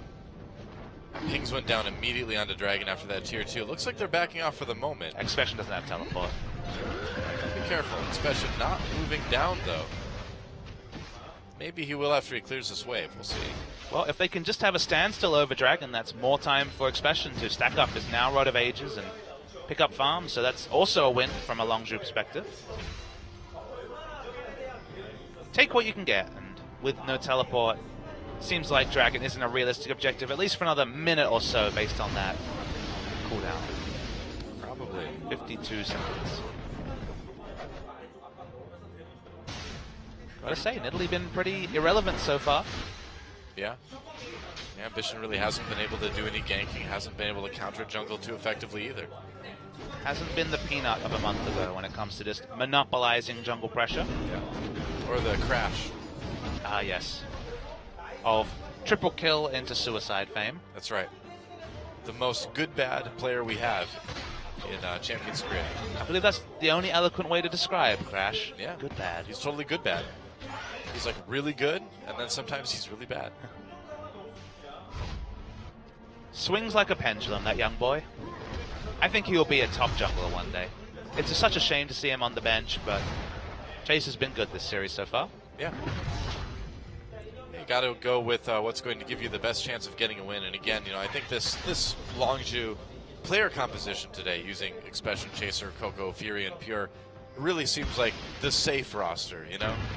These are the guys that aren't going to get too crazy. They're just going to play a pretty good game of League of Legends. Things are going to be normal. Poor JJ tries to ult to get away. Expression coming from behind. Sivir's in big trouble now. Expression running alongside.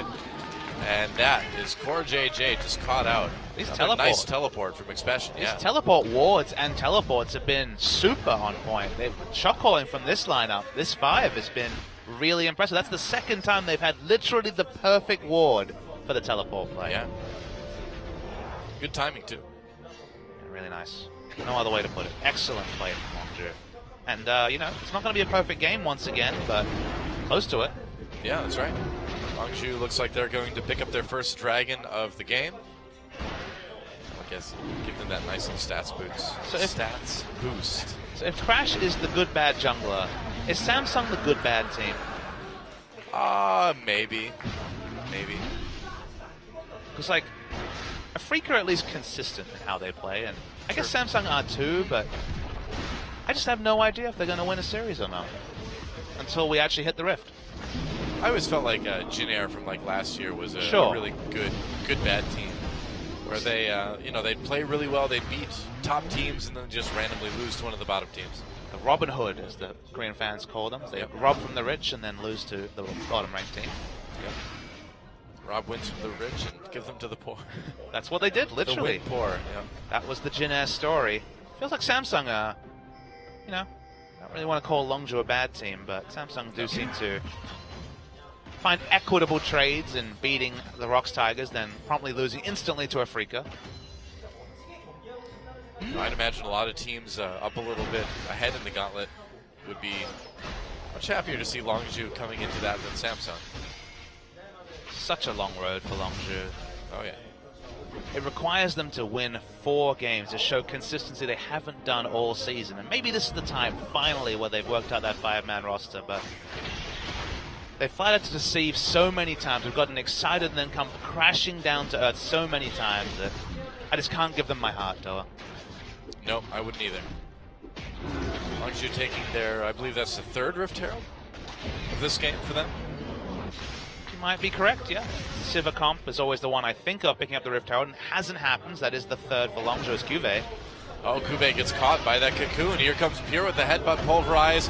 Cuvée tries to get away, pops that ultimate, but Chaser chasing appropriately. There we go. Nice catch with the Rune Prison. Expression picks up another kill. 5-0 now in terms of kills for Longzhu. Just getting a lot of nice picks. That feel when the team with the Rise has 3 Rift Heralds, equal Dragons, and the Rise is 2-0-2. Almost 100% kill participation. That's good. I'll remind you of what that means based on 2015 logic. That's really bad. Well, it's really good for Longzhu. Oh, yes. They're going to take this tier 2. Looks like they're going to probably trade. Or JJ should get that. Yep, he should. But the whole team of Longzhu pushing in. They've got the minion wave. Samsung's totally out of position. That's right. And with this Baron buff, Longzhu should be able to push down this turret pretty easily. Or not Baron buff, Rift Herald buff. Herald buff's all they needed. Oh, wow, Cuvée, what are you doing there, buddy? He's like, I came back to the site of my last death to die again. Or not, maybe. Barely lives through that one, actually. Coco on the run gets hit by that Chaos Storm. Victor's starting to come in and suddenly do a lot of damage. Fury goes aggressive when the rest of his team is backing away. That's not what you want to do. Won't be punished, but crucially, Longzhu get the objective. If not overstay a little bit too much. Yeah. Longzhu was really pushing up that lane a lot farther than you normally see at 18 minutes into the game. But then it was very much entry Victor and everyone squishy on the side of Longzhu, so almost multiple kills. Even with the focus fire, they can't take Cuvée down fast, but look at Crown's damage. No one's tanking on the side of Longzhu yet, so they have to be careful about opening them up to team fights against the Victor. Yeah, well, Chaser's really lucky he didn't just die to the Chaos Storm there. Crisis averted. Again, trading up consistently have been Longzhu. 2,000 gold doesn't tell the tale, but having an inhibitor down pre-20 minutes and using the Rift Herald buff effectively, and maybe we have to stop the Bronx cheers and ironic talk about the Rift Herald because teams are getting better at making use of the buff. Yeah, I think so.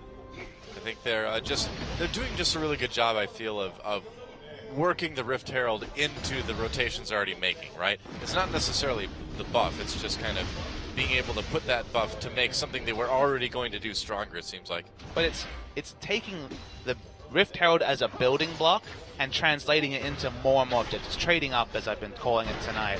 And it's just good to see that they're factoring in, we're going to do this rotation, but let's get the Rift Herald 30 seconds before, so when we finally crash that wave, man, it will be one extra minion wave saved. You know, they don't have to wait for that second minion wave to get there. We'll take it down that much faster. Less time for the enemy to react because of that extra attack speed, and that's damage from the minions.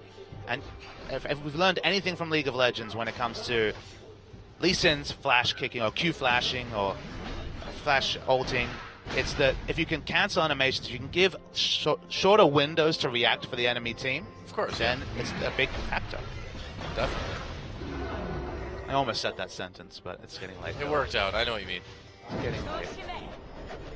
I understood it perfectly. Thanks, Doa. You're welcome. Push, push, push. Yeah, they want to get this mid lane.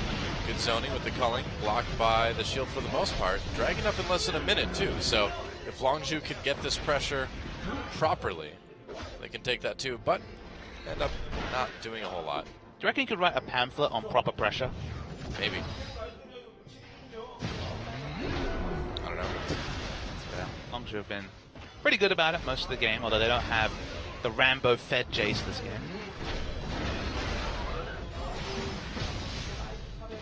Even though they have an inhibitor turret, pushing down mid lane turret when we have Victor wave clear is still going to be a very difficult thing to do.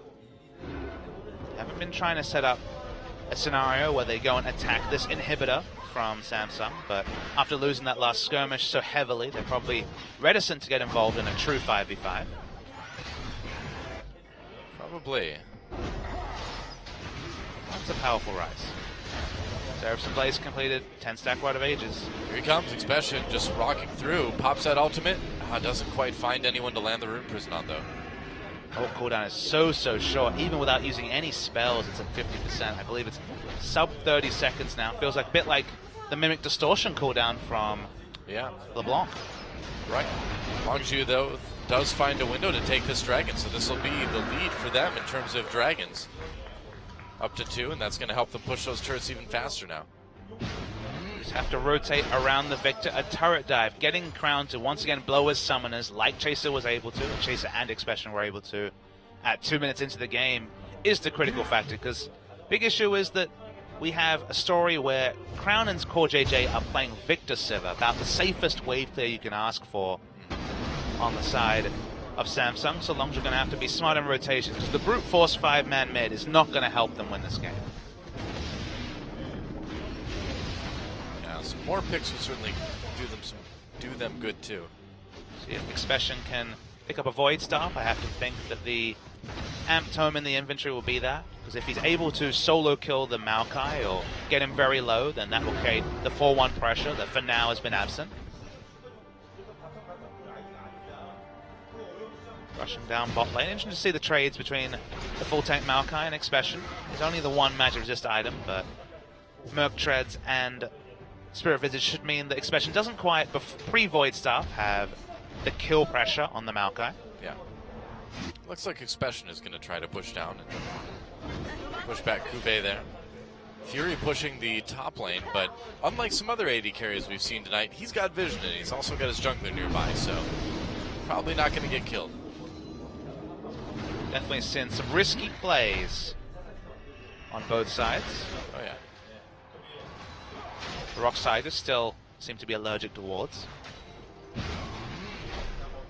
Can't use the battle ward excuse forever, though. Yep. Well, I mean, I can. I don't know if Rocksiders can. It'd just be a really disheartening season if the Rox Tigers showed so much for so long, even longer than they managed in 2015 spring, and then just fizzle out right at the last. I know. You wonder if history's going to repeat itself. Very real them in the finals again. It can be tough to bet against SKT if they can look promising in the gauntlet. I never bet against SKT. That's worked out pretty good for you, Doa. Yep. It's a good idea. Expand multiple esports as well. Yep. Blue buff taken by Coco, of course. And Expression, he's got a lot of pressure on the bottom lane too, so this is really where things kind of come together for Longzhu, it seems like. See if maybe they try to fight this. Coco has to be careful, he's still Varus, so they can't go too aggressive to the 4-man group of Samsung. Bishop chasing the team away, Wraith comes in to block some of the damage. They just want to push them away enough to take that mid lane turret, and it looks like they'll probably get it. Expression looking for the teleport flank. He's been good at those previously. Yep. Got plenty of wards to flank on. So many wards on the blue side jungle of Samsung. Samsung playing it a little bit safer though too. I think it's time to dive Crown. Probably. Waiting to see the teleport. Rise still in base. Yep. They're trying to set something up here. Maybe a Baron bait instead. Expression finally gets angsty, so leaves the base. Not going to be teleport flank this time.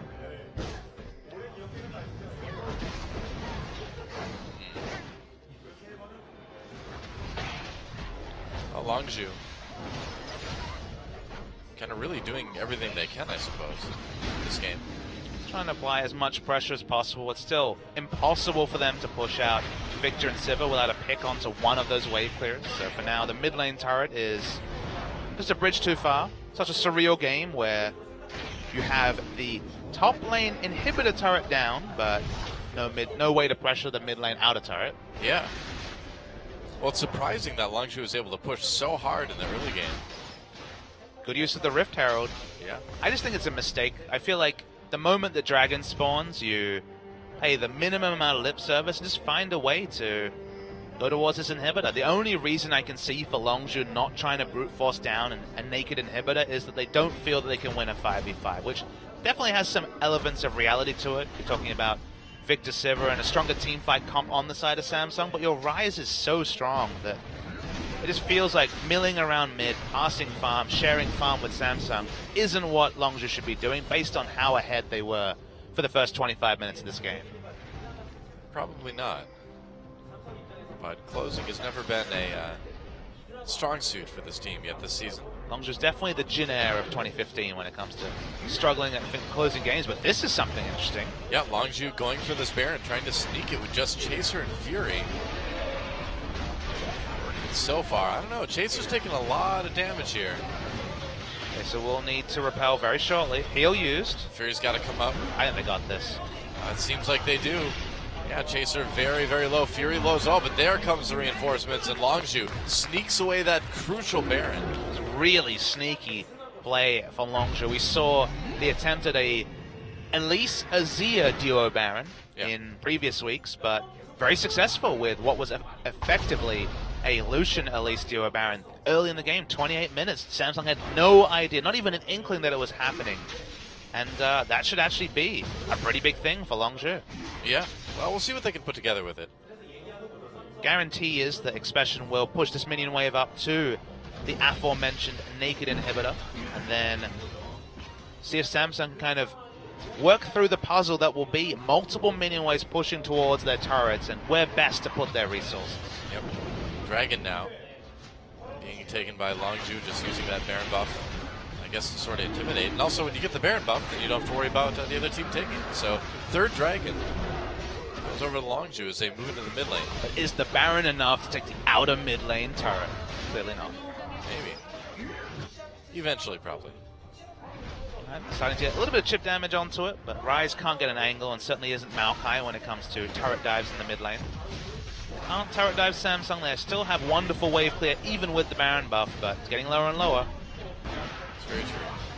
Finally. Mid lane turret taken down by Longzhu. They will have a pretty big turret lead, 6-4, and they're not going to stop there. Baron up minions so much more resistant specifically to the Victor. Yep. Samsung really doesn't want to lose this tier 2. He's not in base. They're not looking for a teleport flank just yet. They honestly don't even have teleport flank wards, barring, from what we can tell, some shallow ones. Longzhu, though, spending a lot of time on Samsung's side of the map. Chip damage starting to come in, but Fury only now gets a single auto attack onto the turret. Nobody else able to walk up. So for now, Samsung keep up their inner mid lane turret. Here we go. Oh, all right. Expression popping his ultimate just to push the wave. Thought maybe they'd engage. Pure was behind the turret, but they're going to be content with the objective. Get the objective. You can see in the bot lane, Samsung had to react to a massive group minion wave. They go and steal the blue buff. More methodical play. Honestly, very reminiscent of what they did in game 1, except they just don't have that game breaker that's super far ahead, barring to some degree the Ryze. That is true. Fury's doing okay on 3-0-1, but you're right, they don't have Jace just insta-giving people this game. No, the damage charts will be a bit more equitable after Jace monopolized them in game 1. That's right. Significant gold lead for Ryze up top. As expected with this storyline, it's about 1,500 gold ahead of Juve. But where's the pressure now from Longzhu? Do they just kind of sit and wait for the next dragon? I feel like we're kind of back to Season 5 again here. I mean, there's an argument for that. You look at their team comp, they can't really turret dive. They don't have... Alistar can to some degree, but they don't pile in, right? Varus is all about kiting backwards. Lucian can fight in mid-range, but their team comp doesn't really have the identity of a diving team comp. So even though they're ahead, and we know that with the 6,000 gold, they could probably pull off a dive, they're probably going to be more relegated to avoiding 5v5s. They have the worst 5v5 comp, but they finally, after 20 minutes, return to this naked inhibitor. We don't even have to talk about dives when they don't have a turret here, but maybe they finally feel confident enough to force a fight around this objective. He can just walk in. Expression can TP in anytime he wants to. He's doing work on the bottom turret. Whoa, Ambition Gets hit by that Q. Calling use as they disengage. Kube coming around. Pops the Sivir ultimate. That's right. Kube trying to come from behind to try to disrupt everybody. Flashes use. Chain of Corruption slows up the rest of Samsung. Kube gets back to his team. Pure in the back lines now of Samsung. Fury gets exhausted but doesn't take a lot of damage. Goes in for the kill onto Kube. And that may be all Longzhu needs to take this first inhibitor. Kube went for a really long flank, but in the end, the rest of his lineup just didn't have the ability to back him up. As oh my goodness, a snipe. Yeah, they're going for 2. Coco, nice kill on the Wraith there. No, completely unheralded kill, but they got it. Here comes Chaser. Yep, trying to find another kill. Ambition locked up completely, and there's a kill for Expression. This Rise is starting to get very, very scary. And with 3 people down, this could just be the end of the game right here. It's looking like it, Doa. There's just nothing that Samsung can do. Both their wave clearers are alive. It's Chains of Corruption. Oh, goodbye, Crown. And goodbye, Samsung, in this best of 3. Core JJ nearly falls, but he'll live for the moment. Nope, never mind. Coco with the kill, Longzhu at the ace, and Longzhu with the 2-0. Believe it or not, Longzhu Gaming's playoff hopes are still alive. GG. No one knows for how long, but this was certainly with the objective of winning every series 2-0. Yeah. A pass marks to Longzhu. They played excellently. They end this game 10-0, no deaths whatsoever after a very low death count in game 1. And Longzhu Gaming giving themselves every chance. And Samsung wavering once again. The highs have been high for Samsung. The lows have been low, and this was definitely an off series for them. That's true. But Longzhu had one job to get done tonight. They did it. Can they do it next time, though? It's going to be tough. I mean, again, they need to win out.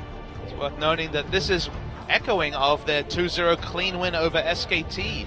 I believe it was 6 series ago. Subsequent to that went 2-10, excluding a 2-0 win over Kongbu Monster, so 4-10 overall. And then just snap back into life with a performance like this. This is what is possible when you have so much A-level talent on your lineup. But this is definitely not a performance that is indicative of the long season that Longzhu has put forward. Yeah. And it'll be interesting, too, going forward to see what roster they're going to go with as Coco gets choked out. No, he's okay. So Coco, this game, actually did almost 2.5 times the next person in terms of damage. He did more damage relatively to his opponents and allies than he did on the Chase game. It's incredible. He almost did as much damage as the entire enemy team combined. I'm willing to say that no one has ever been this percentage high in terms of damage dealt in a series. It's literally insane how much damage he did. Wow, Coco did work. I mean, he was the big hero of the day, I think, for Longzhu Gaming. And we finally get an indication of what the fuss is about Rise. Expression was excellent this game. It's a team game, so someone put down those teleport wards, but the communication, the teleport flanks with the Rise were excellent. Again, pass marks for everyone. And I hope to see this Longzhu 5 stay together, because what they showed today was excellent. Yeah. Good stuff. Tough, though, for Samsung. Samsung is going to move down to 9-7. And that really puts them in danger of actually being overpassed by CJ. Playoff hopes looking a little bit risky for Samsung now. Still in a better spot than CJ, but got better game score by a lot. And every wavering step, though, is opportunity for the oncoming pack.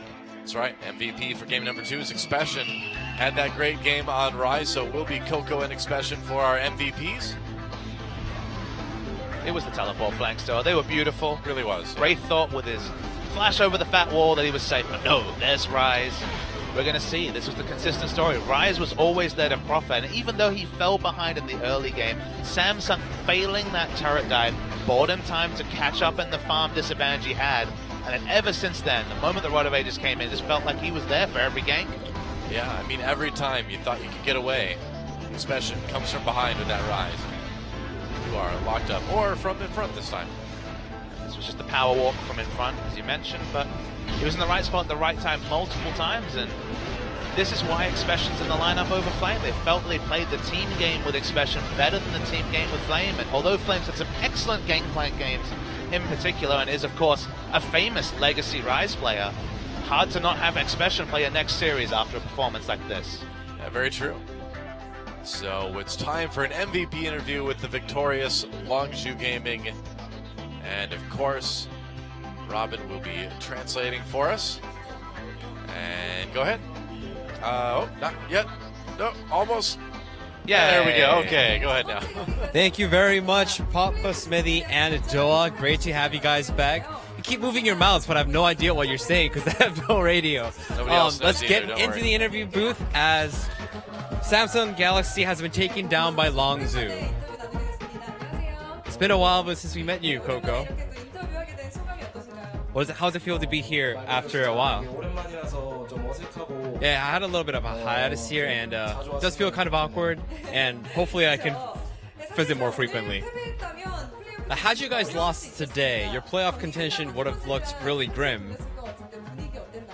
What was it like after you guys took this very important victory?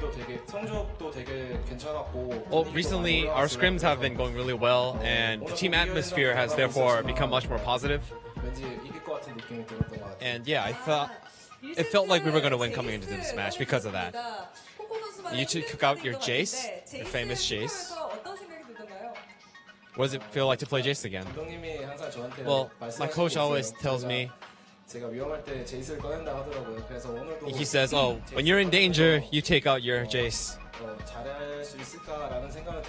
So I was kind of worried if I could play it well, and consequentially, it was a great pick, I guess.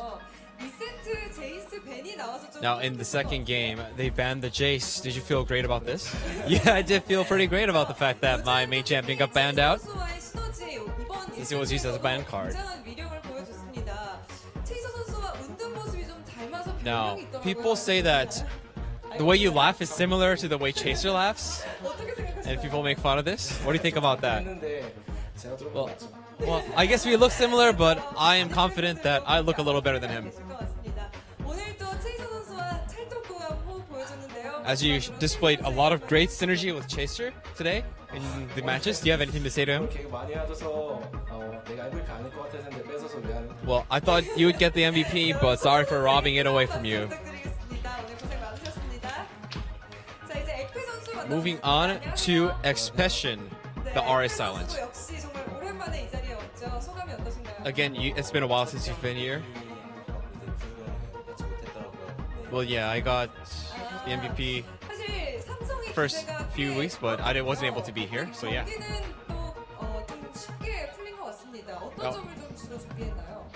How did you prepare for this match? It seems that it actually turned out very easily for you guys. Well, we prepared specific scenarios for a lot of teams, and we learned a lot from that process. So we were able to display that today here. So was Cuvée nervous coming into this match against you? Well, he was like, oh, I should just 2v1 this matchup, but he was joking, obviously. It seems you really, really wanted to win today. Now, the other teams usually ban out Ambition in order to take down Samsung. Is there a reason you guys didn't take this approach? Well, we thought that Chaser was much better than Ambition, so we didn't even bother banning him out today. Your next match is against Spenu. Do you have anything to say? Well, we may not even make playoffs, but we will try to win all our matches, and hopefully we'll make playoffs. And that appears to be it for the interviews. Great to have you guys back. Back to you. All right, thank you for the translating, Robin. And wow, I gotta say, I'm pretty surprised. I did not expect Longzhu to first of all win, and I certainly didn't expect them to 2-0. But they came in here needing to do it tonight. They got it done. A day of upsets, Stoa. When we go back to look at the results, because we have to remember that the ROX Tigers also fell for the second time this season to KT Rolster. Yeah, very true. KT with the 2-1 victory over ROX Tigers. And again, I mean, from here on out for ROX Tigers matches, there's an asterisk there in that they don't really have any incentive to win. They're already going to the finals, but still an interesting result. KT is still playing well. And Longzhu looking good in our second series of the night, getting the 2-0 over Samsung, staying alive. Their playoff hopes are technically still there. Yeah, the team with the strongest will to win, the team that needed a win to even give themselves that outside spot. Remember, they're still in 8th because they played more games than the Afrika Freaks. They get to the +1 game score, which again might be relevant. The Longzhu Gaming it's definitely going to be an upset if they can make it to playoffs, but the hope is still alive. I mean, if CJ loses and Longju wins their next match, they're going to jump up quite a bit. And if Samsung continues to perform poorly, who knows? It's possible. It's unlikely, but it is possible. And there's the fun storyline of the Afrika Freaks still being outside chances of making it through. We'll see them in action in tomorrow's first game. That's right. Jin Air, Green Wings versus Afrika Freaks tomorrow, and then Kongdu Monster versus SK Telecom. So should be a easy win there for SKT. Another way for them to cement their spot in the playoffs. SKT, you know, after wavering, after going over to IEM, picked up a lot of confidence. And now they're looking odds on, and who knows how high they can finish. It could still be realistic for SKT to make second. Yeah, and then on Friday, Spenusonic Boom versus Longju. Hey, that's not bad either. Another opportunity for Longju to move up. CJ Entus versus KT Rolster. We talked about what could happen if CJ loses, and against the KT that looked like they did today, CJ could definitely be in trouble. And CJ need to win both series and have other results go their way to make it to playoffs. So honestly, a lot out of their own hands. Yeah, SK Telecom versus Samsung then on Saturday. That's a big, big match. And then ROX Tigers versus Afrika Freaks. And we'll see. Afrika Freaks, if they win there, I don't know. We could see the Freaks in the playoffs. And that last game, you know, you would have thought it would just be irrelevant, but given the ROX Tigers that showed up today and given how good Afrika have looked, maybe this is the exact perfect time for Afrika to meet ROX Tigers. It could be, and honestly, with like Longju potentially moving up, Afrika might have something to worry about too. Who knows? It's been an interesting night of Champions. Thanks for watching, guys. We'll be back with more League of Legends tomorrow night, of course. So from Seoul, South Korea, Don Papa Smithy saying goodnight. See you tomorrow, or good morning, I guess, in your case. So enjoy your day. Play some League of Legends. Have a good time. We'll see you tomorrow. Bye. They're still going. Oh, now they're done. Bye.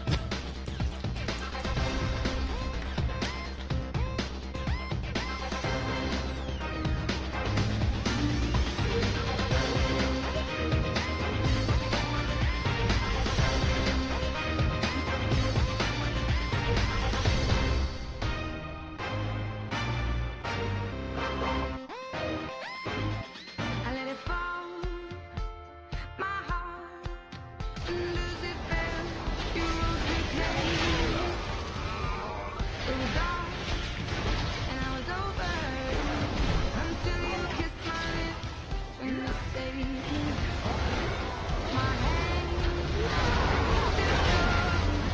But my knees were far too weak to stand in your arms without falling to your feet. But there's a side to you that I never knew. All the things you say that were never true again. You claim you would always win. But I set fire to the rain. Watch it pour as I touch your face. When it burned while I cried, 'cause I heard them screaming out your name. Your name. When I lay you.